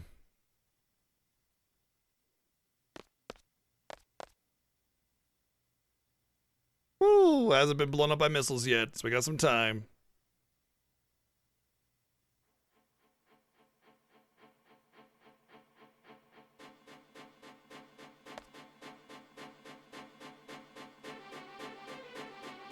Are you gonna drop it? There you go.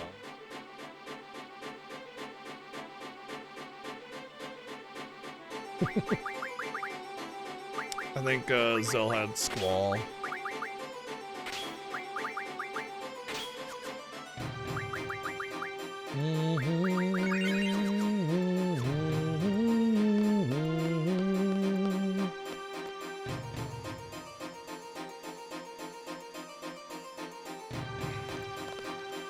Find the headmaster! Why do we need to find the head? Wait, what's going on? Are they evacuating? Seize him, kill him if you have to! Wait, what? What the hell happened with the headmaster? Uh-oh, what's going on? The plot thickens. Go. He doesn't offer anything. Nobody's saying anything. They're trying to kill the headmaster. No, they're items and equipment. It's okay. You don't have items and equipment in this game. They just transfer to whoever you're controlling. Woo!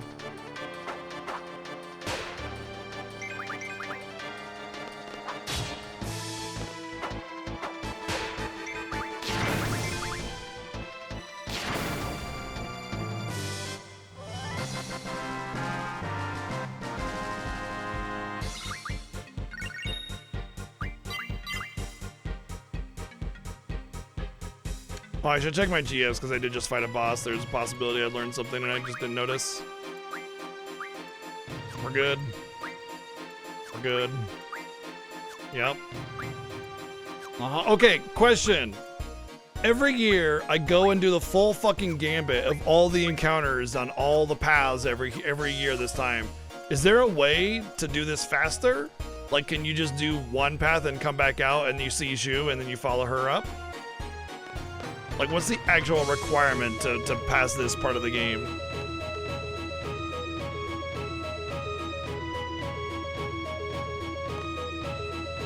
What the hell is going on? 3, which side are you on? Answer the question, are you with the Garden Master or are you with Sid? I don't understand. Do you swear your allegiance to Garden Master Norg? I don't get it. Can you tell me what's going on? I'm the one asking questions. You're just supposed to follow orders. What kind of attitude is this? You're with Sid, aren't you? Okay. Instead of explaining everything, he just goes and attacks me. With monsters, no less. That seems like the right side to be on.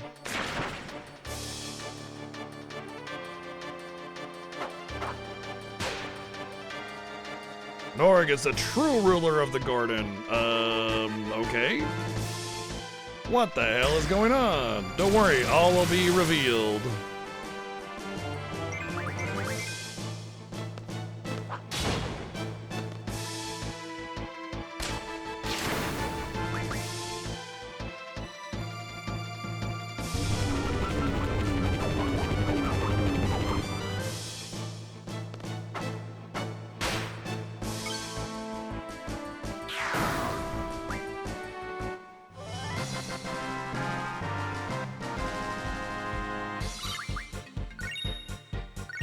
Right, exactly. We don't know who the hell Norg is. Actually, we should, because the information panel in the classroom says that the garden, like something or other, not the headmaster, the owner or something like that is Norg.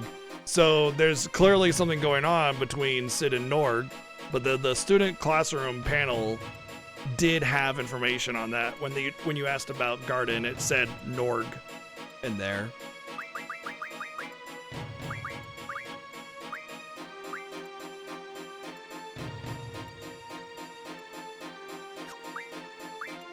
It was ammo refinement, right? Yeah.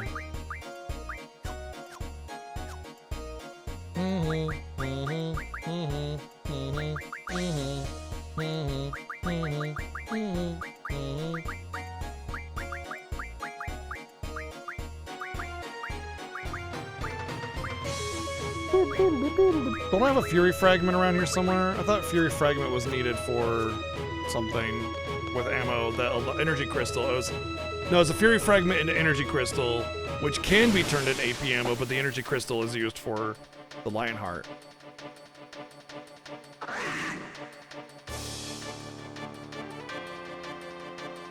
Changsu!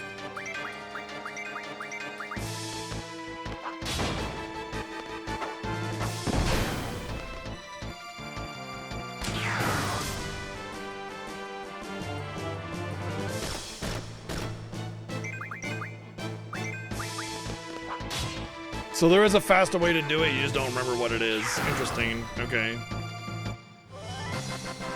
Maybe it just needs 2 or 3 or something. I do know that, like, if you make regular stops by the main front area, that once you see Zhu going up, then you can follow her.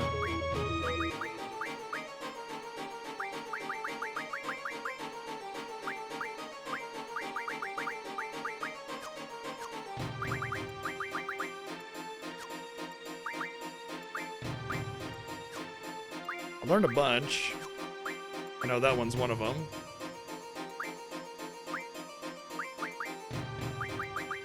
I would say he's done for now.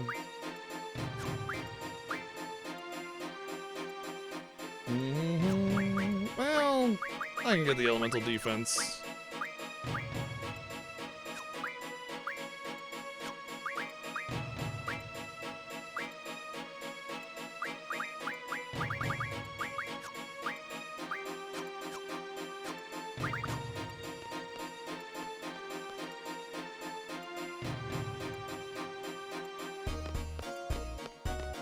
What's up with you, kiddo? The guard is in chaos. The monsters from the training center are everywhere. The members of the Garden Master's faction set them free. Watch your back, man. So the Garden Master faction set all the monsters free and are trying to usurp control over Garden or something? Ah, here's Raijin and Fujin. What do they got to say on the matter?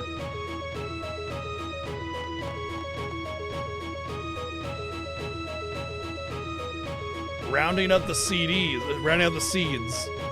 Remember what they said? They said that Cypher was going to round up all the seeds and execute them. Basically, he was going to go hunting seeds, right? So they're trying to round them up, and then everyone's like, "Whoa, whoa, whoa, whoa!" So okay, we can from this. Yeah, there's an app for it. You can also play it on FF14 quite a bit. So basically, what you can glean from this is that Norg is more than likely in cahoots with Adea, or at least complying with her demands, which means that he's going to try to round up all the seeds. And then Sid was like, "I don't think so. We're gonna fight you." So now we're a little bit of a little civil war within the garden. Disappointing for the disciplinary committee. All our hard work for nothing. Oh my God, come on. Oh man. Galbadian missiles may be heading this way. Oh shit.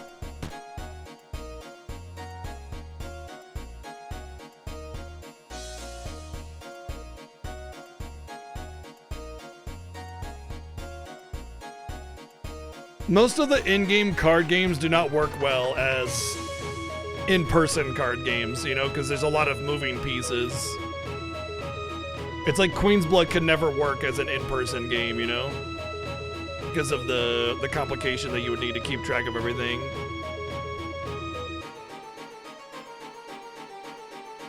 So they're not with any faction. They're with Cypher, whatever Cypher's faction is.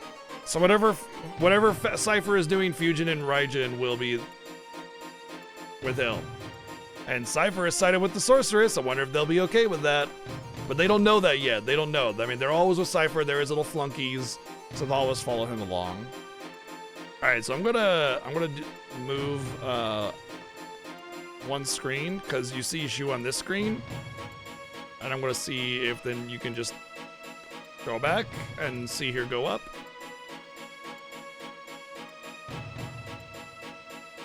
Okay, not yet. So maybe at the very least one.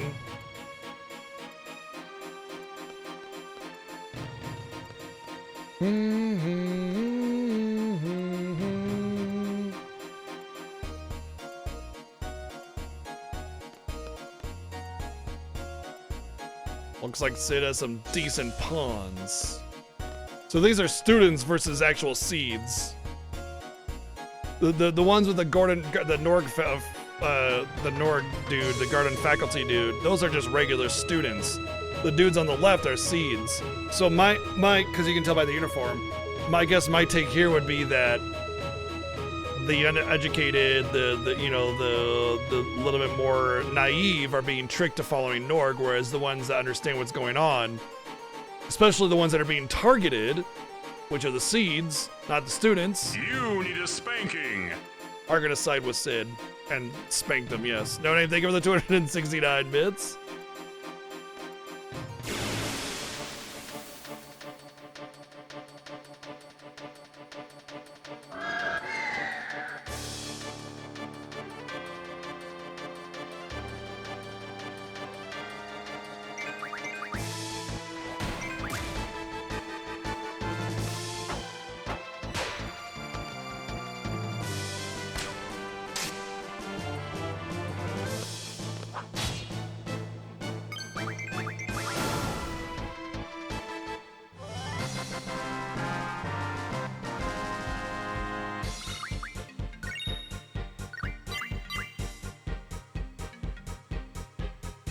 Especially when compared to a student. You know, a student may take several exams before they actually pass.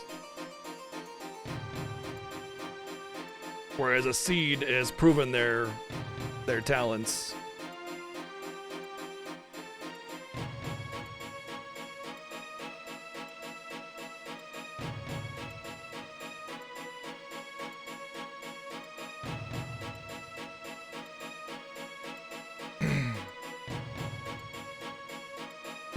If there's any one required to do it, it's got to be this one. Because, you know, we talk about the missiles, we talk about Zhu is the one that's going to know where he's after.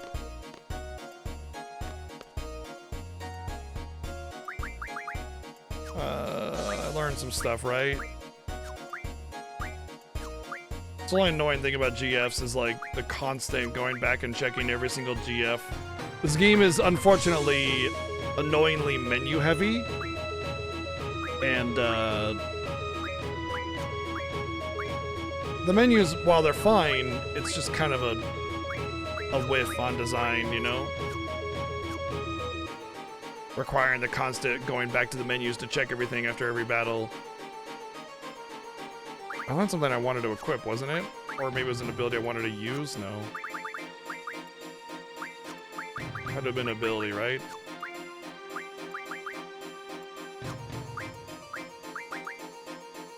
I think it's just the spirit thing then. What was that? Did I get paid? What was that? Wait, is the dude that we passed the seed exam together? I can't believe you forgot. Ah, oh, jeez. Damn it.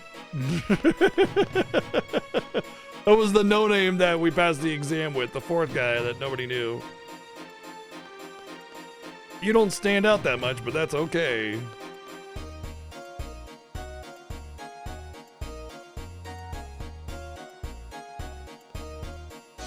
Alright, it's not just the infirmary that's required. Only 3 are required. Interesting. So maybe you just gotta do 3 and then head back.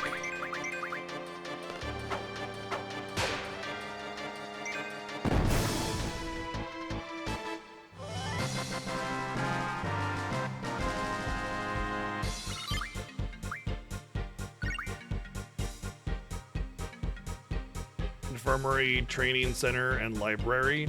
It might just be that it's faster to do the infirmary, training center, and library with the infirmary being essential kind of thing. Because it's like instead of going all the way up and then having to come all the way back down, you just go infirmary and then library and training and then come back down. Might just be faster, less steps, less encounters, you know?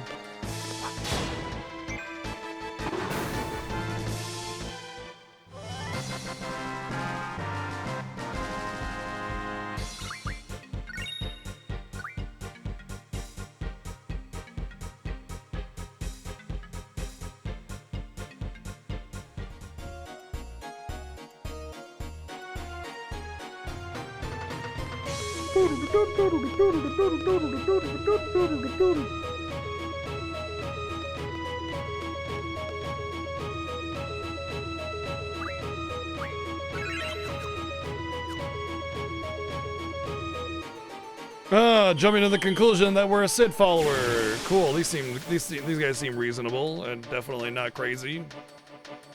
Obviously, they're portrayed as much more aggressive and everything because you know you want to see them as the bad guys.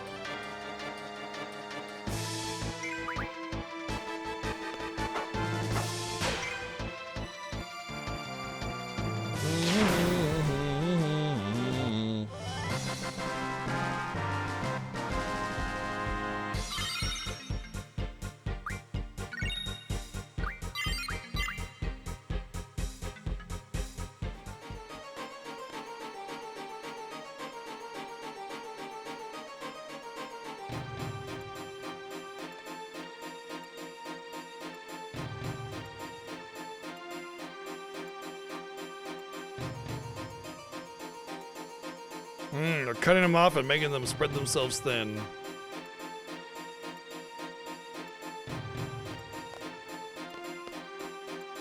So Shu is in charge.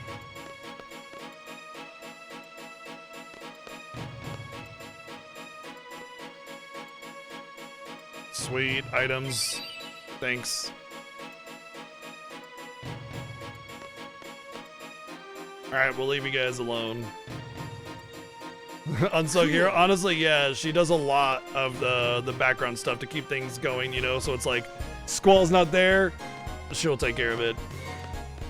Thank you, Noni, for the 123 bits, and Profit with the 76 months! Hope you're doing good, thank you. Yeah, cool, the headmaster's not here.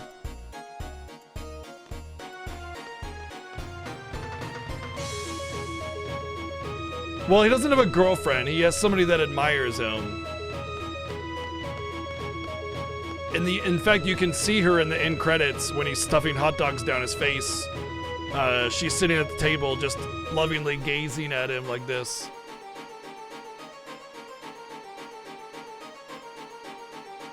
Oh look, let's kill these children. Oh, they seem like they're definitely got their head on straight. They're trying to kill children. Cool, cool, cool. Yeah, cool.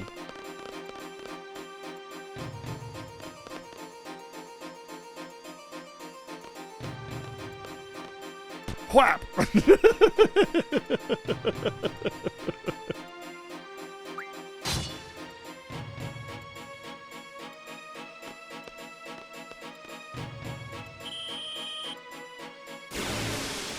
Yeah, Zell's only girlfriend is the hot dogs. That's it. He only loves the hot dogs and button machines.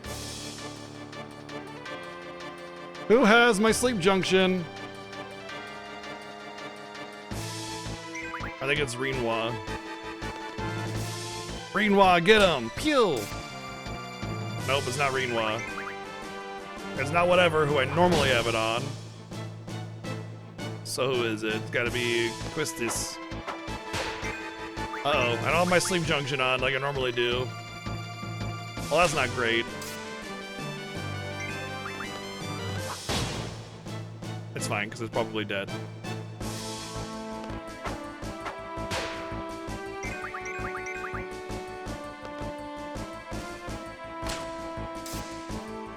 If this thing was in space, would it be a Star Trek-Sar?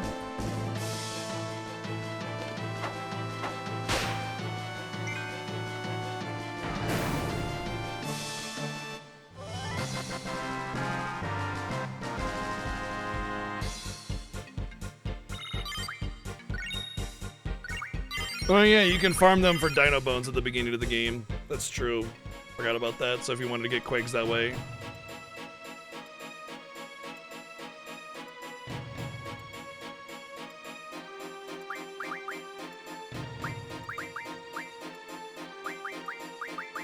Oh, so you have the status junction, you just don't have the magic on it.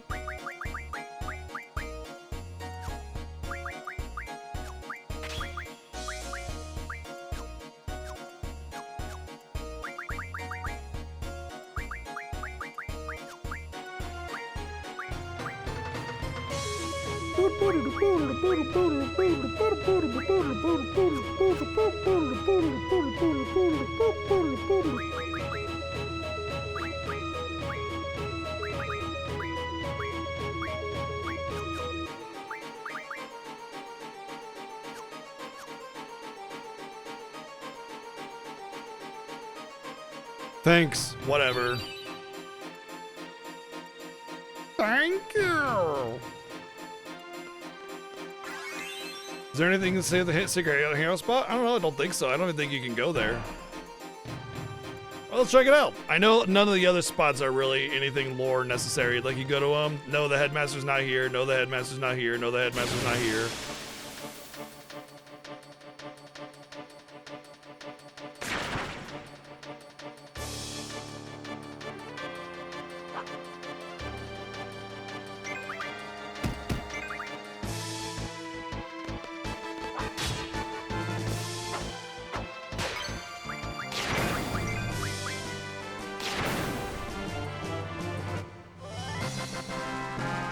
Let's go to the secret hangout. We can smooch. All three of us can just do some smooching, since that's what everybody does there, right?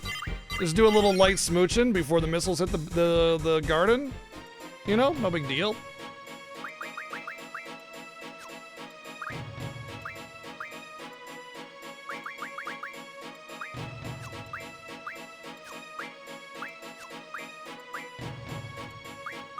There's the magic bonus.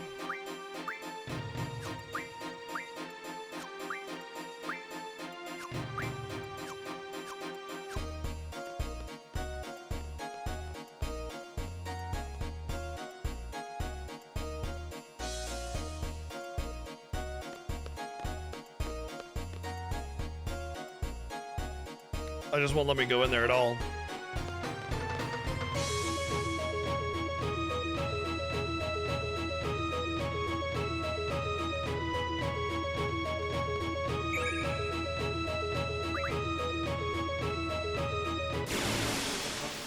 Let's go talk to this weird dude over here, just sitting here in the middle of a war.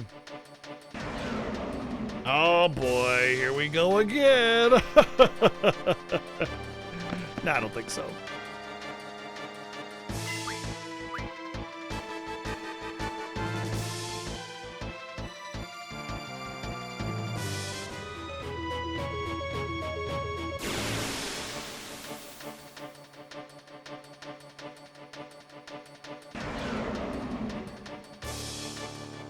Yeah, exactly. Holy fucking shit, it's a dinosaur. Jesus Christ, what the fuck?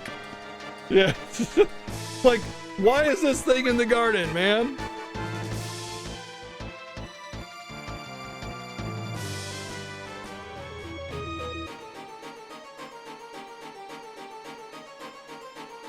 Oh, a secret shop, is it? That's it? It's just a normal item shop.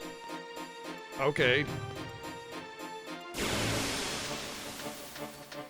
What if you're just training on like the low-level monsters and then a T-Rexar just comes behind you and just yomp? Damn, the spawn rate of these things is crazy today. Whoopsie doodle. Well, Rinwa's dead. Sorry.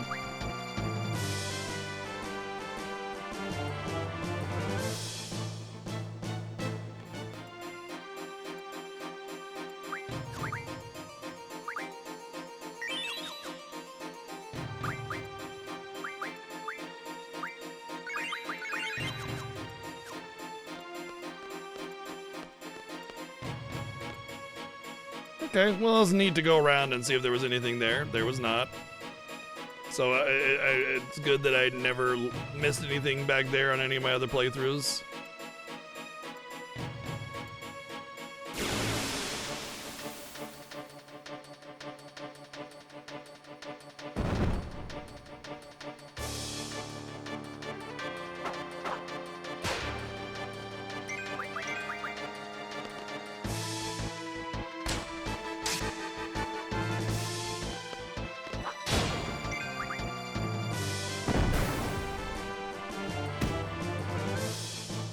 Are these voodoo? Voodoo you do? You do the voodoo. VODed? Like, you mean, do we highlight them? Well, no, we can't, actually. I mean, it'll be available to watch for 90 days, but the VOD apocalypse means that I can't keep them anymore. Do you know that about that? So I have all of my previous streams curated and organized into different playlists, and Twitch is getting rid of it, all of it. So you only have 100 hours of storage now instead of infinite storage, which means all of my content is being migrated over to YouTube. It's taking a very, very long time. So any of my streams will only be rewatchable up to 90 days. Oh, hey, there's you. Yep, we only needed to do 3 at least. Well, 2 or 3.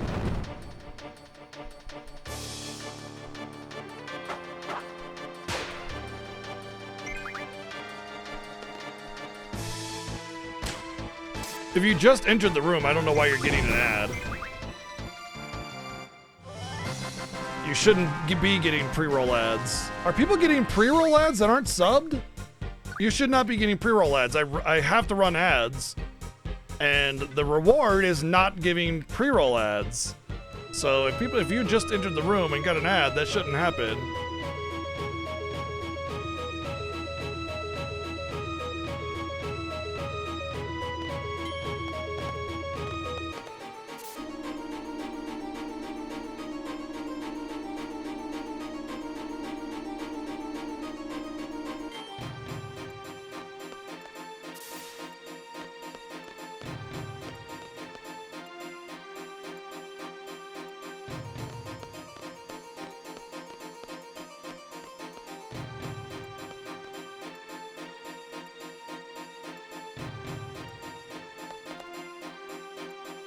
Whose side are you on? Neither. We have urgent news. We need to see the headmaster.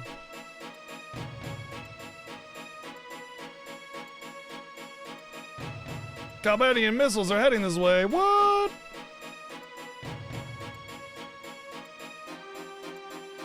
He made it look like he's hiding, but he's been there the whole time in his office. Lol. They didn't even check.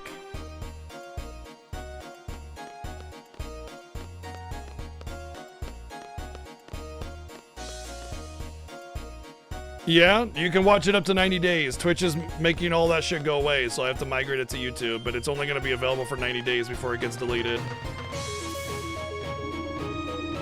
Not my choice. By the way, Cracktoon, did you just enter the channel and got an ad? Because you should not be getting pre-roll ads. You should not be getting an ad as you enter the channel. The whole point of me having to play ads is so it takes away pre-roll ads. You had to have been here for at least an hour before you got an ad.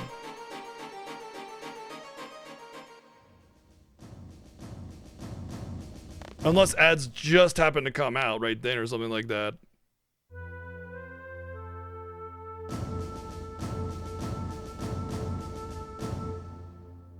I don't know why it's doing that. It shouldn't do that. You shouldn't be getting a pre-roll ad. The intercom is down, so we can't order evacuation. Shu, Raijin, and Fujin are taking care of it. Oh, good. Assist them and then evacuate.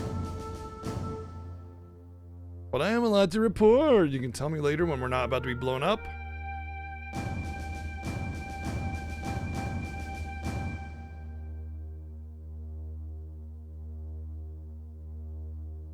Captain's gonna go down with the ship.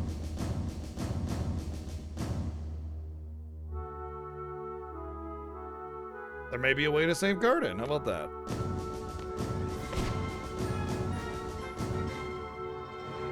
You were channel surfing? Maybe that was why. You know Twitch is operating at a loss, right, Dracorius? Like, it's not greedy if you're operating at a loss because you're literally, like, getting less than what you're putting out. So I wouldn't say that's greedy. I would say they've handled things poorly in a lot of ways. But no, I wouldn't say greed is one of them. I mean, Amazon is definitely greedy, and Amazon does own Twitch, but from my understanding, Amazon has a pretty hands-off approach with Twitch. Enoch Shaw, thank you for 7 months of subbing. Appreciate that, thank you. So yeah, I wouldn't say that specifically. Yeah, right, No Name, thank you for the 111 bids.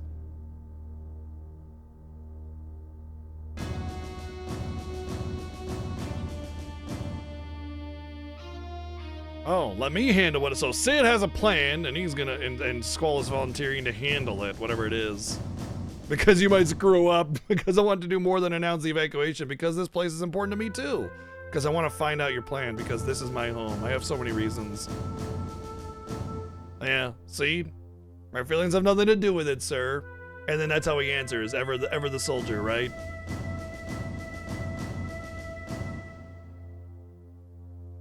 Questis was right. You do have a hard time expressing your feelings. Why am I being judged?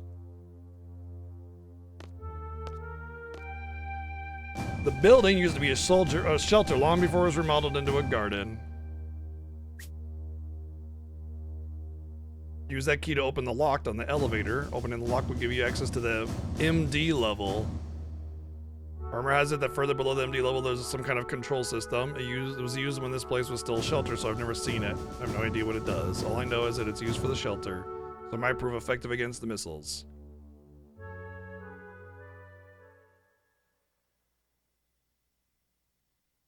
Better than nothing.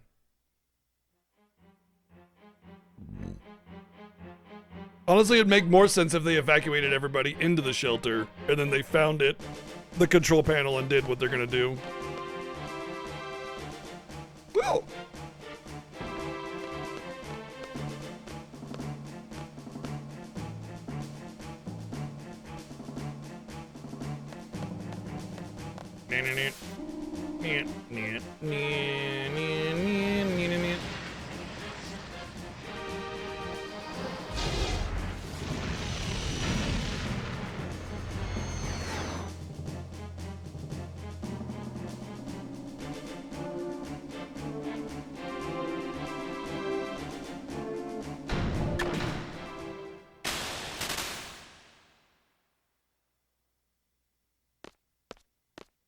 I think we have to talk to her. There's got to be a way out of this, and then you can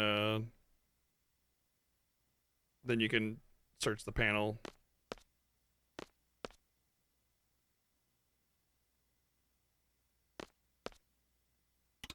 There we go. Maybe you got to hit that first. Then you can search the panel. Hey, it's not letting me walk on it. That's not allowing me to search it either. There we go. All right, whatever.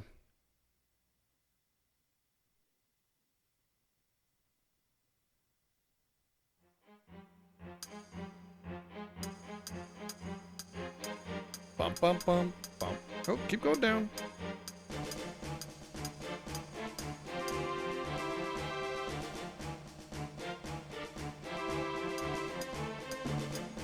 This camera angle pointing directly at the elevator. I'm sure it's nothing, right?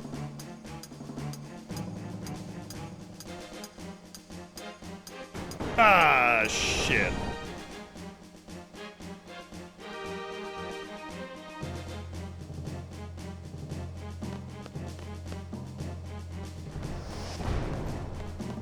Ooh, escape by a hair.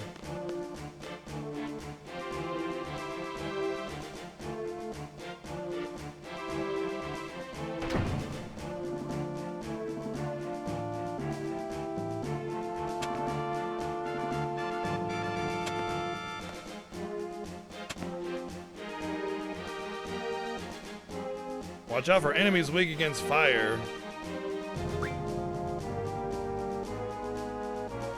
Yeah, we definitely need to worry about that. Don't worry, we're totally gonna take advantage of the elemental attack function. Totally.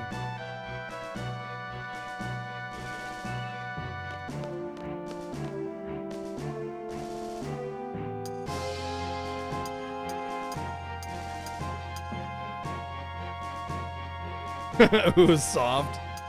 Alright, Zidane. Can it.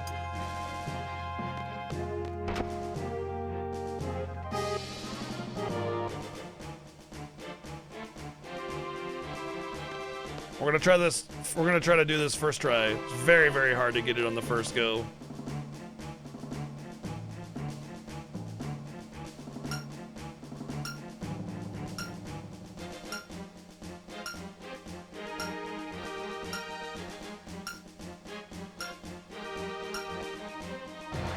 Yeah.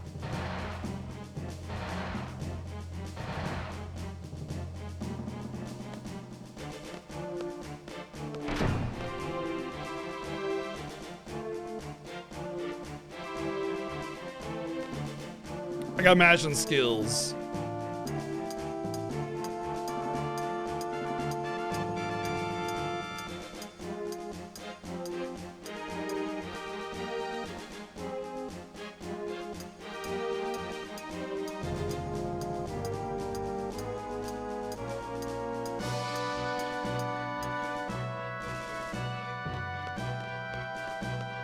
Considering this is all a maintenance area and they still have railing on the stairs, how many games have stairways with no fucking railing because they're terrible? Like, at least this actually makes sense and has railing where it needs to be, you know? I think this is a hidden drop point.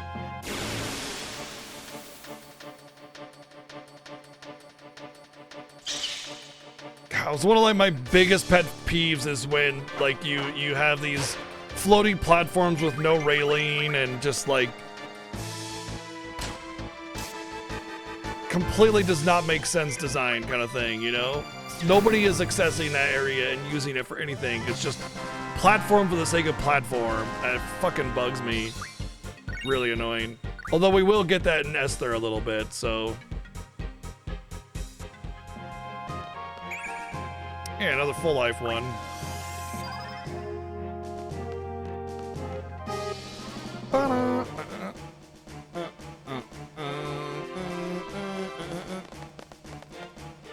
A dead end.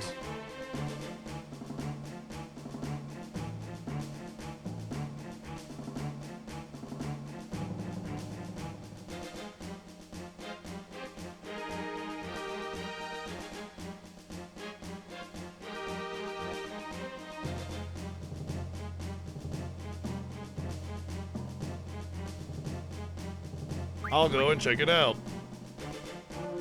The decisions you make alter your rank a little bit. I really like the ladder climbing sound effect. The little tink is very, I don't know, just sounds nice. I just like that tink. Whoopsie, the ladder broke.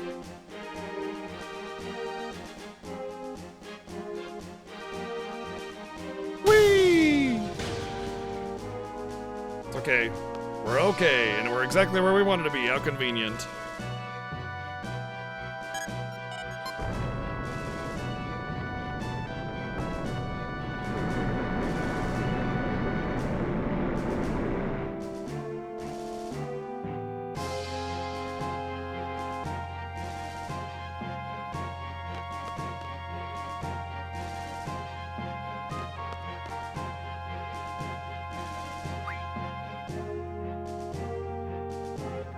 He's got a heavy coat, protected him. And a vitality junction.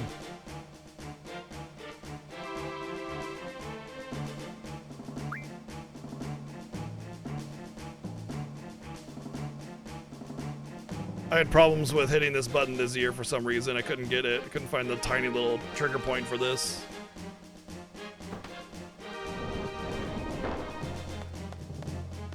Bump, bump. I love how everything has like a logical function, you know? Like you open the latch, you pull it back, you slide it out of the way. Like they made this machinery work, and I think that's really cool.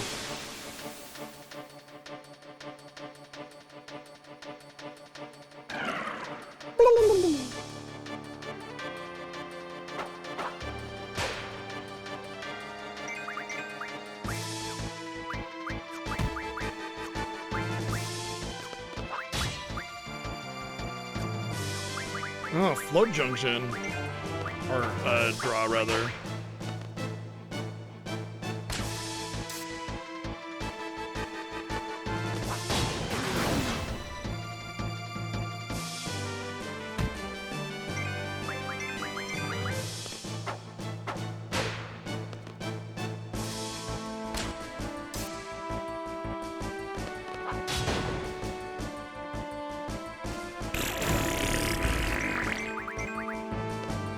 Unfortunately, no matter what, these things are just going to take some time to kill, no matter how OP I am, because they have ultra defense. But they don't have very much HP, so.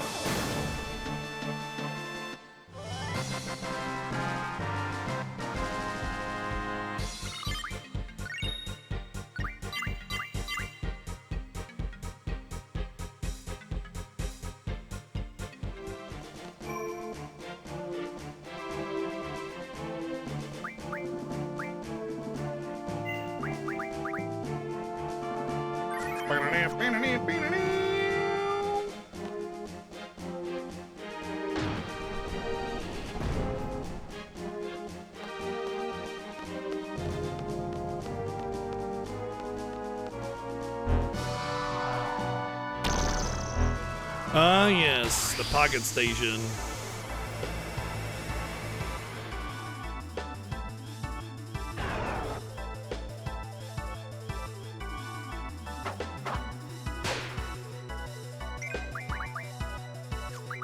Wouldn't mind some confuses, but this boss is kind of annoying, so we're just gonna kill it. Not worth the confuses.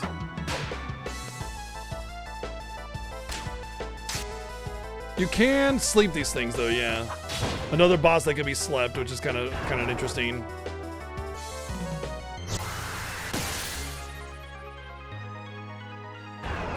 Wow, that did a lot of damage for Squall. I don't think it was percentile damage either.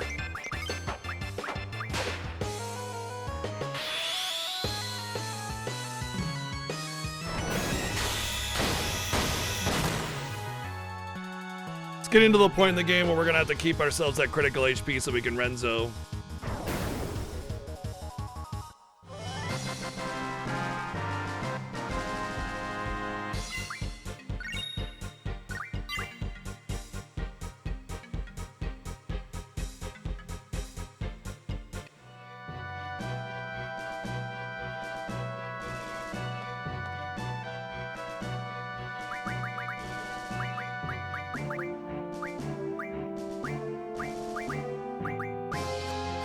I will want hit junction later on as I take when I take Diablos off of Squall, since he doesn't need hit junction. Other characters might want it.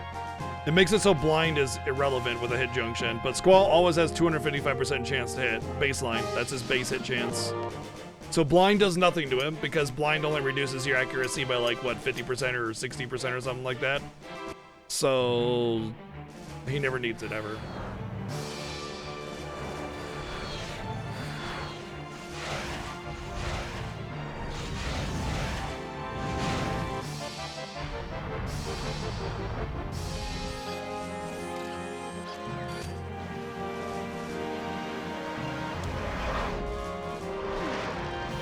So much for that failure chance. They look pretty dead on to me. Yeah, like the camera eye, yeah, I think it's kind of neat.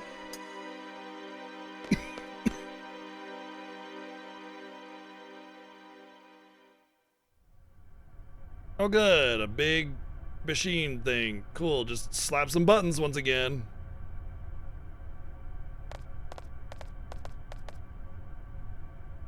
If only Zell were here.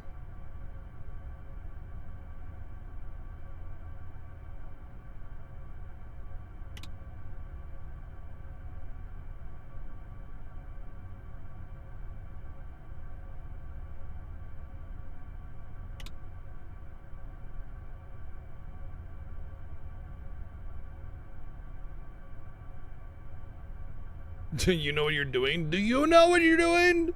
Nobody knows what they're doing. Nobody knows how to operate this machine. Okay, I knew what I was doing. Yeah, I knew that from the start. I knew that. That's, of course I knew what I was doing. Like, why wouldn't I know what I'm doing? I'm Squall after all. I'm the leader guy, right? I knew all along what I was doing.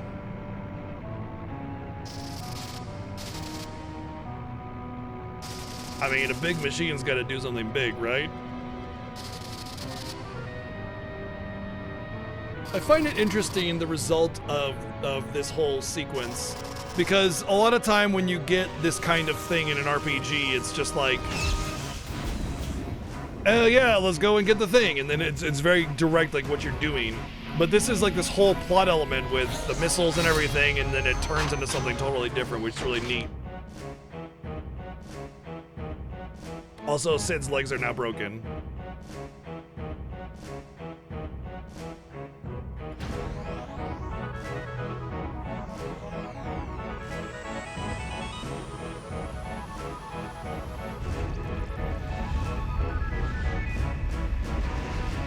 Oh, that big spinny thing on top of Garden was actually supposed to be a big spinny thing on the bottom of Garden. Well, all that wildlife is dead. Missiles incoming!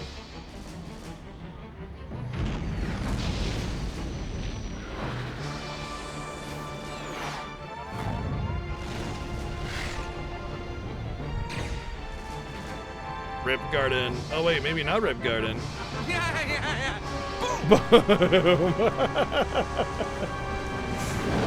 Thank you, Played As Below 300 bits. Apparently, Garden is moving the whole ass fucking school. Just mobile fortress. Let's go.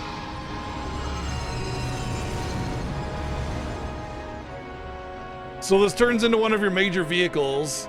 And like I said, it's very interesting. Normally when you go to get like your boat or whatever in an RPG, it's like, we need a boat, gang. And it's like, let's go find the boat guy. All right, we got our boat. Yay, golly gee. The one thing is like, oh, sorry. We don't have the wood to make a boat, and there's no more boats left in the town because the bad guy burned them. You need to get the phantom tree to get the right kind of wood to make a boat. You need to go to the forest of Sparkly Doom to get the phantom tree for the wood, and then you go beat up the living phantom tree. You get like one piece of wood. It's like, yeah, got it. We'll make a boat out of this one piece of wood. And then you go back to town and make your boat. You know what I mean? It's like, that's typical RPG bullshit. But like, this is a whole ass, like, it feels like a real plot point. It feels like this could happen if this were the world, you know? And it turns into your boat, right? I really like that kind of concept where it's not just,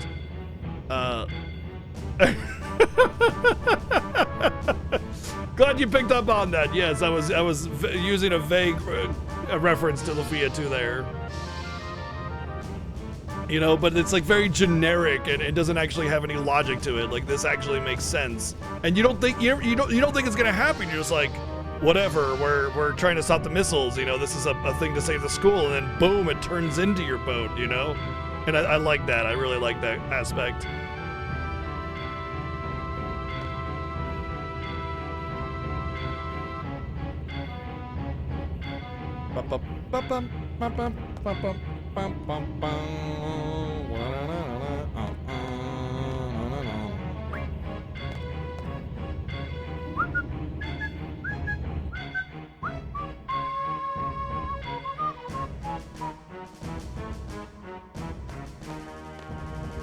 Beating games good.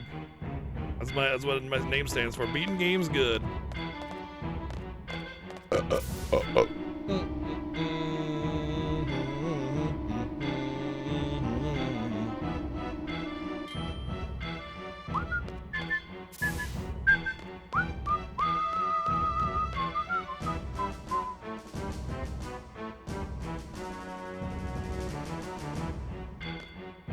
Yeah. Oh, let's talk to NPCs. Let's see what's going on here.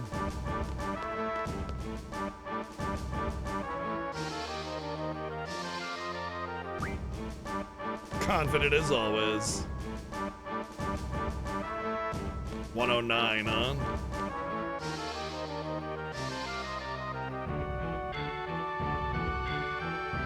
And it's all technology, like whatever.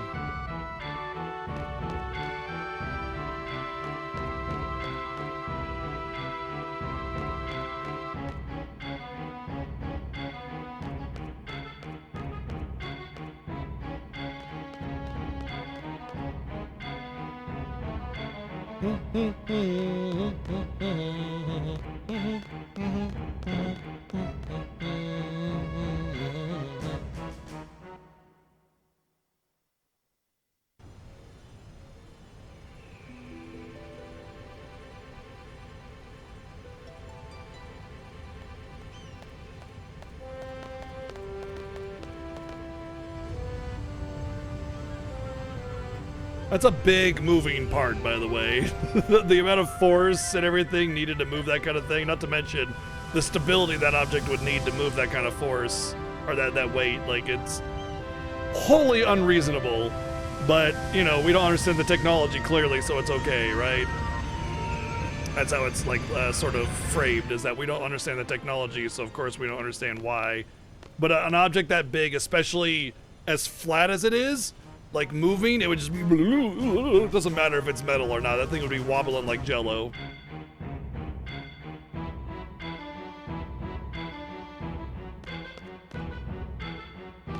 Whatever. It's the headmaster back on the bridge. Oh shit, something's up.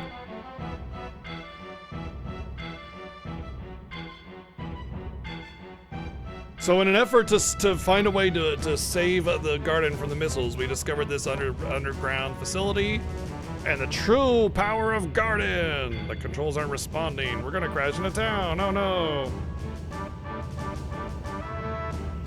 Why don't you handle it? You do it.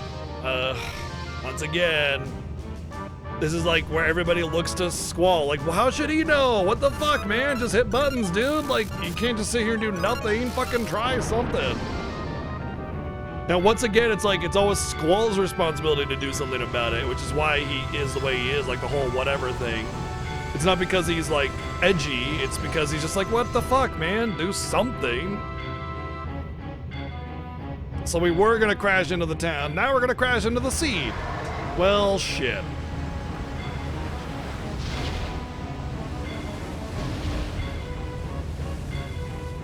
Well, I mean, if it could float on air, I guess it could float on water too. Yeah, and Bellum Town was taken out by the tidal wave that came after us landing in the water. It actually wouldn't be that much of a wave, it'd be fine. The city makes his entire character, yeah. He takes the whole whatever edginess that people have a stereotype about and make it his entire personality in Dissidia and other games like Kingdom Hearts. It's really stupid. Well, we'll drift along and try to figure out the controls.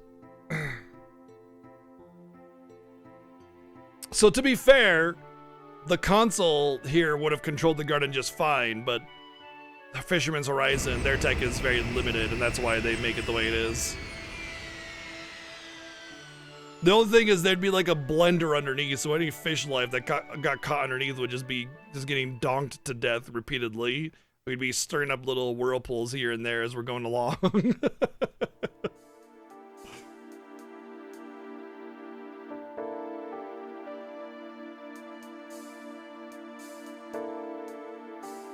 So the idea is that at least a day or so has passed since we made Garden this mobile fortress. But we don't know what happened between the battle, you know, with Garden, Master Norg, and Sid.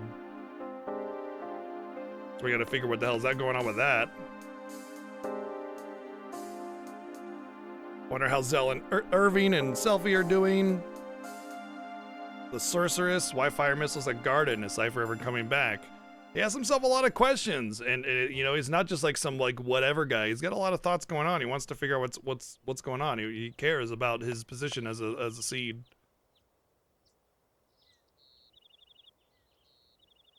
You look so adorable, sleeping like a baby. They might be starting to understand why Renoa came back for Squall. Maybe a little bit. She wants him to give a tour of Garden. She just wants him to show her around, get acquainted. But look how she's kind of moving her feet with her arms behind her back. You know, she wants Squall to take her around.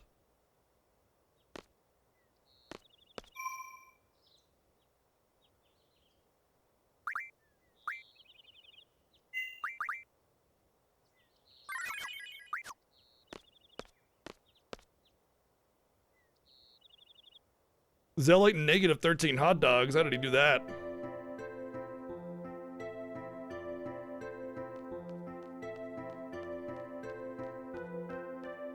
Not to play cards. Well, Instructor Sid does, or Headmaster Sid does have Cypher's card. That's the cafeteria, the parking lot.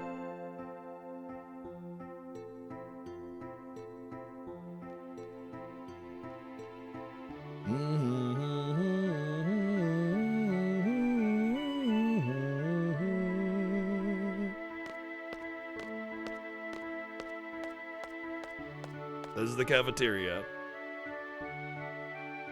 Obviously, this is where we take our meals, but there's always competition for the good stuff, especially the hot dogs.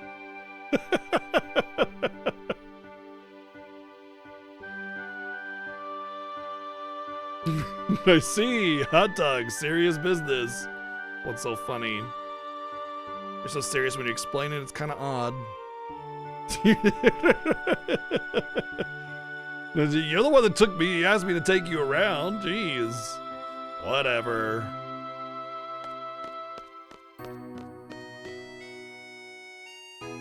But it's like he's probably very monotone. He's like, this is where the hot dogs are. Everybody wants to get the good hot dogs. Everybody acting like nothing happened.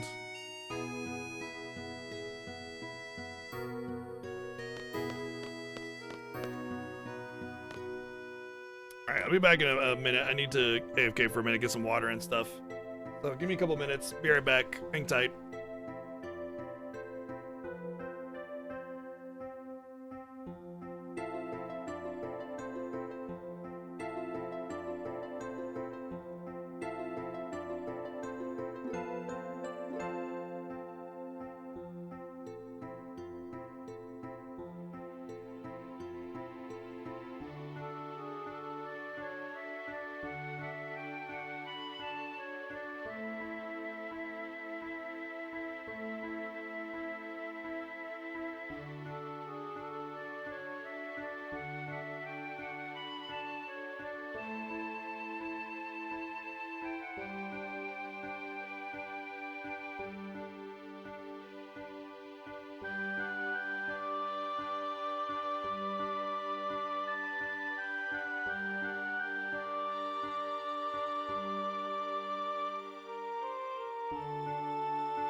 All right. How ace they were? What does that mean? How one they were? Yes, there is 1 pixel. Very ace if it's the amount of pixels that they have. Singular.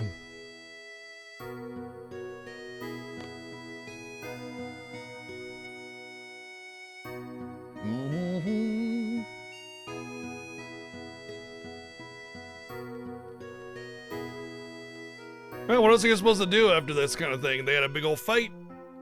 Garden turned mobile. What are you supposed to do at that point? Like, I guess just business as usual, you know?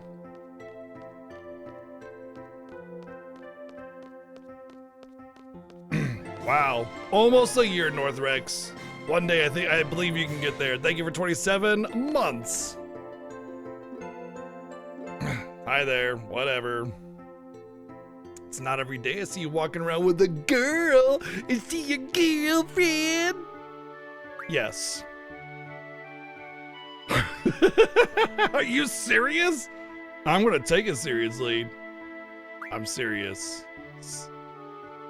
Seriously joking. Ah, damn. You guys are cute.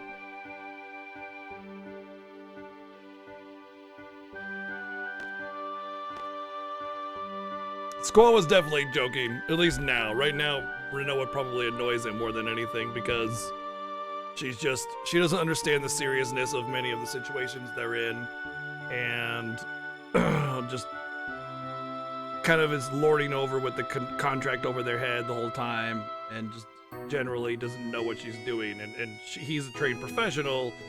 I just gets annoyed by it. You know, his first assignment. And it's this bullshit, right? So he probably is joking.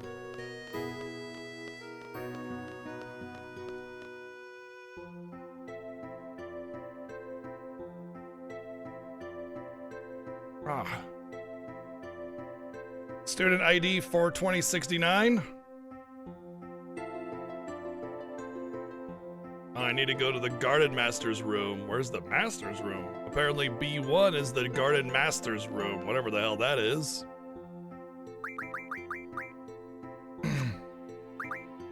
So we're gonna see this whole Norg thing, I guess.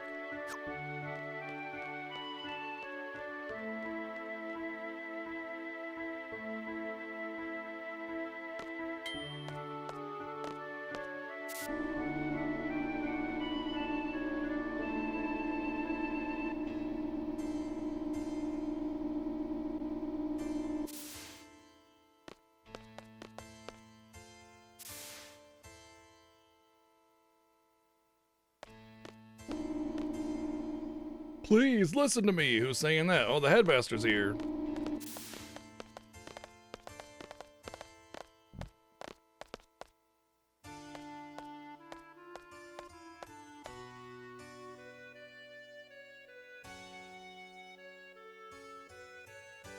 Let go of me, I'm not finished. Oh, okay, there's Headmaster Sid.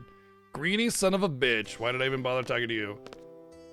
Seeds were brought up for the future, and that future is now. Why can't you understand? So, clearly there's a disagreement going on here, and there's still a disagreement going on, but we don't know what the hell's going on. Like, if they were warring each other, trying to kill each other, how is it they're so civil now? Well, somewhat civil anyway. It seems as if they're lording something over Sid's head. Maybe it's, you know, ownership versus being in control. Nothing but a money-grubbing son of a bitch, and never would have built this place. Interesting. Now he's crying.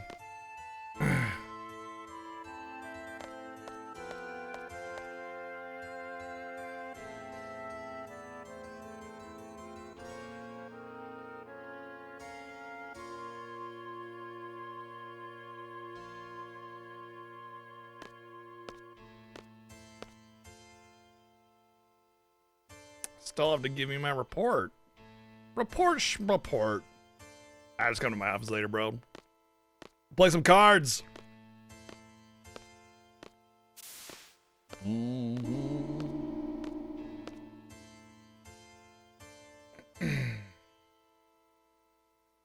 Master Norg has been waiting for you, so now we're gonna figure out what this whole Master Norg thing is and how it relates to everything going on.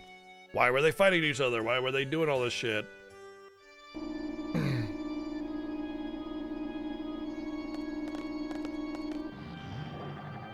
Whenever Master calls Norg... Oh. Sweet, thank you. Oh yeah! I got some of that same pasta my wife gave me yesterday, whatever she didn't eat. Sweet. So good.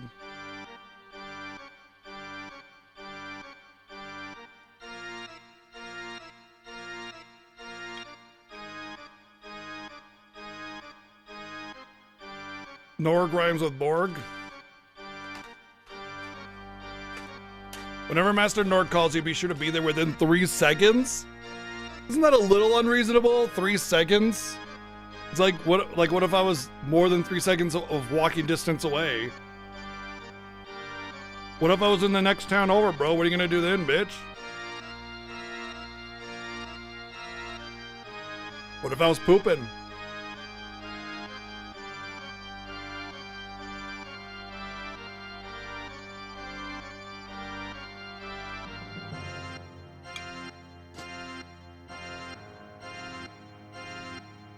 Also, for someone with no presence, how do you expect people to treat your authority seriously?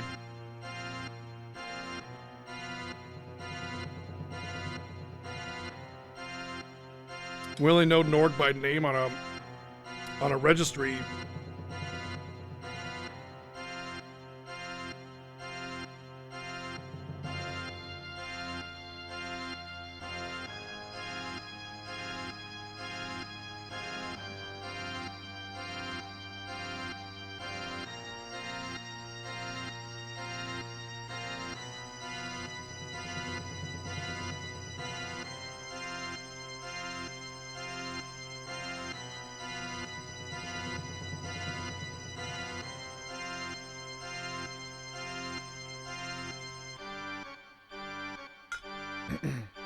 Probably one of those intentionally impossible standards, you know?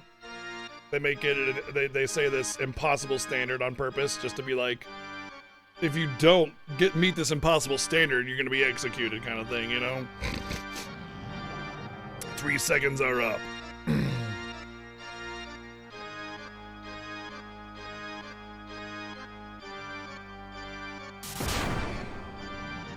That's Master Norg.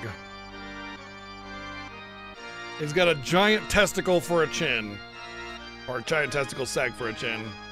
That seems normal. This is the proprietor, the Garden Master, apparently. We didn't know anything about him. Yeah, so he's not human. We didn't know that. What a shock. Give your report on the sorceress. So apparently we're going to give our report to him.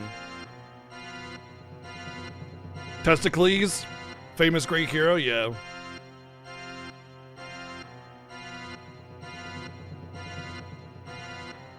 Look at how they treat it. Like, answer him quickly, be concise. You know, a lot of like threats and this feeling of danger. You know, meant to make you feel like you're small and little to him on his giant throne thing. You know. You're not just addressing a superior, you're addressing somebody that they think is above you, like literally, you know, as a you know, demigod or something. We failed to assassinate Sorceress Adia. Confirmation of Headmaster Sid's order was made at Galbadia Garden. After Irvain Caneus of Galbadia Garden joined our party, we set off to carry out the Sorceress assassination order from Balam and Galbadia Gardens. Balam and Galbadia's orders. You were fooled. But it was given by Martin, the headmaster of Galbadia. So how could it have been fake orders?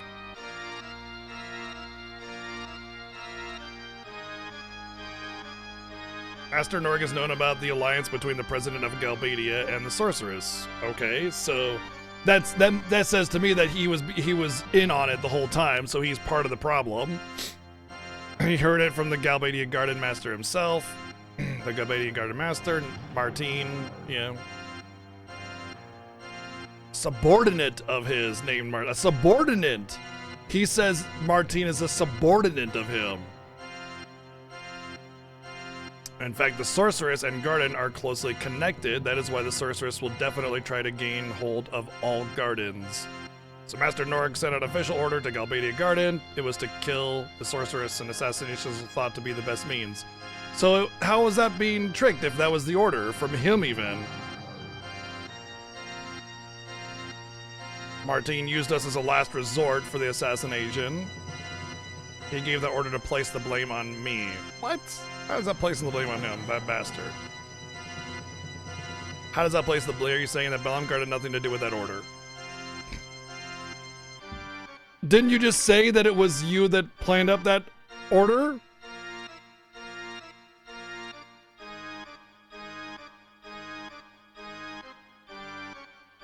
They used us. Well, we're seeds. That doesn't matter what garden we're in, you know?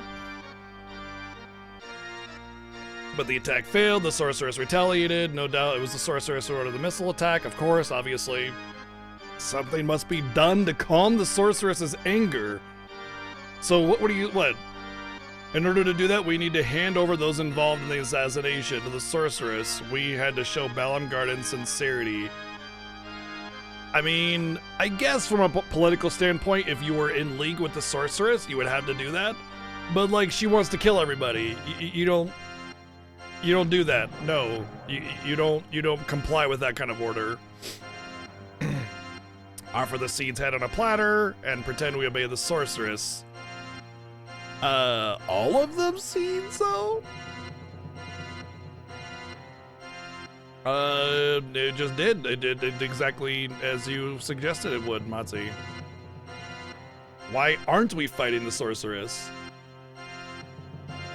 What about all the training we endure?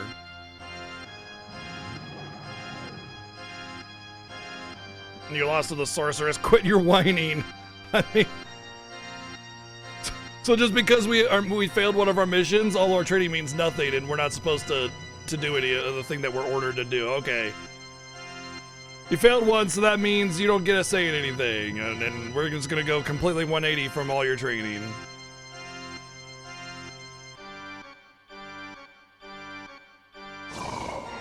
But you that idiot said dispatch seed to kill the Sorceress, and if you fail, this garden will be done for. My garden, it will be all over. So all he cares about his garden. If somebody hires us under contract, we're just mercenaries, right?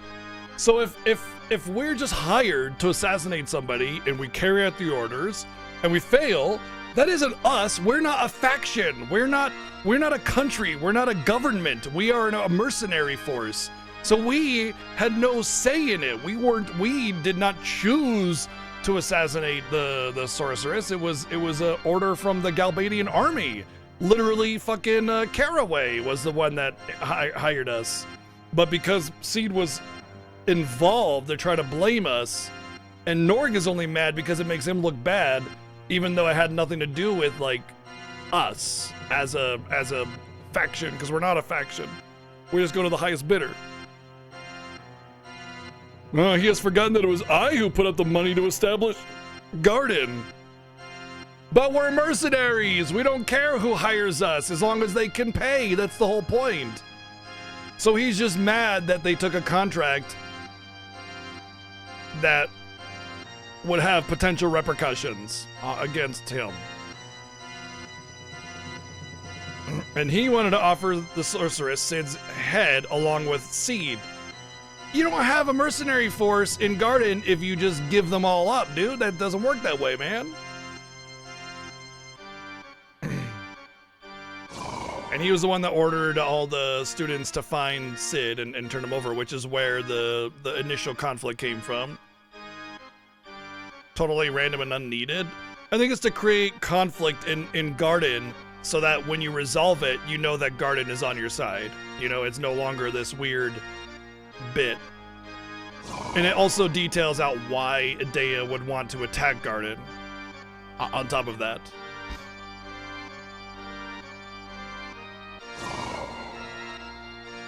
Is it oh, here we go. Also, we learned that Sid and Adea are married.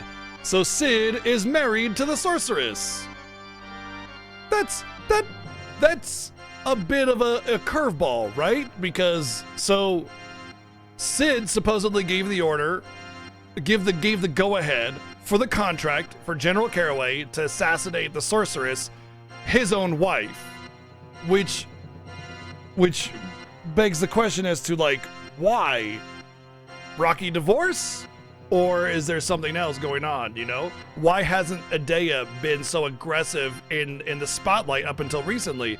Maybe there's something going on with that. Maybe when they got married, she wasn't so bad, but something happened and now she's gone all fucking apeshit and being evil and everything, right? So we don't know what's going on right now, but it definitely puts a curveball into the mix. Now we know that the sorceress is Sid's wife. They want to pay alimony. They don't have kids. I guess that's not necessarily an issue with alimony, I suppose.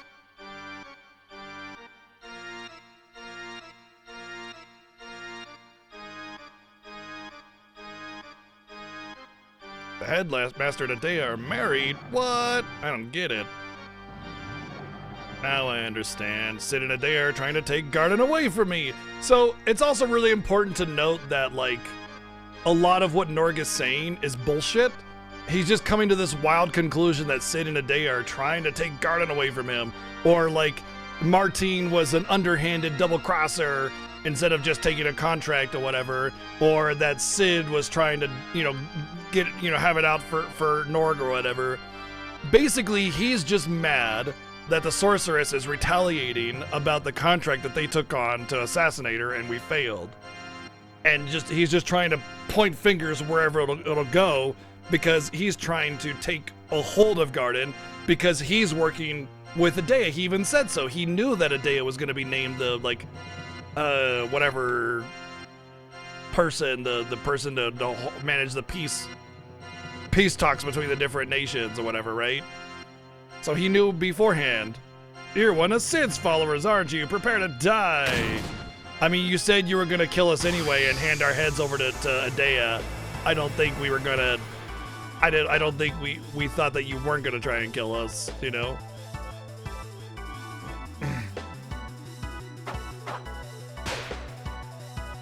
Blue, yellow, red. Lots of magic when red. As long as color stays, I will attack Seed with magic.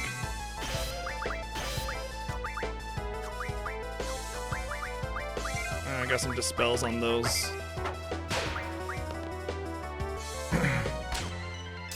This is a really annoying boss to have to draw from, so we're just not gonna. Very easy mechanic, just hit the eyeball thingies until they're blue and just keep them blue while you beat on the middle thing. Easy peasy.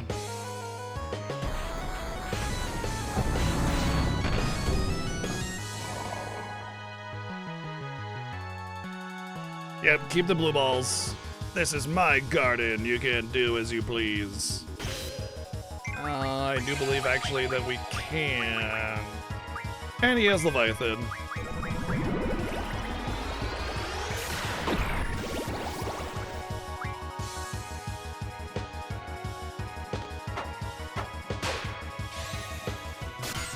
Levitan.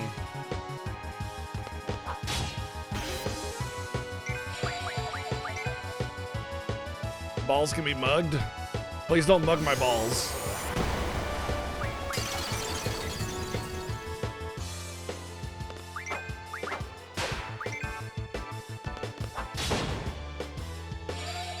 Wow, Spirit Up, nice.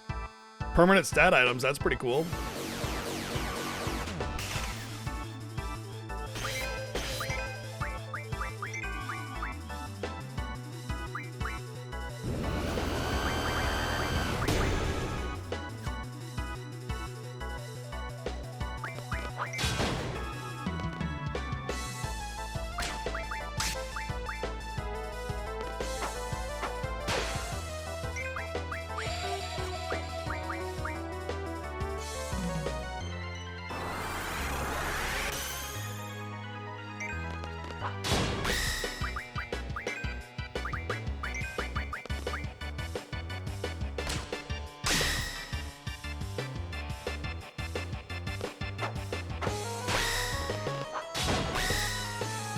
Oh, I got a circlet from him. Nice.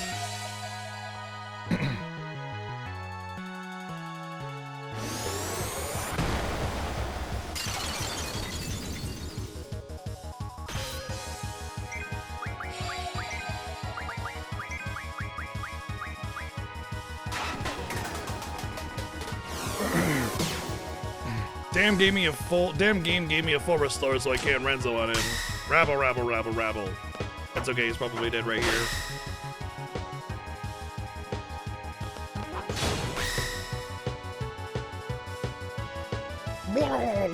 I'm done for. Why me? I don't know, maybe because you're fucking vile? Why me? Bro does evil shit, hurts other people, demands that they sacrifice their lives for him, and it's like, why would they be after me? I don't get it. Why would they stop? Why would they prevent me from killing them? I just don't understand.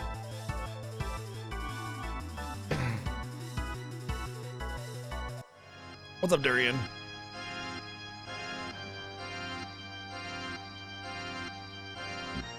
What happened to the master? Forget about it now. Oh, look, he's like in a cocoon, yeah. Oh, there's a drop point in there.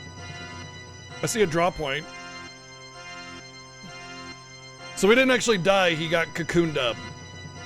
Can't believe what you said that. I think what just happened is really serious, yeah. What's the point of talking about it now? You don't know what's going on either.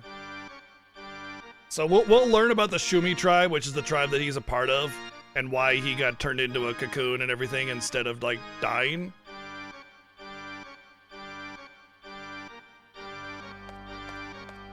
So we're upset because we feel manipulated and like we're just somebody's puppet and everything, which is true. We have been manipulated for a long time.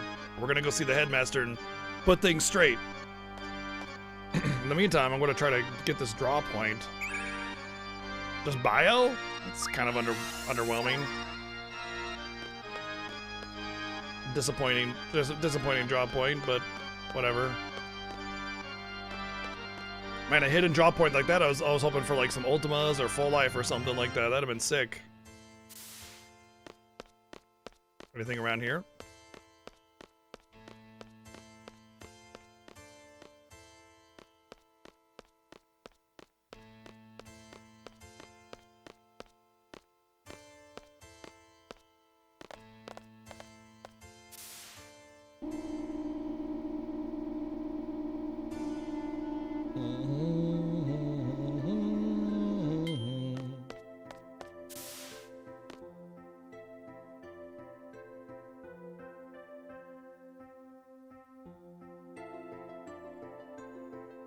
Oh, you know what? Sid is probably in the infirmary. It's disc 2 or 3.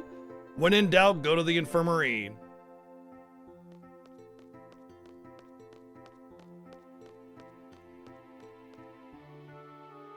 Well, I would say bio more because it's like a bio cocoon thingy.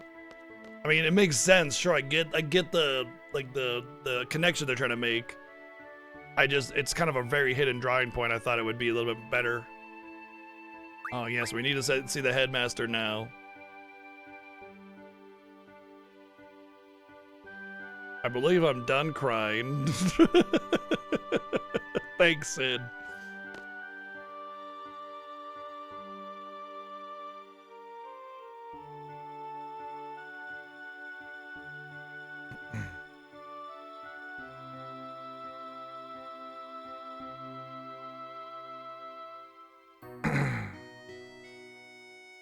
Want to make a report. I can guess what must have happened. Okay. He doesn't care about the report. The real meaning of Seed. Seed is Seed, the elite mercenary force of Balam Garden. Do you know something about Seed? Nope. Seed will defeat the sorceress. The Garden will train Seed members. The many missions around the world are only training for the final battle against the sorceress. But now that the sorceress has become a major threat, our true mission has begun.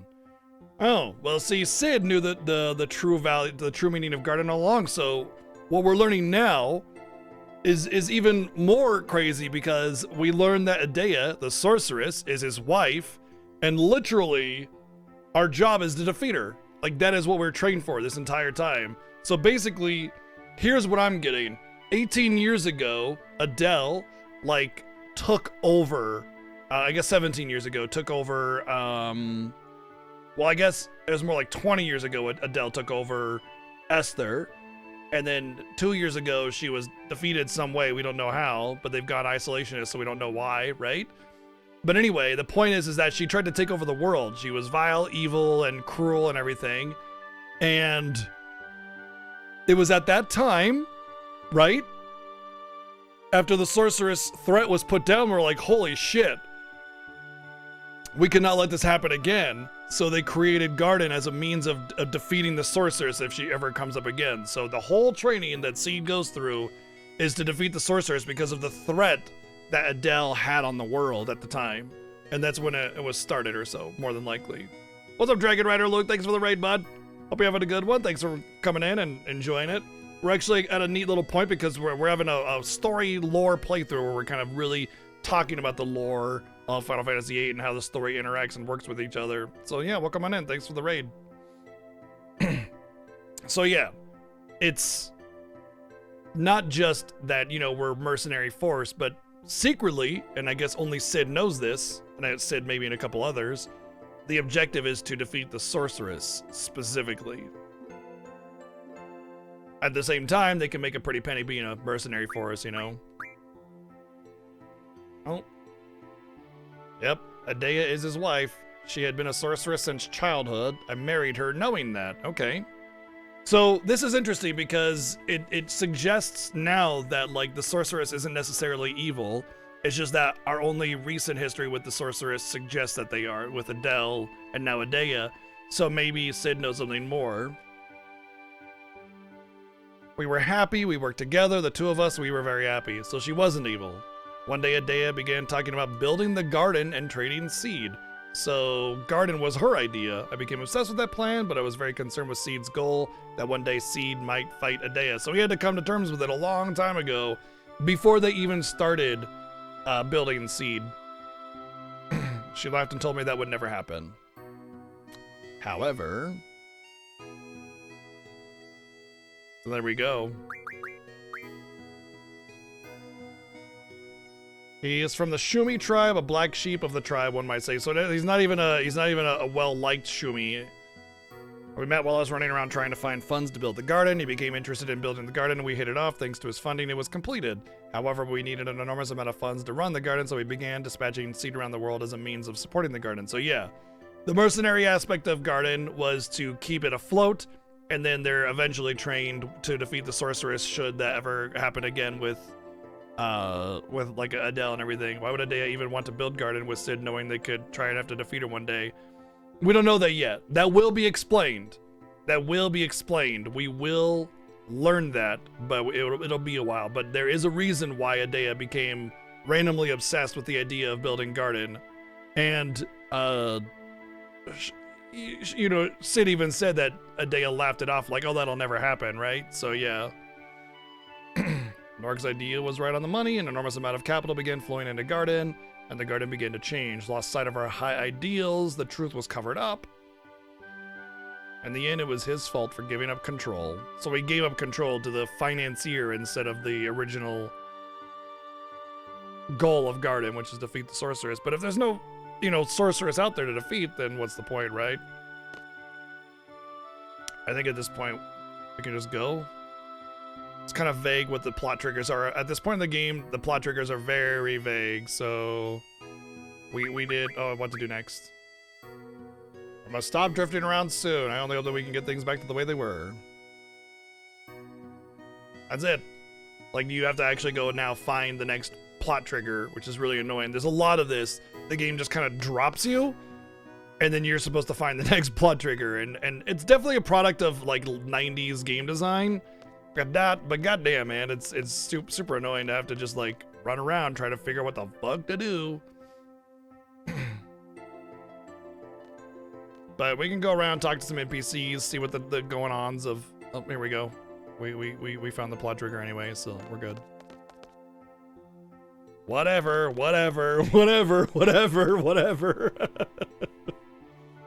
Have you seen the headmaster? He's in the infirmary. Sounds like trouble. Uh-oh. Go to the second floor deck and see for yourself.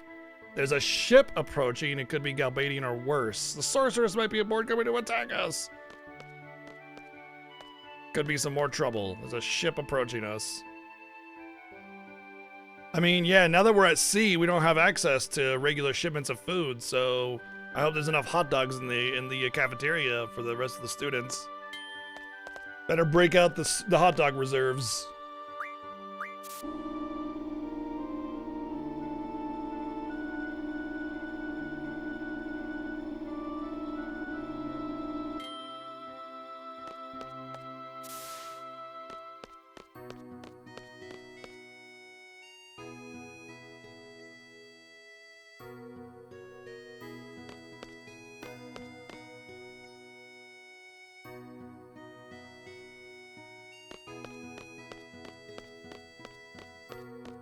Yeah, I know, right? Although I doubt there's very many weapons on it, so you know.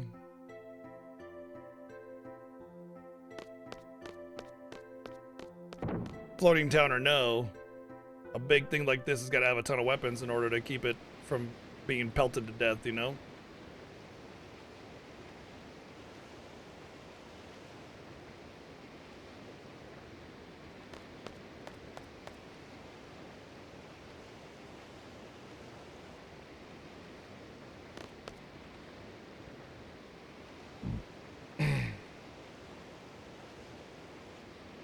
We are seeds. This is Adea's ship. We are Sorceress Adea's seeds? Well, that can't be good. But they're coming aboard and they're unarmed. We've seen these uniforms before when we were helping that girl in blue alone. Whee! Just casual flipping. We come in peace. How are those Sorceress Adea's seeds and they're just like wanting to chill? Oh, here's Sid.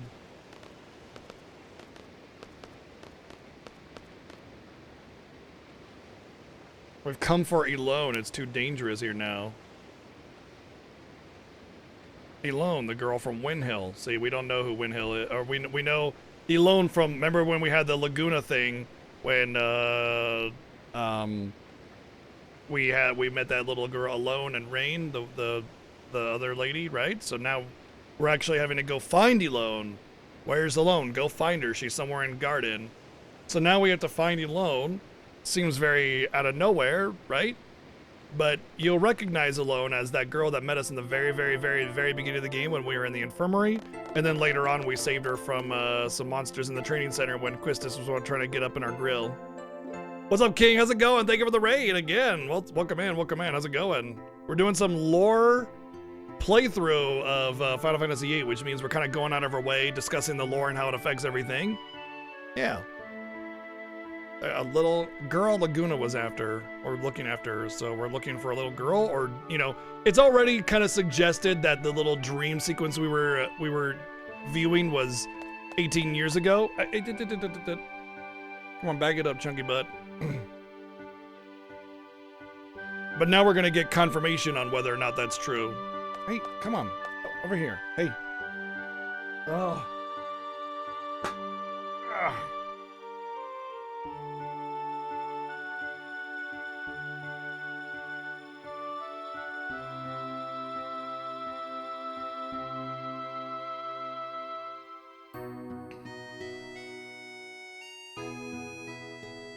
Behave? No, oh, I said behave, dude. The first thing you did is not behave. What are we up to today, King? What's going on? What were you streaming, dude?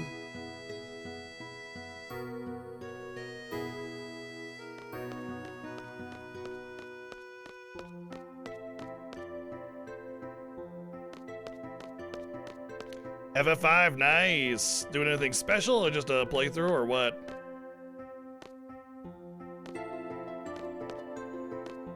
See ya. Okay, interesting. There's all sorts of little, like, slice of life stuff going on in the gardens. So far, I've been slightly disappointed with, the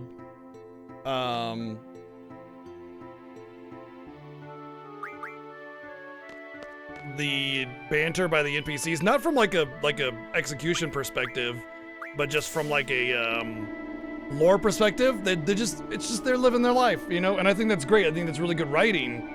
But it's like, you know, we're not really picking up any kind of like hidden dialogue or anything that relates to the game story very much on the side NPCs. Run through the series, hell yeah, that's cool though. That's good. I dig it.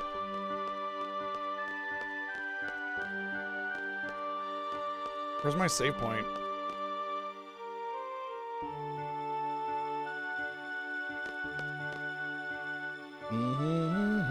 Could you stop it?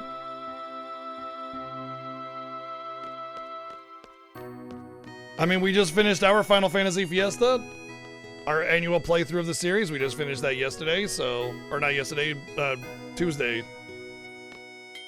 I think Tuesday or Monday. Monday. We finished Monday. Oh man, it's actually been a few days since that. Damn. Feels like it was just yesterday. All right, I don't have a save point, but that's okay. I'm gonna go play Cytic cards and get the cipher card. I'm gonna decipher him or something. Okay, he's not in here yet. Damn it.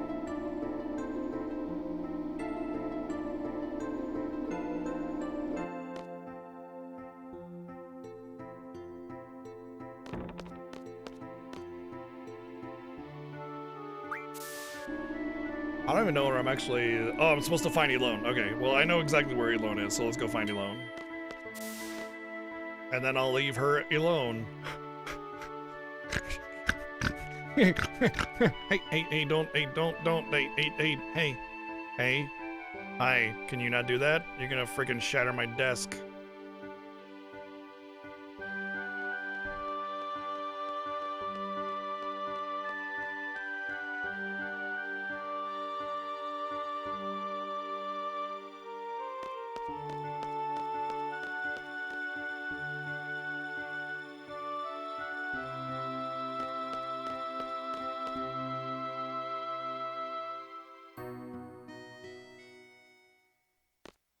There she is, the girl in blue, who we saw at the very, very beginning of the game. Oh yes, Squall, she knows my name. Are you Elone? But I don't know if that's Elone, but she knows me. You're Elone, the Elone. What's going on? You know Laguna, don't you? I do, I really love Uncle Laguna. Then tell me, what is it that we experience? I'm sorry, it's hard to explain. So she knows something about our little dream thing then, but one thing, it's about the past. So we're viewing the past. So it's been it's confirmed now, we were viewing the past. Viewing past memories, via past experiences, something, we don't know yet though. But that little girl's all grown up now. People say you can't change the past, but even still, if there's a possibility, it's worth a try, right? Change the past? Is she serious? Give me a break. Are you the one responsible? Are you the one taking us to that dream world? I'm sorry, which is an admission of guilt. So, Elone is responsible for taking us there. How and why, we don't know yet. I have enough problems as it is. Don't get me involved in this. Comeno, sorry. Now he's saying, don't count on me. He's self-doubt actualizing inside of him. It's too much pressure now for him. He's don't count on me. I can't do it. He you know, becomes weak and falls back on himself.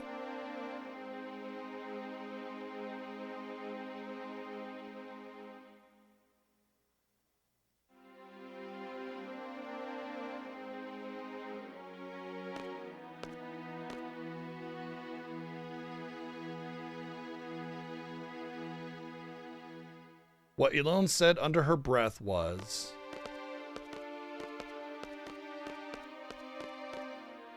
"You're my only hope. You're my only hope, Obi-Wan Kenobi."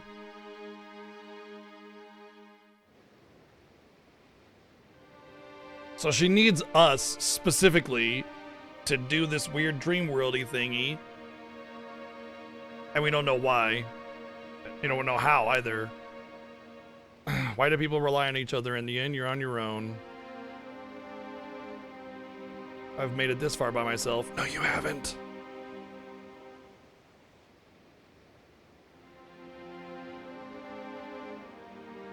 Sure, I couldn't do a thing when I was a kid.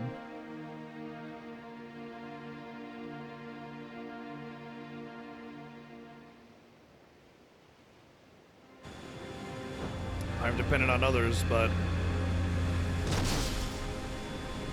that means you haven't made it on your own, by the way, if you've been depending on others.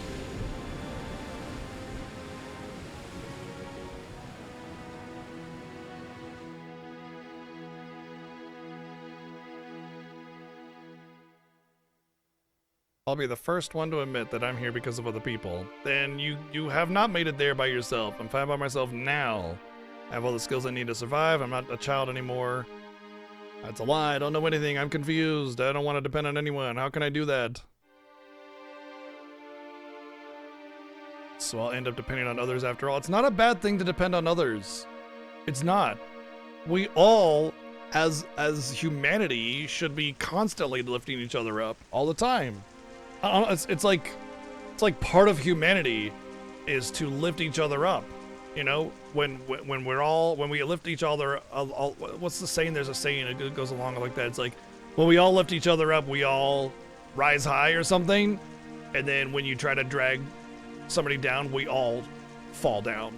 You know what I mean? It's like, when you try to drag somebody down, you're going down with them. You know, that's how that works. But if we lift each other up, we all rise to greater things or something like that. You know what I mean? But like, that's, I know it seems like, oh, it's lame or whatever. Like, fuck off, right? If you want to have a better life, better things, you know, we work together as a community to lift each other up. That's how that works. So you're not slapping with one hand, you're clapping with one hand in a stomach. If you want to clap with one hand, you just do this. That's the sound of one hand clapping. Rising tides raises all ships. That's the one. Yeah. Rising tide raises all ships. Exactly.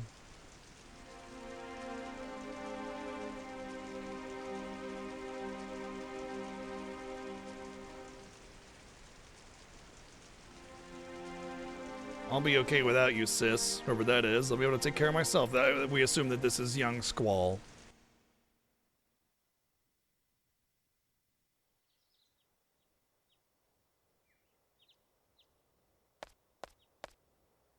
Charlie Brown and FF8, same universe confirmed. Hey again.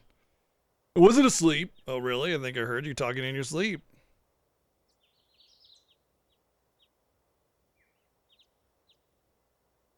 Let's go for a walk. Again? That was a good tour. This time it's a walk. Go by yourself. Not that I want you to guard me. You're always so deep in thought. Why don't you lighten up a little? It's not good to think so much. That's not true. I mean, there is such a thing as overthinking and just spending all your time thinking and not actually applying that or whatever, but still, like, the more you think, I would imagine the better that is, as long as you're not demented. It would be my honor to have your company, your highness, and hope that I may get your mind off things. How about it? Fine, I'll play along.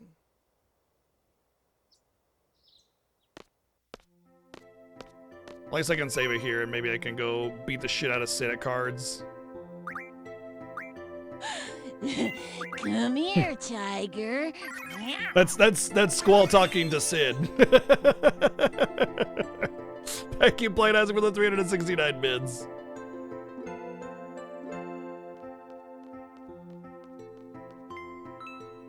Bling, blong, blong, bling. The lines have been fixed and I'm glad to be back on the air. Oh yeah, the intercom was missing. Oh shit, uh-oh, something bad's happening.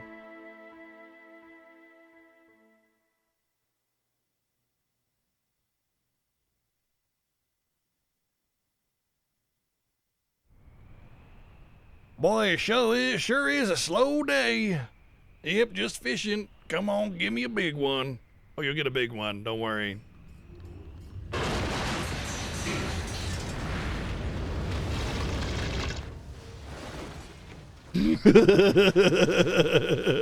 And now he gets a bite. Do we fish or run?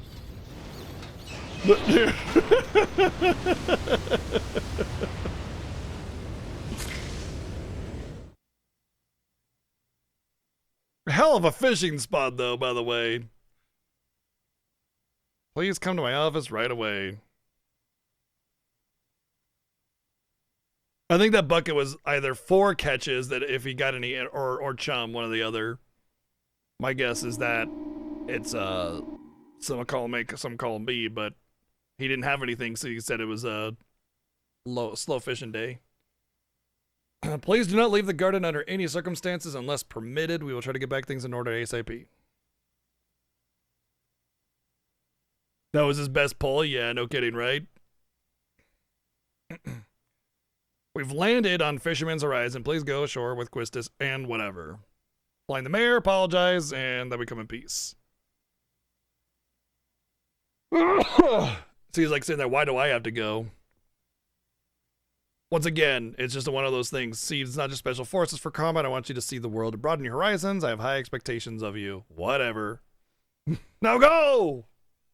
Into the great beyond! Mix Galbadia's rules? Get the fuck out of here. No. No. No. No. No. No. Yes.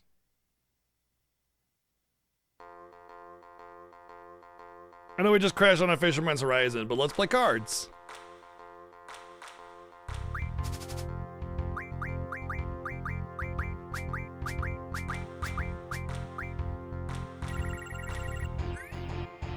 Oh. That's the oily boily. Oily boily.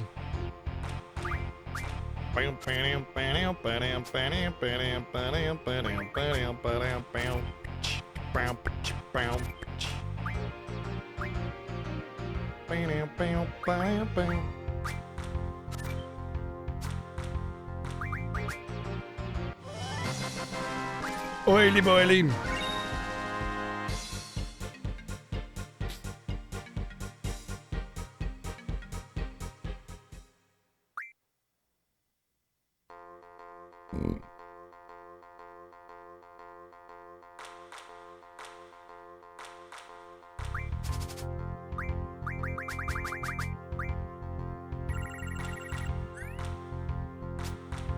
Oh man, the hard decision of, do I take the gold bordered one, which is another boss type card, or do I go for the abyss worm with the windmills?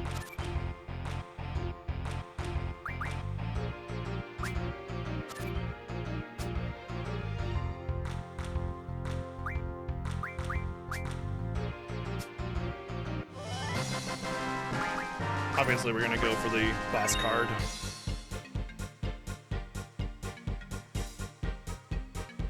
Interesting, though. I didn't know about the rare cards or whatever. There's like the rare, and then there's the legendary. Like there's a small gold border on it. I don't remember ever coming into contact with those cards really. There's another boss card. Man, does he have all of them? Please.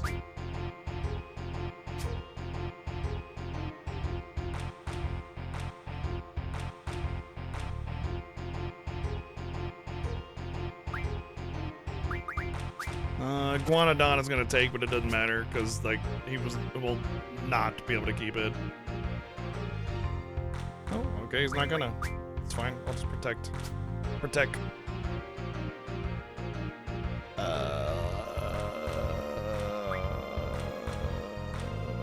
Probably this, because I know no matter what he takes, I'll be able to take back. Okay, good.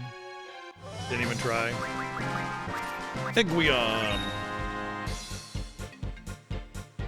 Iguioff.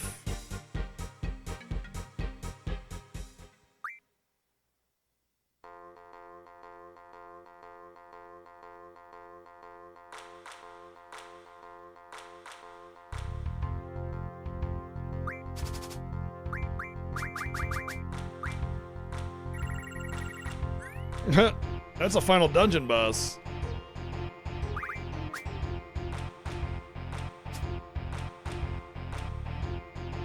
Employing some of my strategies, I see.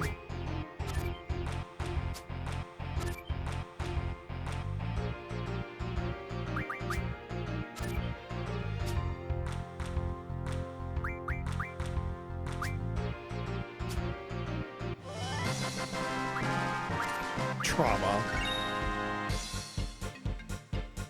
I guess it has some pretty interesting cards. It's got a bunch of these boss cards. I don't remember him having this. I just remember him having the cipher card. All I want to do is decipher him. You know, that's it. And it's interesting that Sid has the cipher card because, you know, obviously Cipher is this asshole. He does a bunch of bullshit. We can't trust him. You know, he's paired with Idea.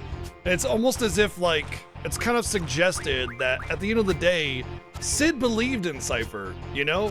Like, maybe he even kind of thought of him as a, you know, unofficial son or something, maybe. Like, there's something there between Sid and, oh man, he's gonna tie it. There's nothing I can do about it.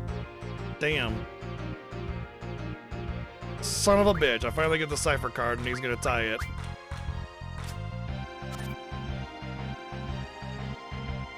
Sid is the closest thing he has to a father, exactly, like something like that, you know, like maybe Sid always believed in him and, you know, he has a special place in his heart for him, but just couldn't give him that seed position because he just wasn't there, you know, it would risk the operation too much, that kind of thing, right? He treated it like a game. And so while he cares for Cipher, there's nothing that can be done. That's kind of why we're doing the whole triple triad as we go along, because there are these little instances where, you know, maybe somebody having somebody's card might actually have some kind of lore implication. If Angelo gets taken, this is actually a great opportunity to take and not risk having my card taken so I can win. There we go.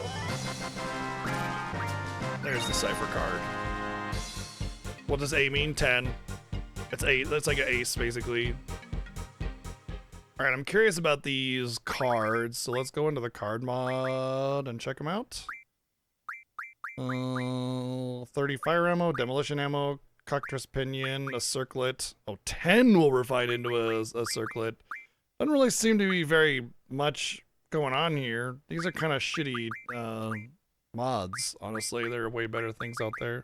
Sharp Spike is actually great. Because it turns into, or is it the Curse Spike? No, it's Curse Spike, I think that's Pain. And Pain is a really good status junction. It's just a decent junction in general, but yeah. New mission! Or land at Fisherman's Horizon and apologize.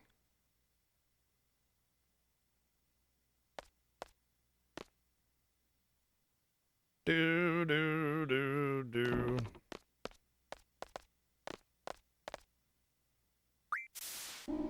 I needed to go to 2F.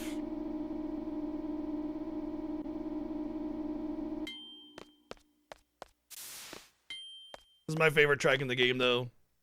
Just...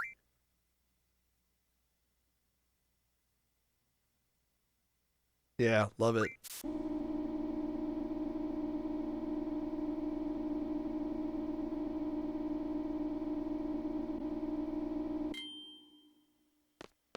This is definitely the era of using silence as a way of drawing tension or drama out or something like that. The reason it's doing it now is because it wants the introduction to Fisherman's Horizon to have an impact. So, you know, you have the silence, nothing's going on, why is it silent? And it's not just a music transition, it's like, hey, welcome to Fisherman's Horizon, you know, kind of thing. It's drawing it up. Here they come.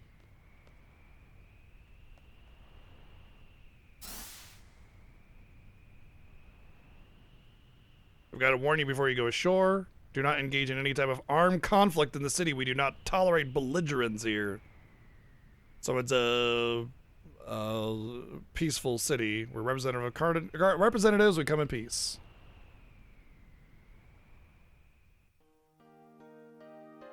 There we go. See, it's welcome to Fisherman's Horizon now.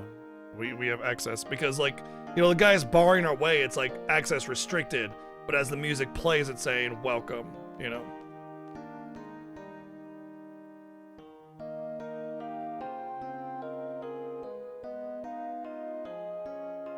By the way, garden is way too big for this little thing to stop it. We would rip that arm right off. we wouldn't even flinch.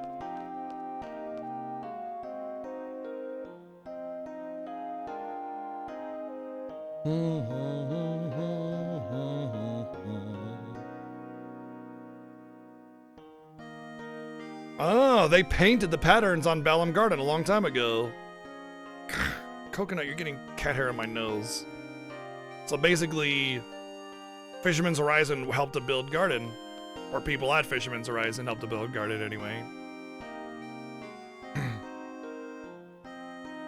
No, because it's a seaworthy vessel, King Smashington. So the water wouldn't stop it. It was propelling through it. If it was coasting, sure, but it wasn't. And even then, coasting, it would not do anything to stop it.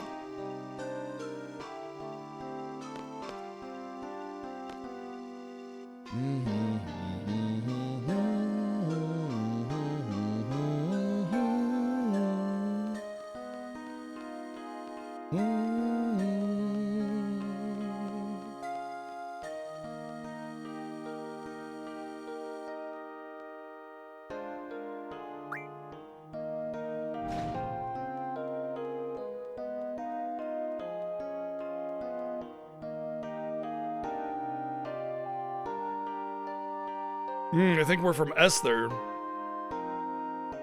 lot of people go to Esther from here. The trains are down, so the best way to get there is to walk along the train tracks to Esther, apparently. They think we're going to Esther or are from Esther. Interesting.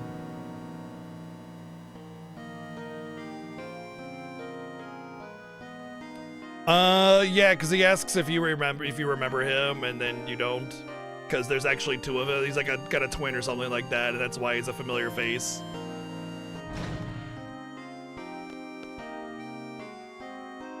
See, familiar face number 2.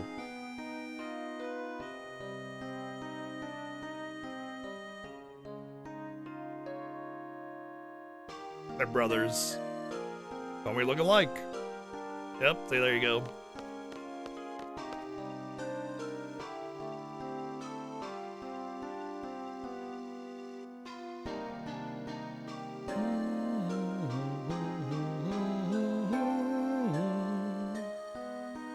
So that guy's kind of criticizing him for his life of just fighting based on a contract, you know? That's the mayor's house down there, so we'll go down there eventually. What's up, Ellie? Yeah, just a short walk to the other continent, no big deal.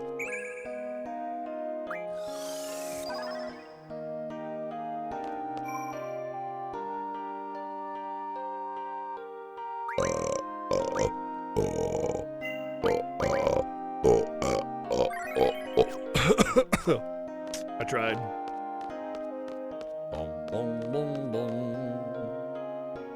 So the roads are walked on in the town are just railroad tracks that are no longer in use.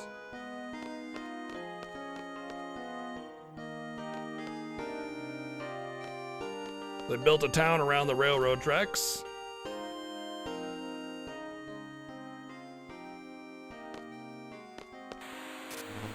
Balam Garden crashed into our port, but luckily there was no major damage. Comments anyone? I thought it was a bomb at first. It was so loud it nearly fell down from the tremor.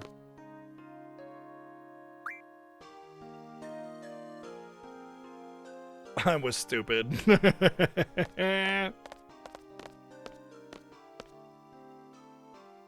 Timber Maniacs. It's barely a hotel room and more of like somebody's hobby room.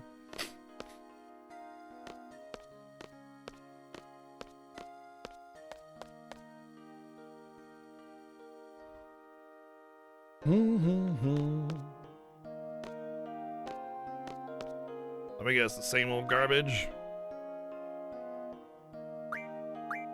Every shop is the same. Except for when you get to Esther, then the shops get good.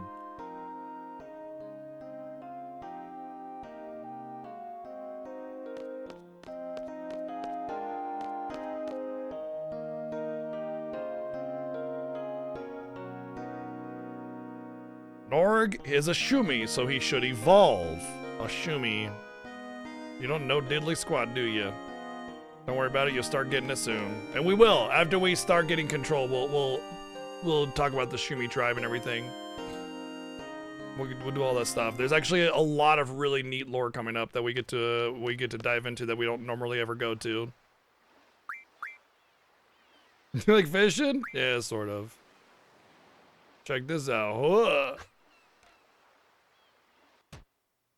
What was that? No, not my window. Last time it was the stuff. Why did my line go backwards? Maybe I don't have enough weight. Did you see no fishing? Man fishing in the port? I saw him. Sort of impressed. He wants to be like him when he grows up.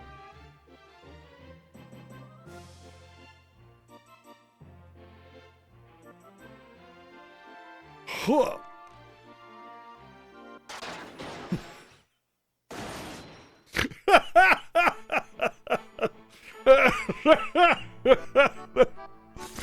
Oh man, you might drown and die out there and he can't swim. Oh my fucking god, dude. We encourage this dude to like be some fishing star, and every time he...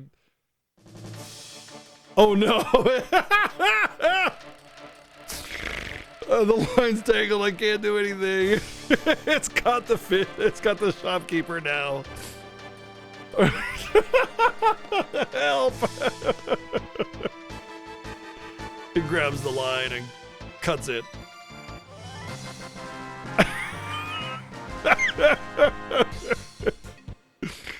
Oh my god, that's it, I've had enough. You almost got me killed.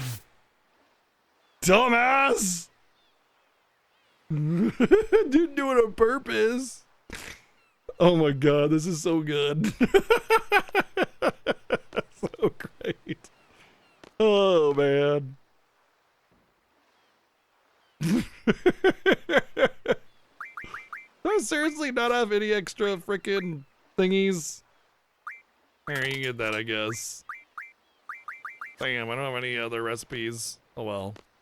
I would say the crafting in this game is handled really poorly, because you essentially have to grind if you ever want to, like, find the parts you want for crafting. Like, it's very rare to get an upgrade naturally by playing the game. You gotta go really far out of your way to get it. I did. I talked to the kid again, and nothing happened. He's just like, I just wanted to practice, or something like that.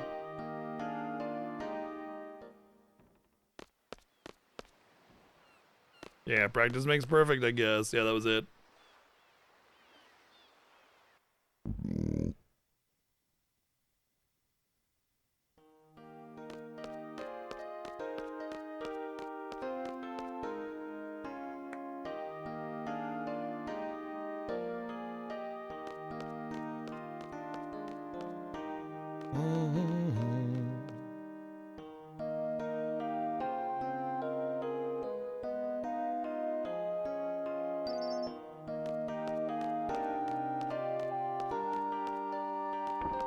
Oh, there's a house here.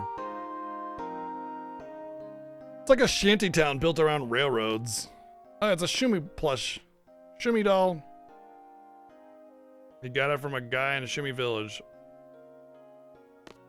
An artisan.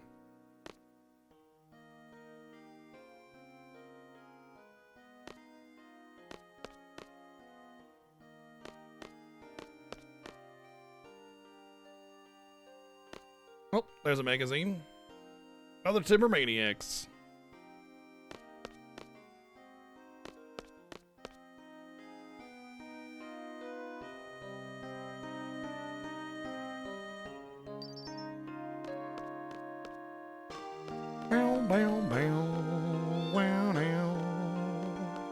There's a kitty cat. Kitty cat, kitty cat, kitty cat, kitty cat, kitty cat, kitty cat, kitty cat, kitty cat. I'm more excited about a digital kitty cat when I have a cat literally right in front of me that I can pet.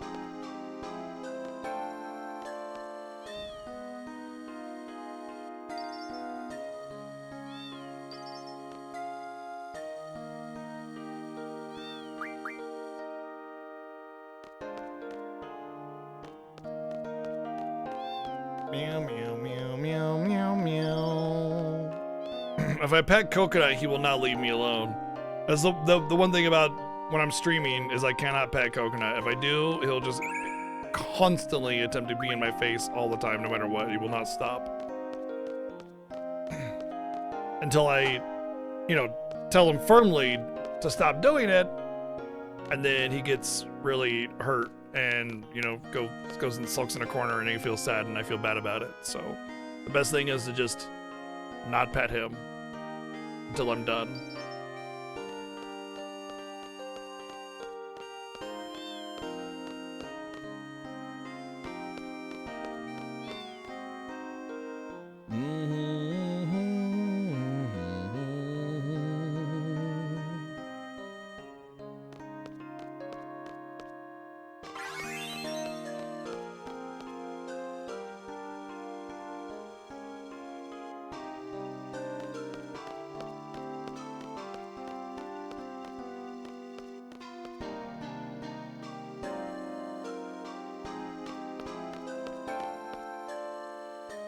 Boom, boom, boom, boom, boom.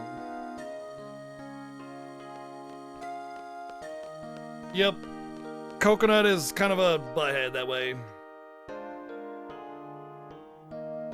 He gets plenty of attention all the time anyway. So it's not like he's lacking anything there.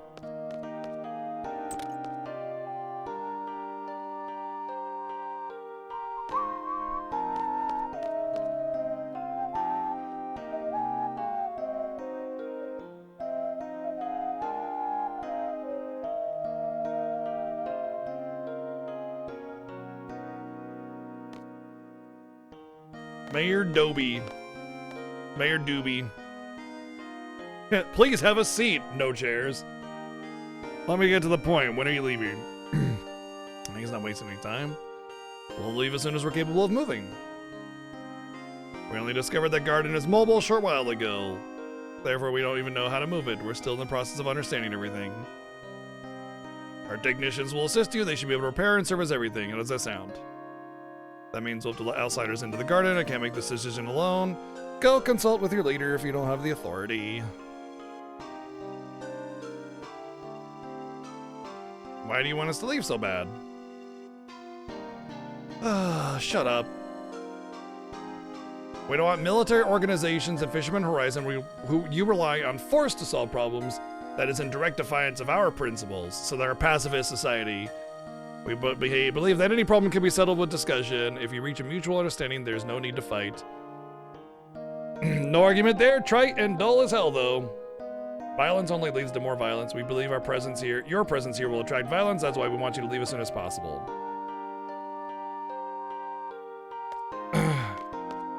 I mean, like, he's absolutely right that violence is bad and violence only leads to more violence. The problem is that when you have someone that's intent on being violent...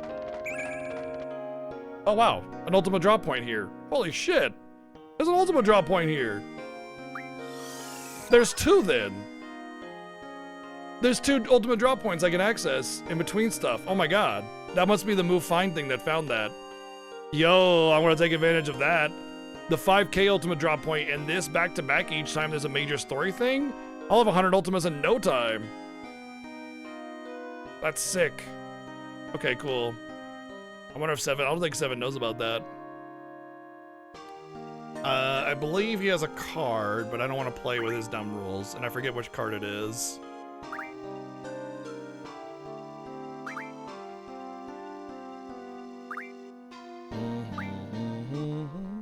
That one doesn't recharge? Really? Ever? That's weird. I thought they all recharged.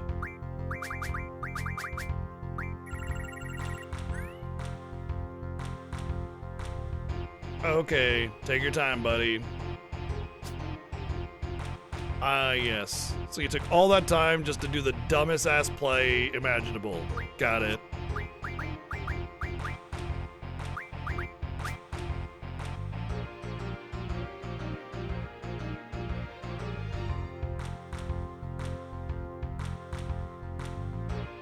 There's a post-draw tell to let you know when you can't draw from a thing again. I've never seen... Whoa. I've never seen any text that suggests that. I'm just gonna do that then.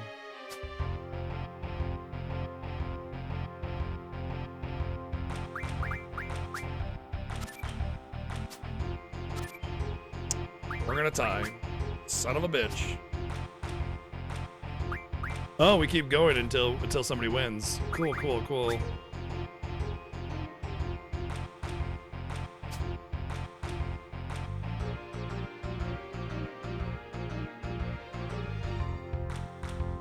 I have no strong left at all. I planted it, my only strong left. We can do that, and then when Angelo gets taken, we'll take it with Cypher. I don't know how long it takes for draw points to respawn, but they do respawn. It's usually like just story segment stuff, you know? I guess the best play would be here, just so it's protected, and then no chance of anything getting taken, and then I have a chance of potentially taking, but it doesn't matter, I win. So he has the Quetzalcoatl card. I guess it could kind of be said that Quetzalcoatl being the lightning element is that it's kind of like they're self-reliant on their energy kind of thing, you know, instead of using any kind of like pollution or whatever. I guess it kind of makes sense. But yeah, I don't know how long it actually takes for draw points to restore, but if you go back, I think it's like major story events that happen or a certain amount of steps that are taken. I think it's like 15 minutes or like whenever you get paid, like whenever you get the seed payment, that is essentially a time where your draw points are restored. But there's that Shumi Tribe one where it restores like pretty regularly. So I'll go back and check this one too.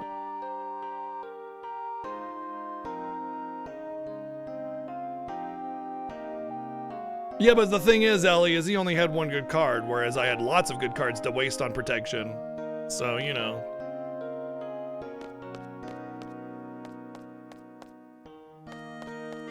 Can't expect everyone to welcome us. Yeah, true.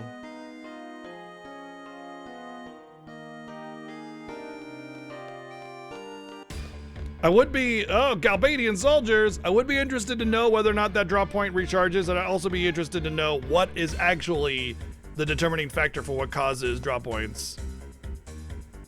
Not gonna get Norg? No, the boss cards like that, they don't really transmit anything decent. The Galbadians are here because of us. They're after you. So they're already blaming us, even though we just got here. We better take full responsibility. It's your fault. Okay, then we'll take care of them. They won't do anything without fighting. Oh, he's gonna try and reason with the Galbadian soldiers. That should be great. If the post draw is pale blue, you can't restock from there. Okay, there we go. Yes, actually, they were planning on attacking the whole time. They just happened to get here when we did. In fact, we're about to learn that, so yeah. So this is a great opportunity to kind of get a fuller understanding of what Galbadia is all about, especially under the yoke of the sorceress. I mean, if you want a series of coincidences, you should play FF5, because that game is coincidence incarnate. It's more than likely, like, after Garden escaped, they sent forces across all of the world, and that includes Fisherman Horizon. Although, I will say that the coincidence that we're about to get here is really dumb. Like, this is probably my least favorite part of the story in the entire story. It's really just unnecessarily pointless and silly and just, it's bad. But I'll talk about it as we get through it.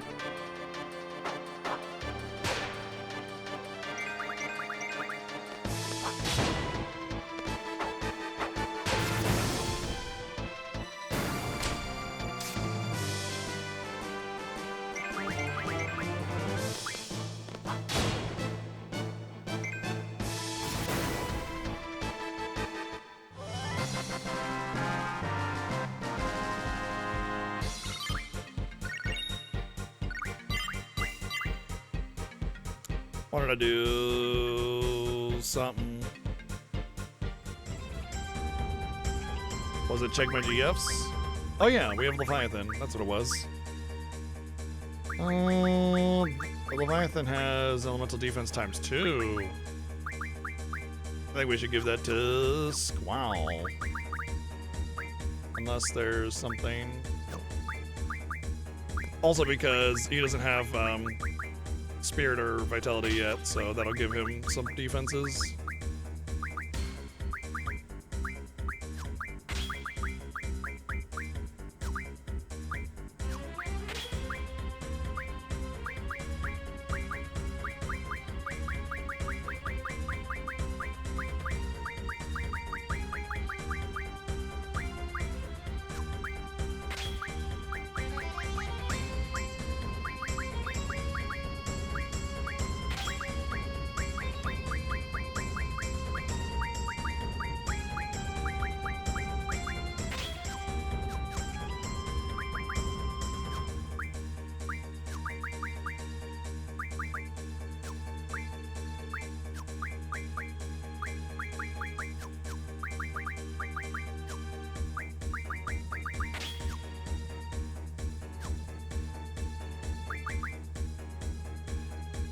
We're getting all the GFs, yeah.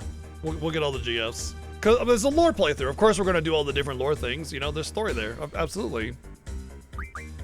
What was I going to do, though? I was going to do something else. I forget. Dynamo Stone's just our Thundaga. What about the Cypher card? Diamond Armor's our Vitality 60, if I'm not mistaken.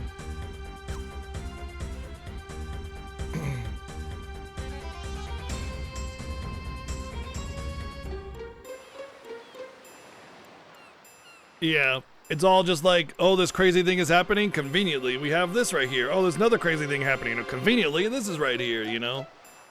He may not want our help, but we might as well. Why are they wasting their time, the old man, when they're after us in our garden? Wonder what they're talking about.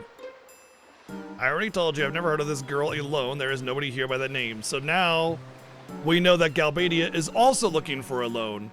So we know that Alone has access to some kind of weird thing, whether it's like an innate power or some kind of machine that she's using, or magic, we don't know.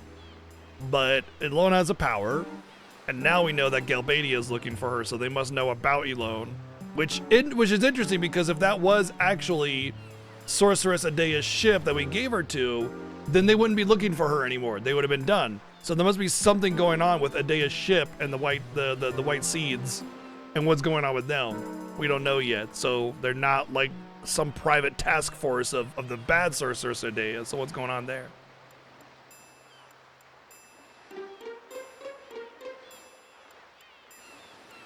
It's fine, we'll just have to torch the city. Wait a minute, I'm telling the truth, I've never seen this girl. And then he says, it doesn't matter, we're gonna burn this place anyway. Adea's orders, ha ha ha. So they were planning on burning the city anyway. So like I said, they were already coming here to burn the city. They just happened to come here at the same time. And like I said, it's very likely after Garden escaped and Adea started, you know, to put down her iron thumb, she probably ordered a lot of cities to be torched, or at the very least this one, and then put the other cities under control or something like that. So this was already a plan.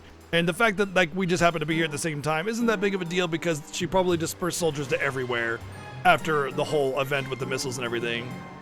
Yo, what's up, Meadows? 107 months! Good lord! You need 108 for FF8. Thank you, dude. Thank you.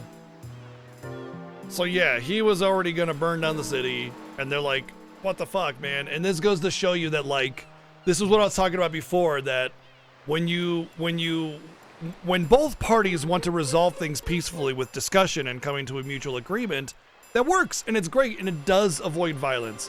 But there are some forces out there that don't care about that. They will just use violence, and they don't care. They don't want to use discussion. They want to oppress everybody. They want total control and power. They want everybody to suffer. Whatever it is, it doesn't matter. But they will just use military force whenever they want to. And you can't talk your way out of that. And that's why there's an unfortunate necessity to have military power at all times, because there's some that will just use their military power regardless if you're peaceful or not. And that's not to say that we should be investing heavily in military or whatever. You just need enough. You need enough. You don't need to be all super hyper militaristic. You know, that's bad because that's basically the hallmark of fascism, right? Is hyper militaristic. So you just need enough to where, you know, people will be like, okay, we'll second guess attacking you, and you don't make it your entire fucking identity, right? It's just it's a necessity because of bad people. Unfortunately, that still gets taken advantage of. It's the unfortunate, like, circumstance of how the world works. You essentially need to have some kind of military presence because of shitheads like this that would just burn your city down because that was just what they were ordered to do.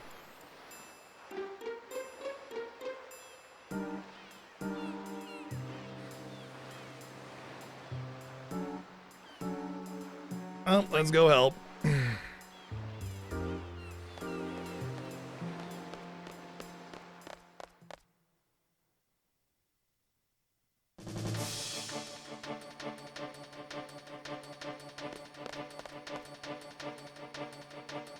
Where's seeds? Get the ironclad over here.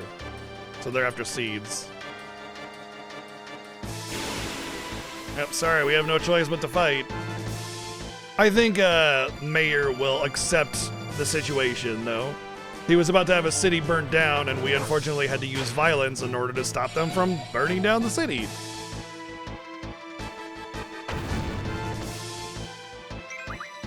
Oh yeah, I wanted to see if I could give Renoa more attack power, because right now she's got a very basic amount of strength.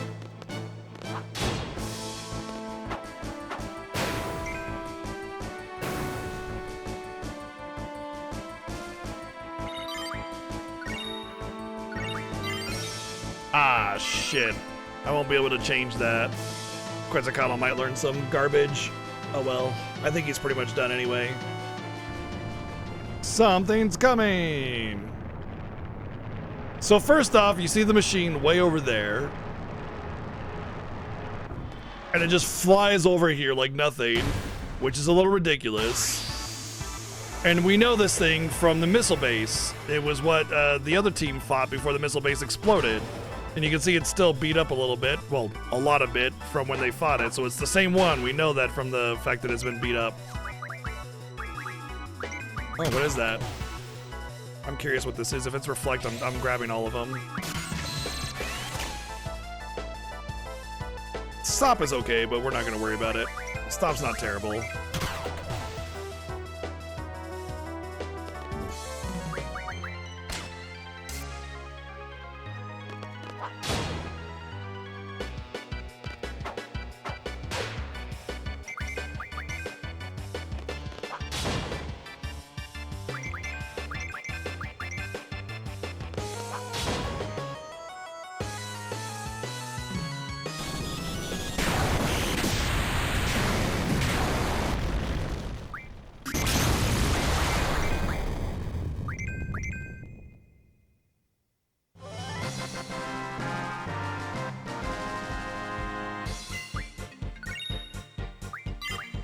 So we actually blow it to hell.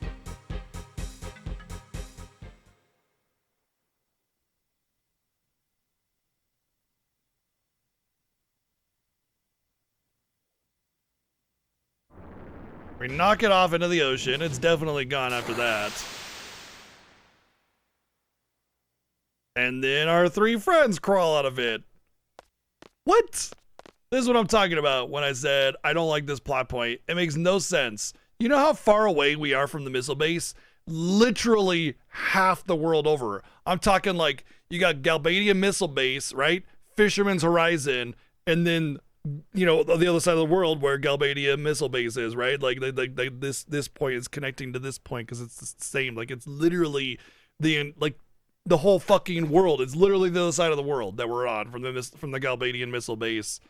And not only how the fuck did this thing get here, but how did they survive in it that long, going that far across the world?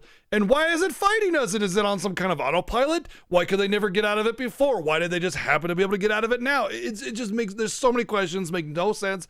I'm sorry, I have no explanation for the story or lore for this thing whatsoever. It makes no sense. I fucking hate it. I don't know what the hell they were thinking. Maybe they were just like, it was an afterthought of like, how do we get the party back together again? I don't know. Fucking do this. But I like the idea that they hid inside the machine and that's how they survived. They went inside of it. It got blown up. It's like hiding in a fridge or something like that. You know, fine. As long as you don't get donked up too bad, you're okay. You can make it. But yeah, this was, yeah, not a good line.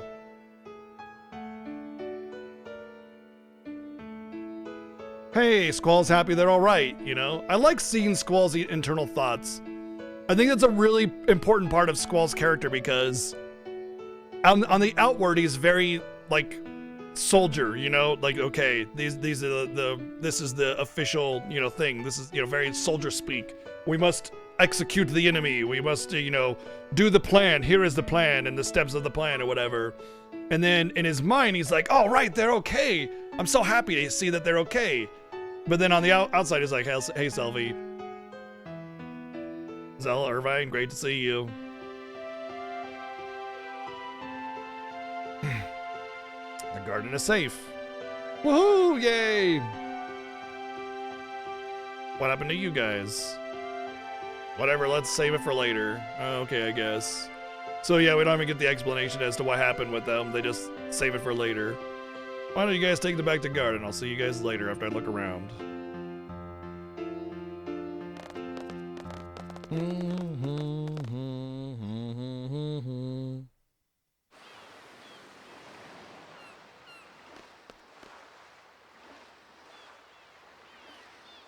Can't even play cards with him.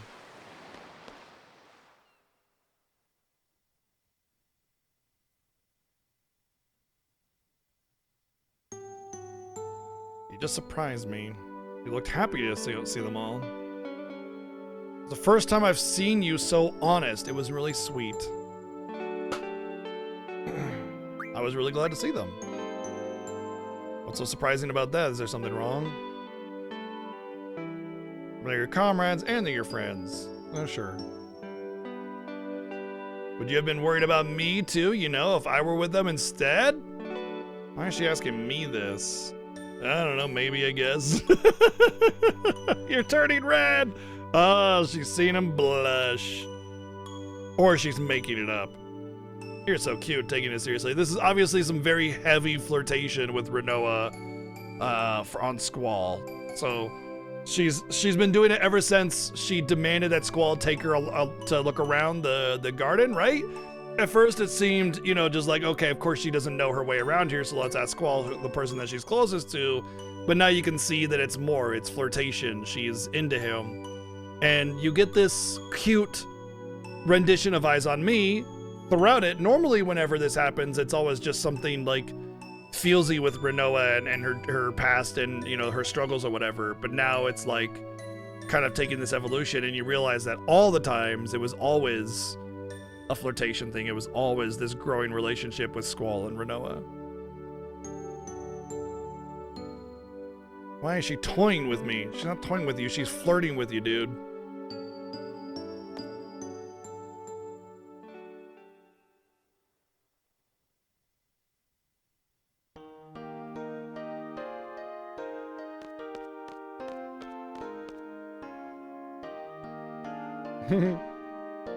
I'm not thanking you. Whatever. Want them to understand. I wish you could be a little more understanding about us. We're not just a bunch of warmongers. Try to continue. It's hard for me to explain. Wish everything could be settled without resorting to violence, and there would be no need for battles. Like you've been preaching, it would be wonderful if things could be settled by discussion. The only problem with that is it often takes too much time, especially if the others are not willing to listen, so I believe the fighting is inevitable at times. The whole it takes too much time thing is not, no, that's not a reason to start fighting. The world needs both people like you and people like us. Thank you for all your help. Goodbye. I mean, he's not wrong. You need people that profess, you know, a push for peace, and you need people that are ready to fight if need be, but only for the right reasons. You can't just fight for any reason. You can't just fight because you want to fight. That's the wrong reason. You need to fight only to protect not to attack, and that's the difference. So yes, there is a need for people that know how to fight and are willing to fight, but only to protect, not to instigate, cause violence.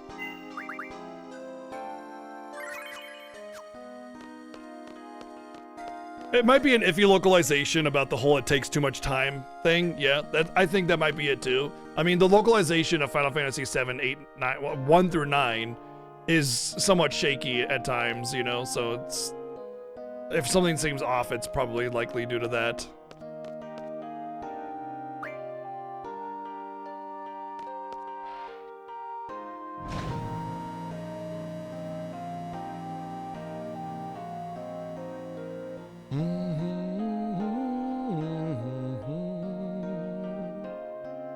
Might make sense. Might just be because he's a teenager. Yeah, I mean, he's only 17, right? He might just be saying it because that's truly what he thinks. Squall is young and relatively naive. He's not perfect.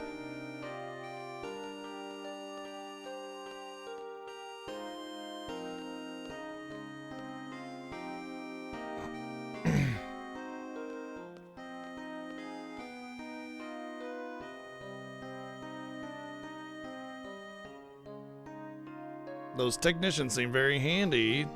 Would it be alright if I asked them to fix some other stuff? As long as it doesn't slow down the work of the garden, go ahead. Try not to ask for too much.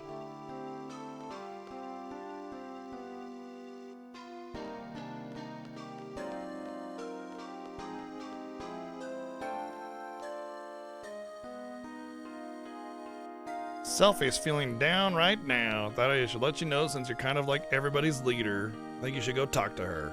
Now you're a klutz when it comes to these things, so I'll back you. Hanging out at the stage.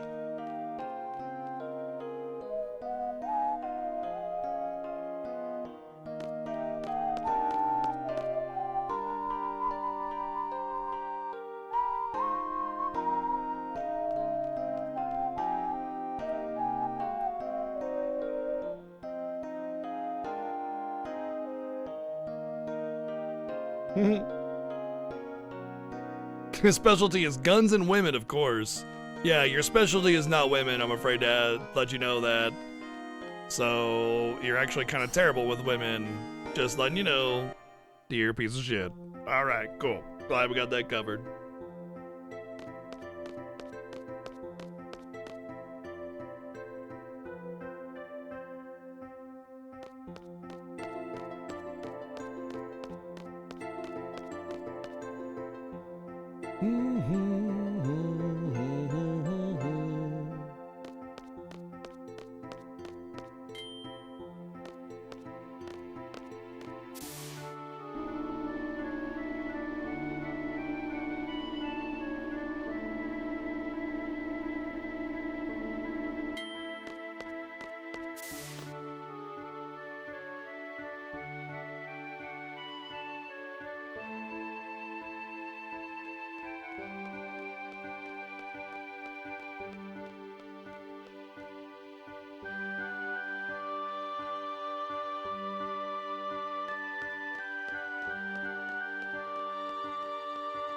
Gotta go to the quad to meet Selfie, not the bi, not the tri. We gotta go to the quad, not the penta, not the hexa, the quad.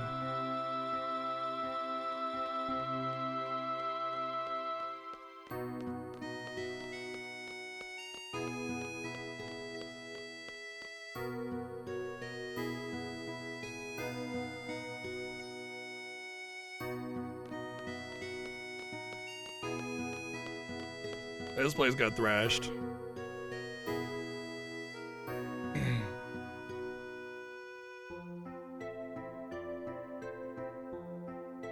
Let Irvine handle it.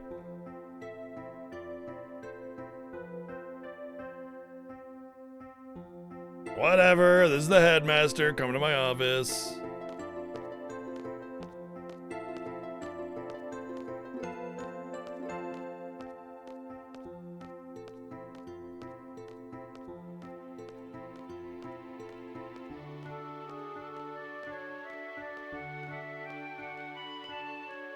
Your band perform on the stage. She wants to have a band perform on the stage. All right, let's get the show on the road. Now he's all set to make his move. Terrifying.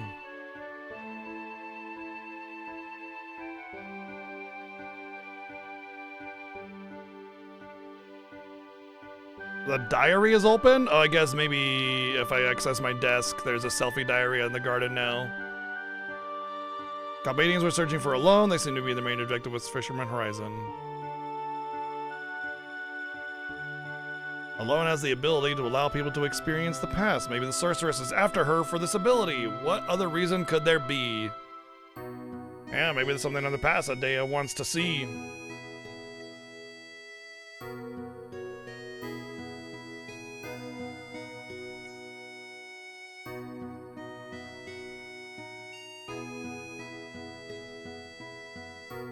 Oh, by burning down the city, then she can't hide there anymore. Yeah, that makes sense. I didn't think about that. That's neat. Neat, like, strategy, you know, neat that there was a reason behind it. You know, it wasn't just willful destruction.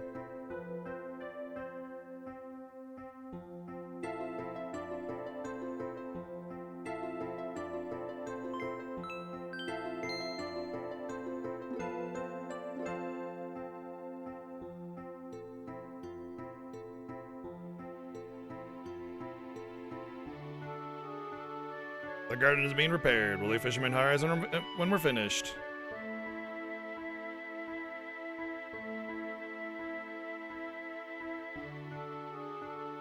Oh, Zell getting some hot dogs! This is a journey to defeat the sorceress. Garden will now be used as a mobile base. The administration of Garden will be run by myself and the staff as usual. The journey will involve many battles. A well-qualified leader is needed for this. Therefore, I am appointing Squall as your new leader! Uh-oh. Renoa knows right away. He's not gonna like that. From now on, Squall will be the leader. He will decide our destination and battle plan. Everyone please follow his orders. Well, we just got it promoted. If there are any objections, please come see me in person. We're under your command from now on. See, he's face palming. This is your fate. It is your destiny to lead the way in defeating the sorceress. Don't talk about this like it's been decided since my birth. Like, he doesn't like that. He doesn't like, that's the whole whatever thing. That it's like everything's being decided for him. And it's like, yeah, sure, he's a seed and a soldier and he gets contracts and does his thing, but he does it his way, you know? And it just, like, he doesn't even get asked if he wants to lead everybody. They just throw it at him, you know? And it's like, what the fuck? Now I have to do it. And it's not like he can sit there and go, no, actually, I don't want to do that. It's been announced. The whole school saw it. By not accepting it, it would cause way too much confusion now. Like, he has to do it. I don't mind fighting the sorceress. It's unavoidable as a seed, but as long as I'm a seed, what if I quit? Quit, then what? What do I have left? I don't want to think about it.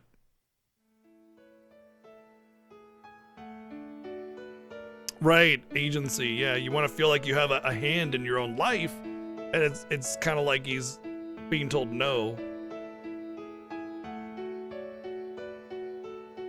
And he's kind of going over his own self-doubt about it and everything. He wants us to kill his wife. What does it feel like to give that order, yeah?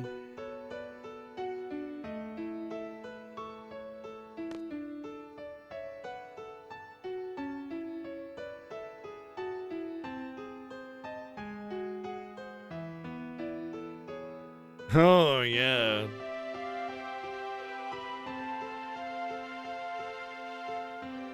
So we're gonna start a concert.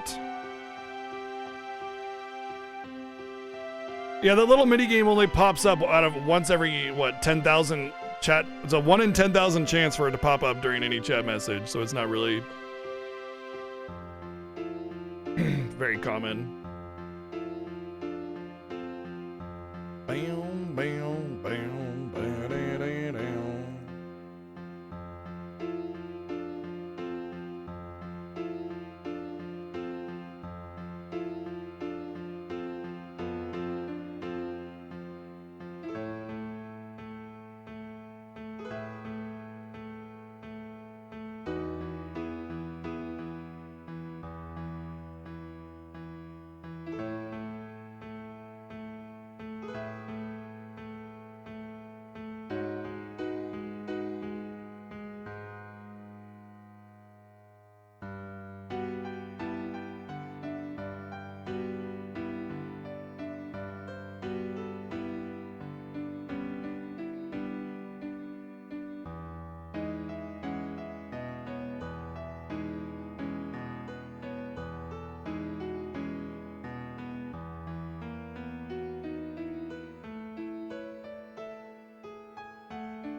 Okay, so there are 8 instruments. 4 go to one song and 4 go to another, and you're trying to find the 4 that go together because we're gonna put on a little concert thing. I know that tap and violin are the Irish jig.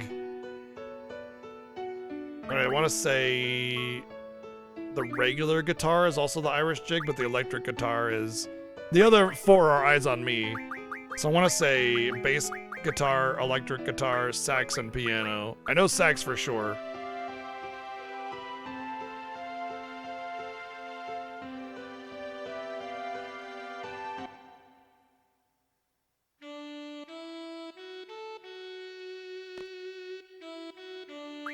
Obviously, that's Eyes on Me.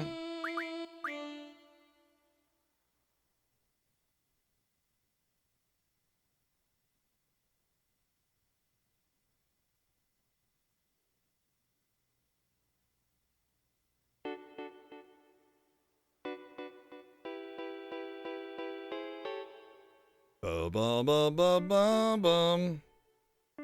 Yep. That's good. Piano and something else. Bass guitar, I think.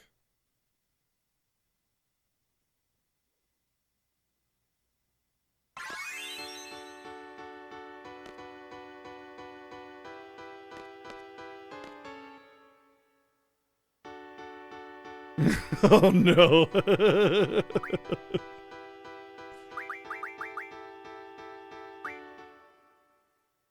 I don't remember how I did this the first time. It was so long ago. I definitely did not have an ear for music back then, so I probably just did some random shit that I thought worked well.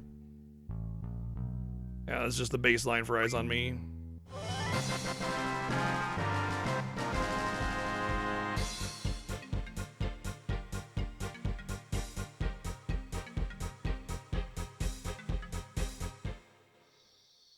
Also, terrible sheet music that doesn't tell you what the music is a sheet music of.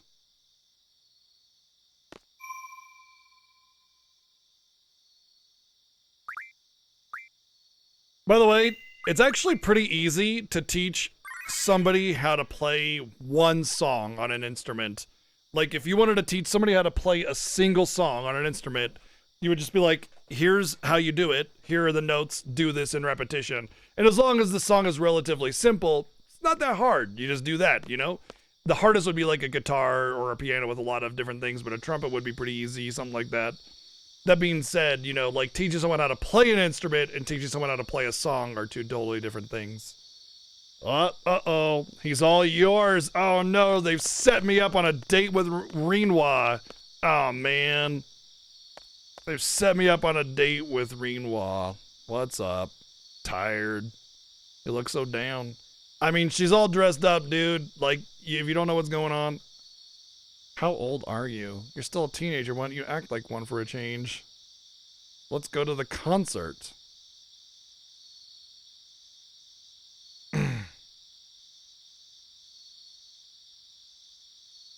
Yeah, holding hands? All right, let's go. Yeah, what if we hold hands? She might get pregnant, you know? Can't bring a child into this world right now. We're at war. Okay, looking good together. I found this place. It's perfect for you guys. It's by the stage. You can't miss it. I left an old magazine there. You can thank me later. Have fun. Just let it all out tonight. So basically, he put a dirty magazine in the spot that we should go and sit. I might be there later with a special someone too. God damn it, Irvine. You fucking animal. Oh. So basically, they're all trying to set me up on a date with Renault because I'm not making a move, and obviously Renault has been flirting heavily with us recently, and so she probably talked with all of them, let Quistis know how she felt, and Quistis and them were probably, you know, having girl talk, and then it led to this more than likely.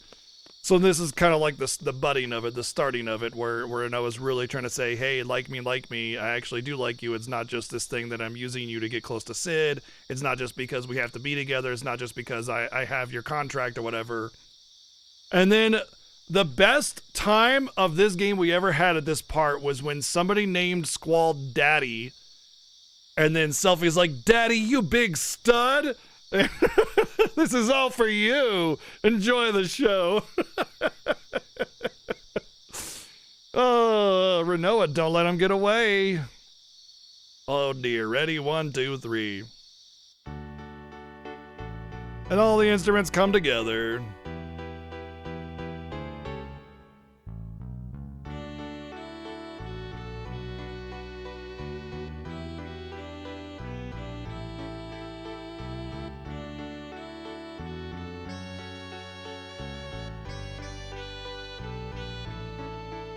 You can even change the view, man. How cool is that?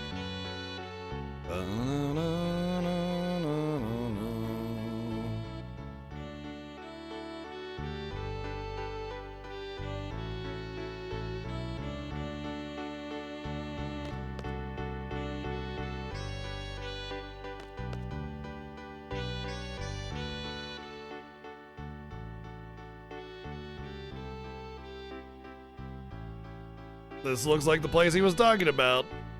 Oh, a naughty magazine. I thought he was kidding.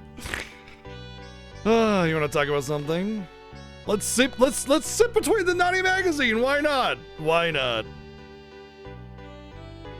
By the way, this is probably the equivalent of the tower with Tifa and Cloud, I would say. Is this moment at night, you know, it's special, it has meaning. The music playing is Eyes on Me, you know. It's about your promotion. Yeah, things are gonna get really tough for you.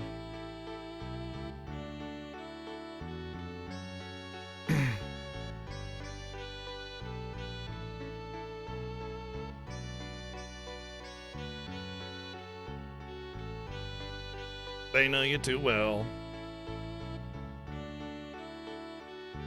When you start thinking, you tend to frown like this. Ooh, she's making a face at him.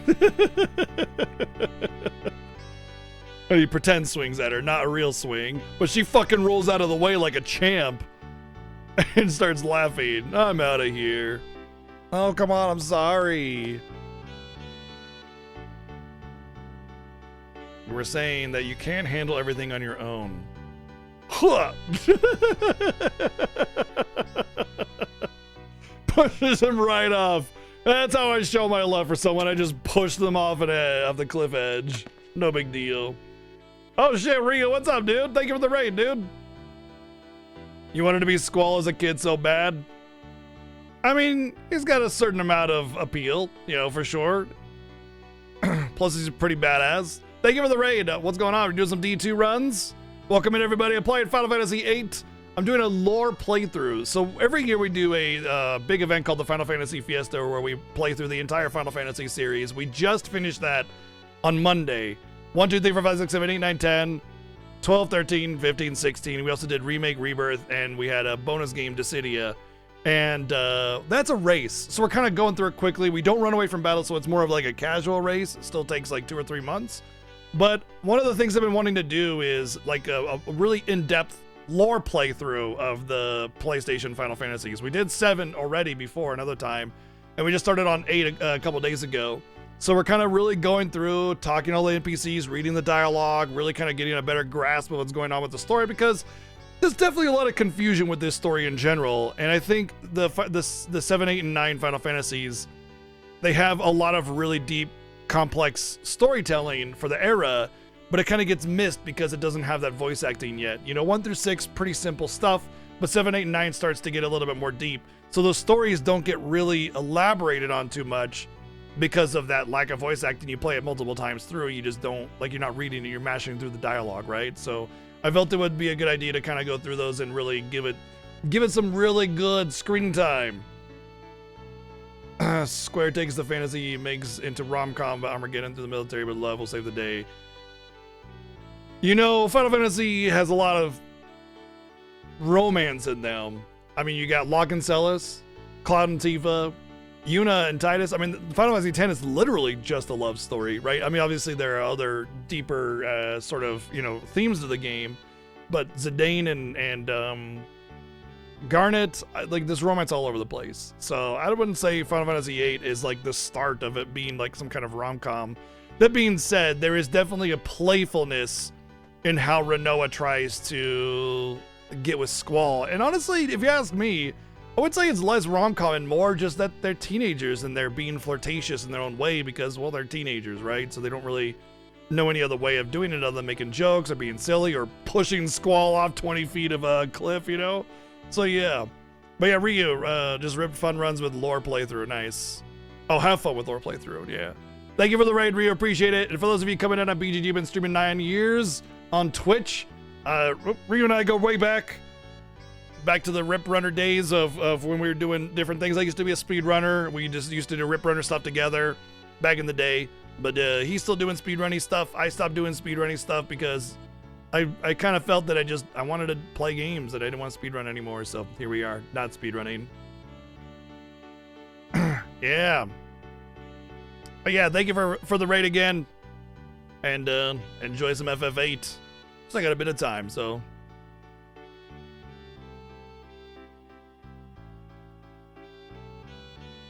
Definitely go drop Ryu a follow, especially if you're into D2 stuff. Him and I go way back, and he's got a lot of fun over there. So definitely drop him a follow if you can.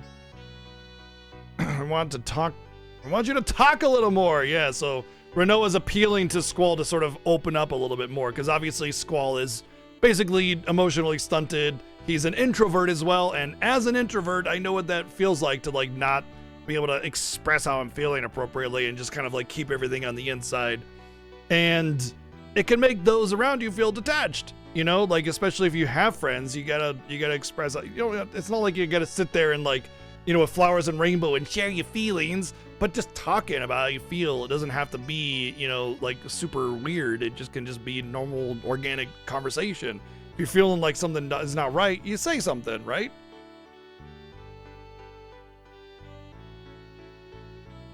Another thing Squall always does is try to put everything on his shoulders. He tries to do everything. He knows that he can get the job done, so relying on others means that, he's dependent on them, and they might not get the job done, and that becomes a hassle to him. And I understand that aspect too, because I know a lot of things that I know I can get it done. I'll just do it. You ever do group projects in school? It's like, I can just do this. I know they're gonna suck at it. I'll just fucking do it myself. Don't worry about the group. I was the freaking sucker in a group project that would just do all the work, and they would just do nothing and then get a passing grade because of my hard work. But, the point is that I get that, like, knowing that you could just do the job right, so you just don't worry about them, I'll just do it.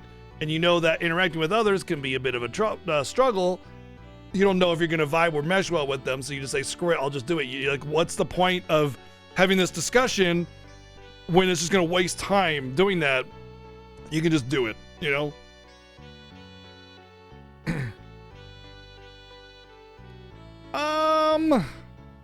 don't know. I don't know if that's right. Like, I just don't think he's had time to stop and think about his own feelings. He's probably looked at Renoa, maybe got a pitter patter or two, and just said, whatever, I don't have the time for this, and just moved on. Not to mention with Renoa, she kind of gets on his nerves a little bit. He hasn't really stopped long enough to think about how he feels about anything other than doing his job, In fact, like you even kind of see it when he's like kind of rolling around in his bed. Like that's like the first real time that he's had any kind of time to stop and think about like how he feels and what he wants, and he even stops himself from thinking too much because he's like, what if I leave Seed, then I won't have to do what they tell me? No, I can't do that. No, what would I even do if I didn't have Seed, right? So he really is more obsessed with his work, and he's been raised a child soldier. He only knows one thing, the mission, the orders, right? So he doesn't know what he wants out of this. And yes, hormones are a thing, and they kind of take priority over a lot of stuff, but there's also like having hormones, and then there's like having hormones and freedom, and that freedom is what lets you like actually act upon it rather than just be like, whatever, I can't deal with this right now.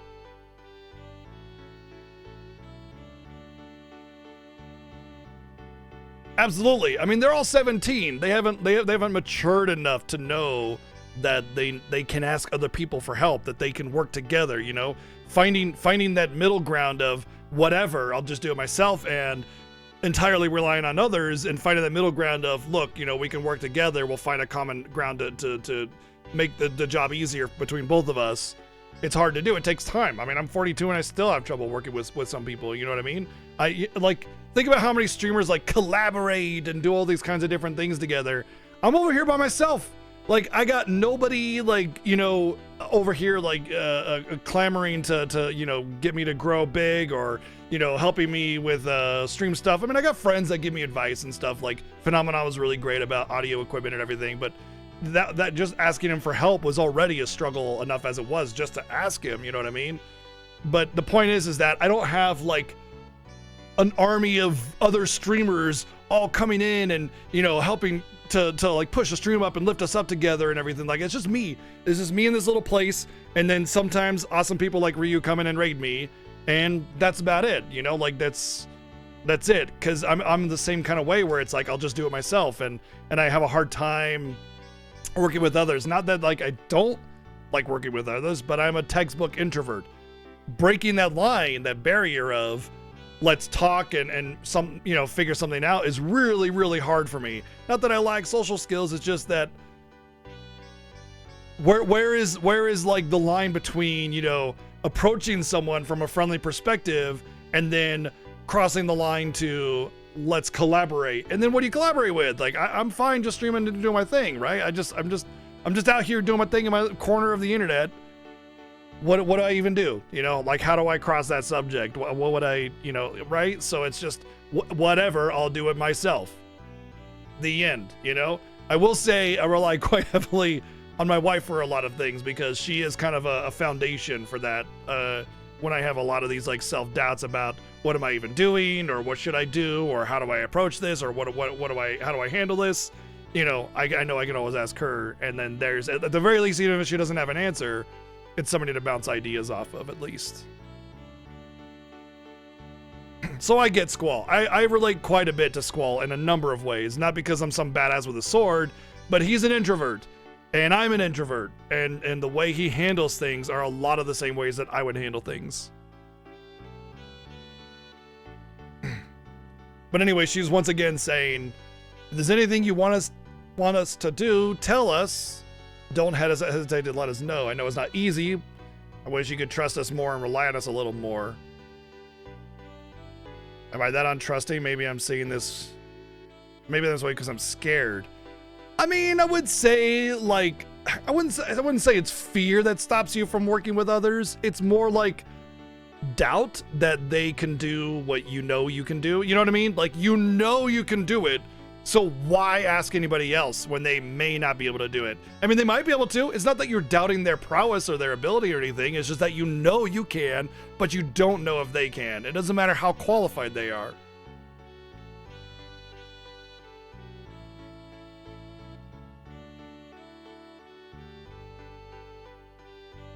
Feels great to have friends that believe in you, and adults you can rely on. That's why it's so dangerous, especially if you become used to it. He doesn't want to become reliant on others. Someday you're bound to lose everything. Everyone around you will be gone. Then what are you left with? Nothing. Nobody. It's so miserable. So basically, he's maybe there is a measure of fear where if he relies too much on people, then they'll be gone, and then what will he do? He has nothing, and since he's relied on people so much, he has no way of getting anything done, which of course is ridiculous, and only a child would think that way, but it's a good thing that Squall is a fucking child, because that makes sense that he would think that way. I'll never want to deal with that again. Again! Oh, man. What's going on?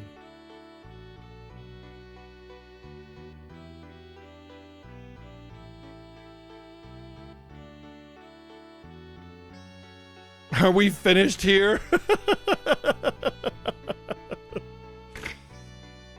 I love this piece, but it's been terrible for the last few minutes. What's wrong with them? Okay, I'll see you later. Bye.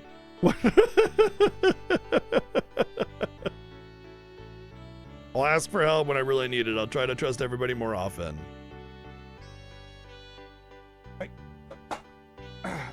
cat is trying to walk all over my mixer. Hey, buddy. Don't do that. You're gonna mess with all the dials and knobs, huh?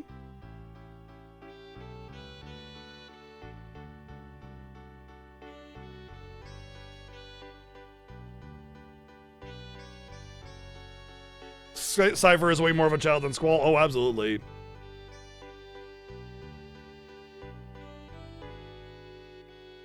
Absolutely. You just want to get the hell out of here. Why does it have to be like this? She's upset because he just wants to leave.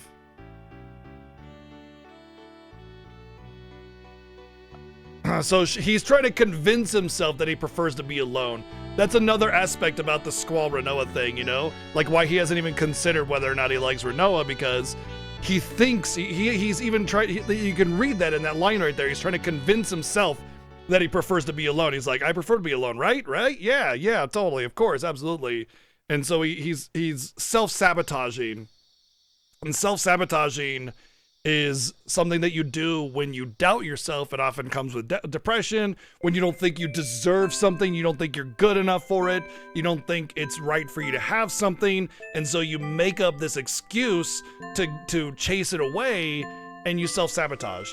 I've done it a lot in my life. Like, okay, when I was growing up, I was petrified of girls. Absolutely terrified. I can't tell you how many times, like, a really pretty girl, or some girl that I thought was really pretty anyway, or really cute or whatever, was into me, and it's just like, I chased them away for no reason.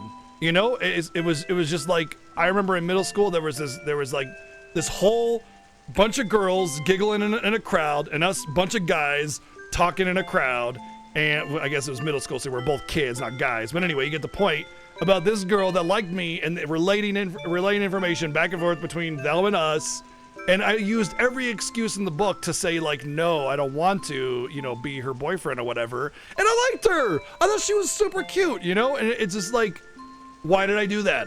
You know, did I think I wasn't good enough or something, or I don't know how to handle girls, so I don't really, you know, want to have to deal with that. It's one of those things where you make a judgment decision, and this is also an introvert kind of thing, because as an introvert, sometimes you just need time to like figure out where it is you stand on those kinds of things and how to go about it. And so the first reaction is to just say no, and then you'll figure it out later. I'll figure it out later. And it's like years later before you go, oh shit, oh, I could have just done that. Well, damn, you know, and that's part of self-sabotage. There was probably a good 5 or 6 times throughout my entire life where I've had almost that identical scenario. Maybe not with like the crowd of girls talking or whatever, but anyway, you get the point. And that self-sabotage also comes in when you feel like you're not good enough. Maybe I thought I was not good enough. Maybe I thought I wasn't capable of handling that kind of situation. And Squall probably thinks that way as well. He probably thinks, I'm not good enough, I don't deserve it, I prefer to be alone, it's too hard to figure out other people. Any number of bullshit excuse that he uses to self-sabotage himself into denying even considering the romantic aspect with Renoa.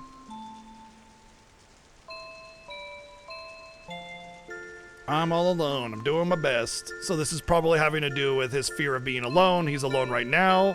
I'll be okay without you, sis. So I guess he had a sister or somebody that he referred to as sister. It's also really important to note that, like, this is a Japanese written game. So in Japan, there are, like there's a kind of thing like a blood brother or like a non-family sibling kind of thing. It's a little bit more common to call somebody not your family a sister or brother because they act like that. You know, you might tell your friend, you might call your friends bros, but you would never call them your brother. You know, and in Japan, there is such a thing as, you know, referring to somebody non-family related as your brother or your sister. So it could be one or the other. I'll be able to take care of myself. So this is the start of his self-reliance, apparently. That's probably what he's remembering, or something from his past that we just get to have a insight on, where he became alone and became super self-reliant and refused to let anybody else in. So he's closed off now for those reasons, because he was abandoned, probably? I don't know. I ended up with a better lady at the end. Oh, shit, dude. At the end of the day, RPG Vita, all the decisions I've made from the first day to today, I would make again in a heartbeat if it got me to this point where I get to stream amazing games to awesome people every day on the internet and have the best lady in the world as my wife. So yeah, absolutely. 100% agree. Like, you know, yeah, you life is full of ups and downs, and you find out where you want to be most happy and try to get there.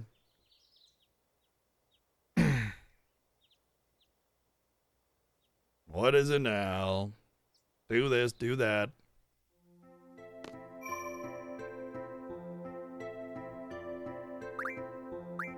Oh my god, 17 hours in this game already, dude. We should be done. We should be watching credits right now. 17 hours. That's how much we've been talking about the story and lore about this game. That 17 hours is the time we should be finished with the game. We're on disc 2.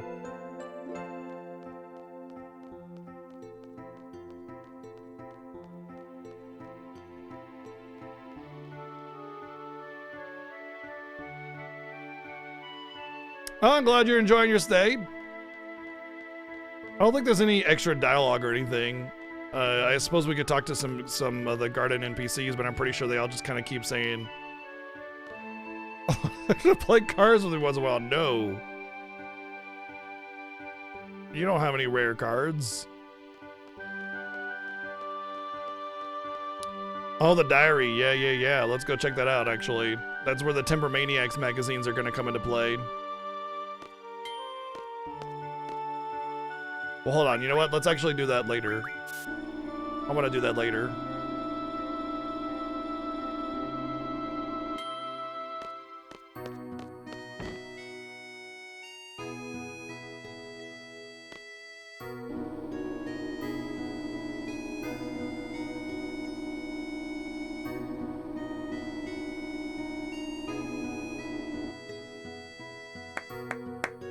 Oh, greetings, Commander. Golf clap.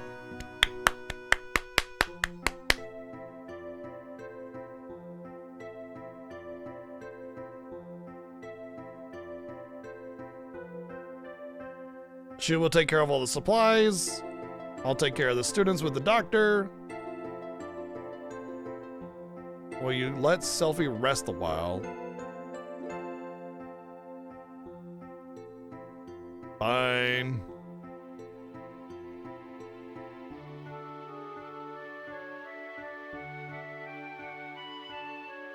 The garden's ready to go anytime, and he'll be piloting the garden. That's the guy that graduated from with us, Nita. Why don't we go back to Balam? Balam may be their next target. It's the harbor town, just like Fisherman Horizon. Oh shit. So we're going back to Balam because we think it might be their next target.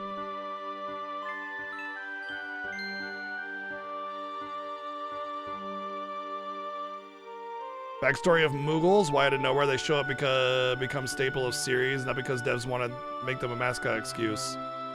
Moogles, actually I know a lot about Moogles and where they came from. You know the beavers in Final Fantasy II? Guys speak beaver.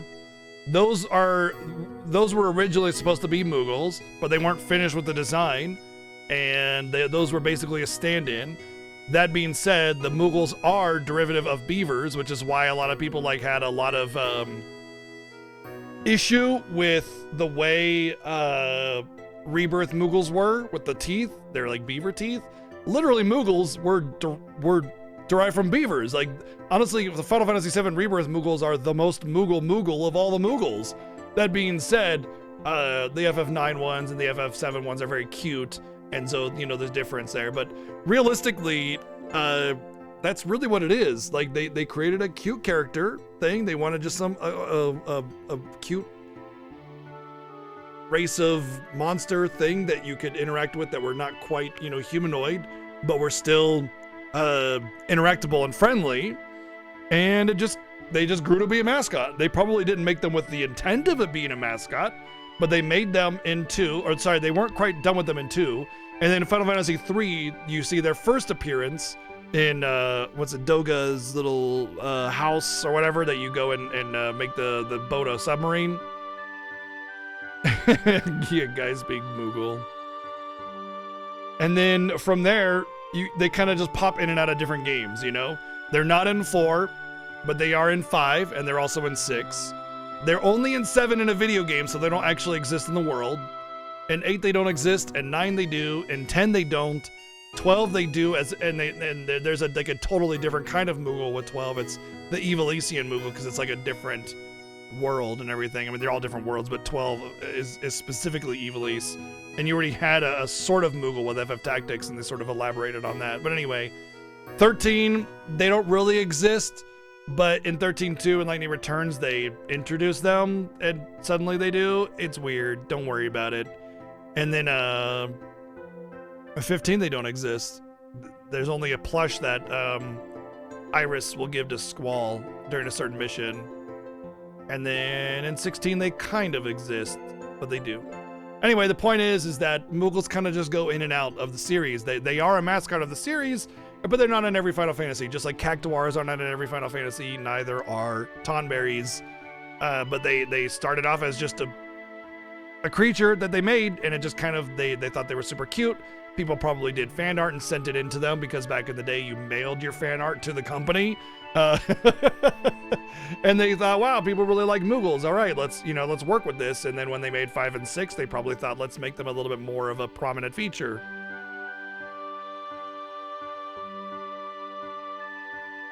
By the way, Final Fantasy II is the first Final Fantasy to have chocobos. Want to hear something fun?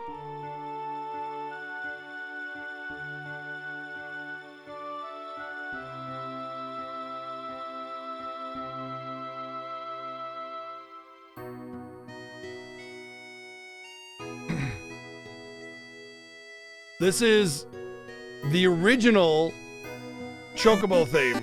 This is the original Chocobo theme from Final Fantasy II, not Super Famicom, the regular Famicom. So, original Final Fantasy II Chocobo theme.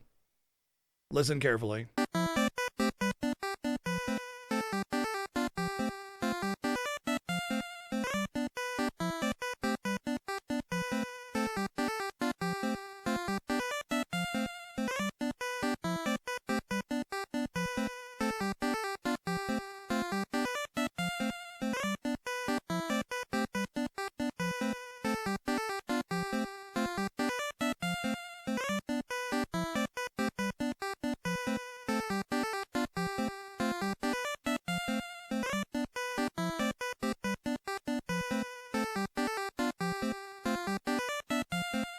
Yes, this 10-second loop is everything. That's it.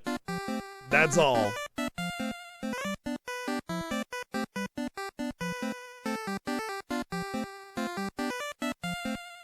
Oh, 8-second loop. Not even a 10-second loop, an 8-second loop.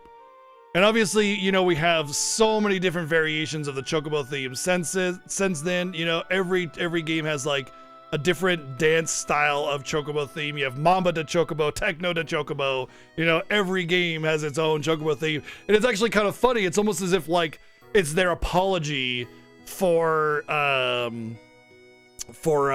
do you call it? Not having a complete Chocobo theme in Final Fantasy II. Because you get such a variety of Chocobo themes in every new Final Fantasy game. It's always a new, like, dance music style of Chocobo theme, you know? It's really weird. I like it. I like that. It's like, you know, you can always look forward to the Chocobo theme every time you get a new Final Fantasy. You ever found the Chocobo in FF2? It's just south of Kashua Keep, like directly south of Kashua Keep. There's a Chocobo forest there. It can take you all up and down the entire area there.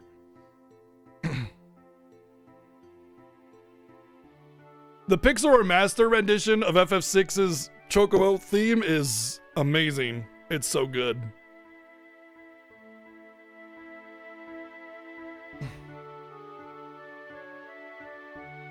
You need that kick in, right? It never goes da da da da da da da da da da, right? It just never stops. But yeah, so FF2 was the first Chocobo. FF3 was technically the first Moogle. But there isn't really any Moogle lore beyond that, other than just like, yeah, you know, they tried to make a thing and then it became a mascot. You know, you wanna say not the whole mascot thing, but There isn't. So they were trying to make Squall give a speech about his acceptance as commander, and he's like, cut the mic, and of course it went over air on everybody, and Renault was in there laughing. And we're gonna keep Renault in our party this playthrough, I think, just because of the lore implication. Oh god, do I have to set up the GFs again? Oh, the pain! The pain of GFs! Oh well.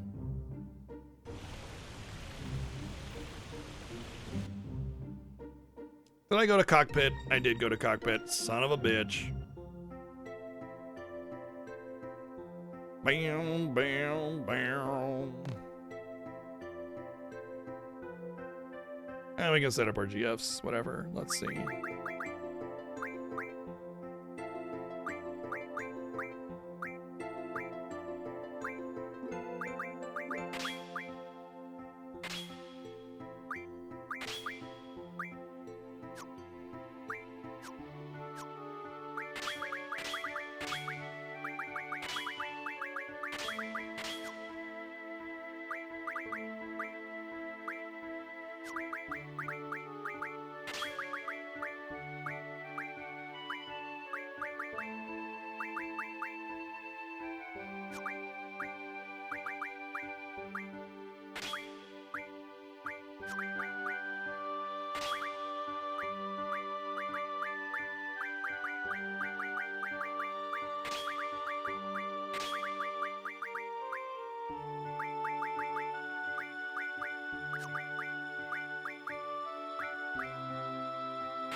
You don't understand the battle system? I don't understand. What's not to understand? Hit enemy, kill monster, win.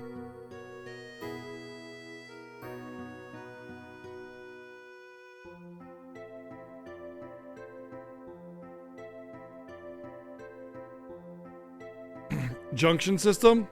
Makes no sense? No, it makes perfect sense. Here, I'll show you. Every GF has a stat junction of some kind. Oh, I gotta set this somewhere else. So if I junction Quetzalcoatl to anybody, they can junction HP, Vitality, and Magic. All right.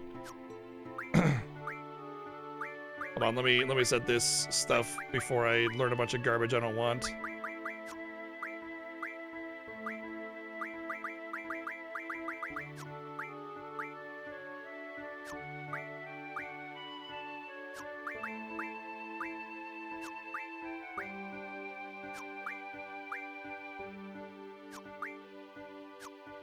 All right, so we'll use Zell as an example. I'm gonna junction a bunch of GFs. So I know I said that HP and Vitality and Magic with, if I junction Quetzalcoatl, you can see those light up right there, right?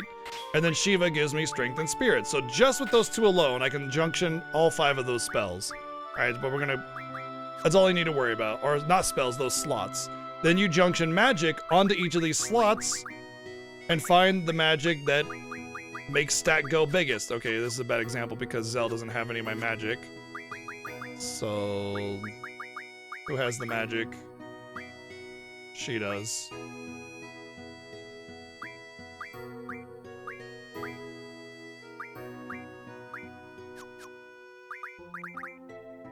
Okay. So if I junction Cure, my HP goes up to 817 with 13 cures. The more quantity of the spell it has, the more stat it gets. The higher tier of the spell, the more stat it gets. But more than that, the more the spell fits it, the more you'll get. So if I want to get a lot of life, I would want a high level cure spell, right? Because healing magic gives you life back.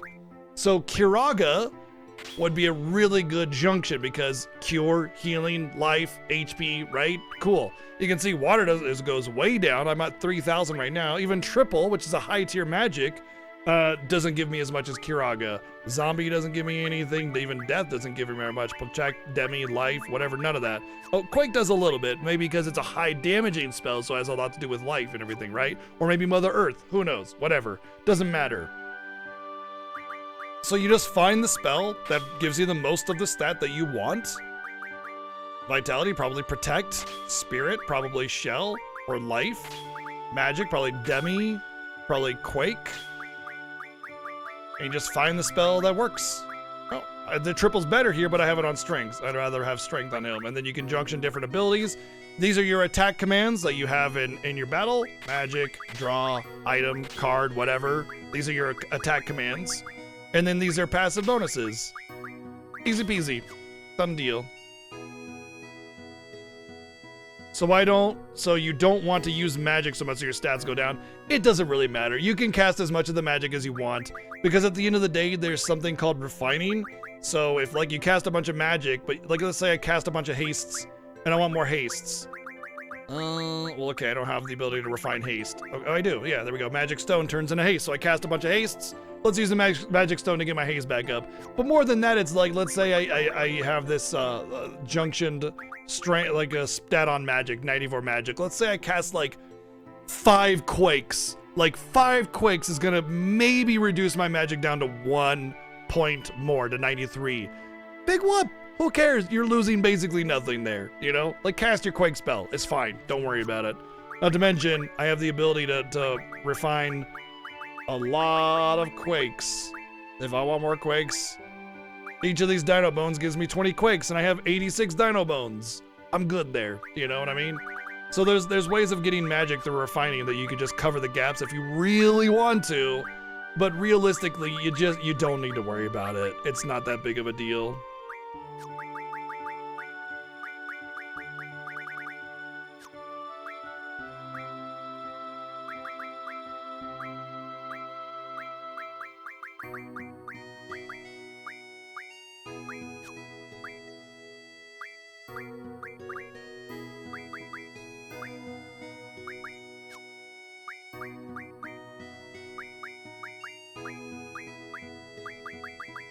Two Aura Stones from the circlet I stole. Oh boy. I mean, realistically, getting 2 Aura Stones is actually pretty legit for some boss if I want to, like, wreck them. But yeah.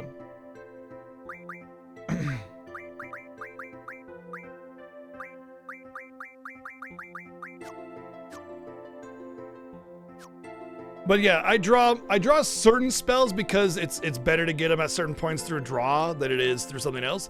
But yeah, the junction system is actually really simple. You equip a GF that allows you to junction certain spells, and then you equip spells to those slots to get stats. That's it. I mean, mechanics more complex and overthink it when you need it to be, yeah. That's fine. Honestly, I've definitely been in that situation before where you overthink a thing and it's really simpler, a lot more simple than you might think, yeah. You know, I used to date somebody that, like, when it came to really complex stuff, she'd get it really quickly a lot of the time. Not always, but a lot of the time she would. And then something would be, like, smack dab in front of her and just totally would not get it at all whatsoever. So, you know, it happens. Sometimes we overthink stuff.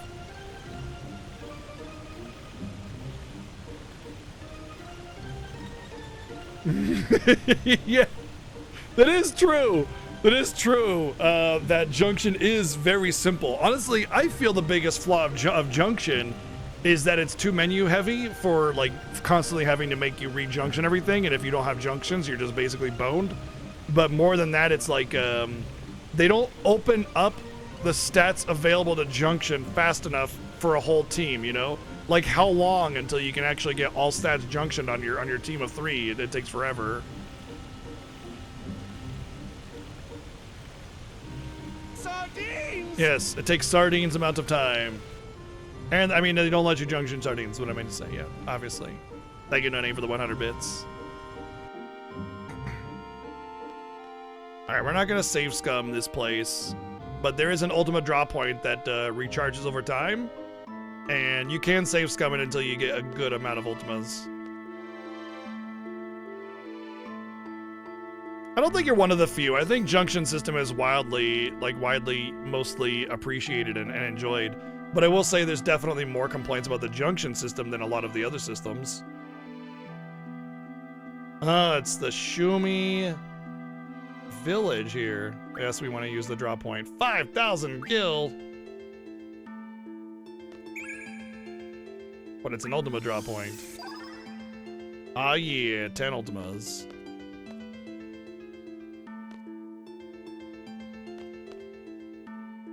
Talk to the person on my left. Talk to the person on my right. Talk to the person on my left. Talk to the person on my right.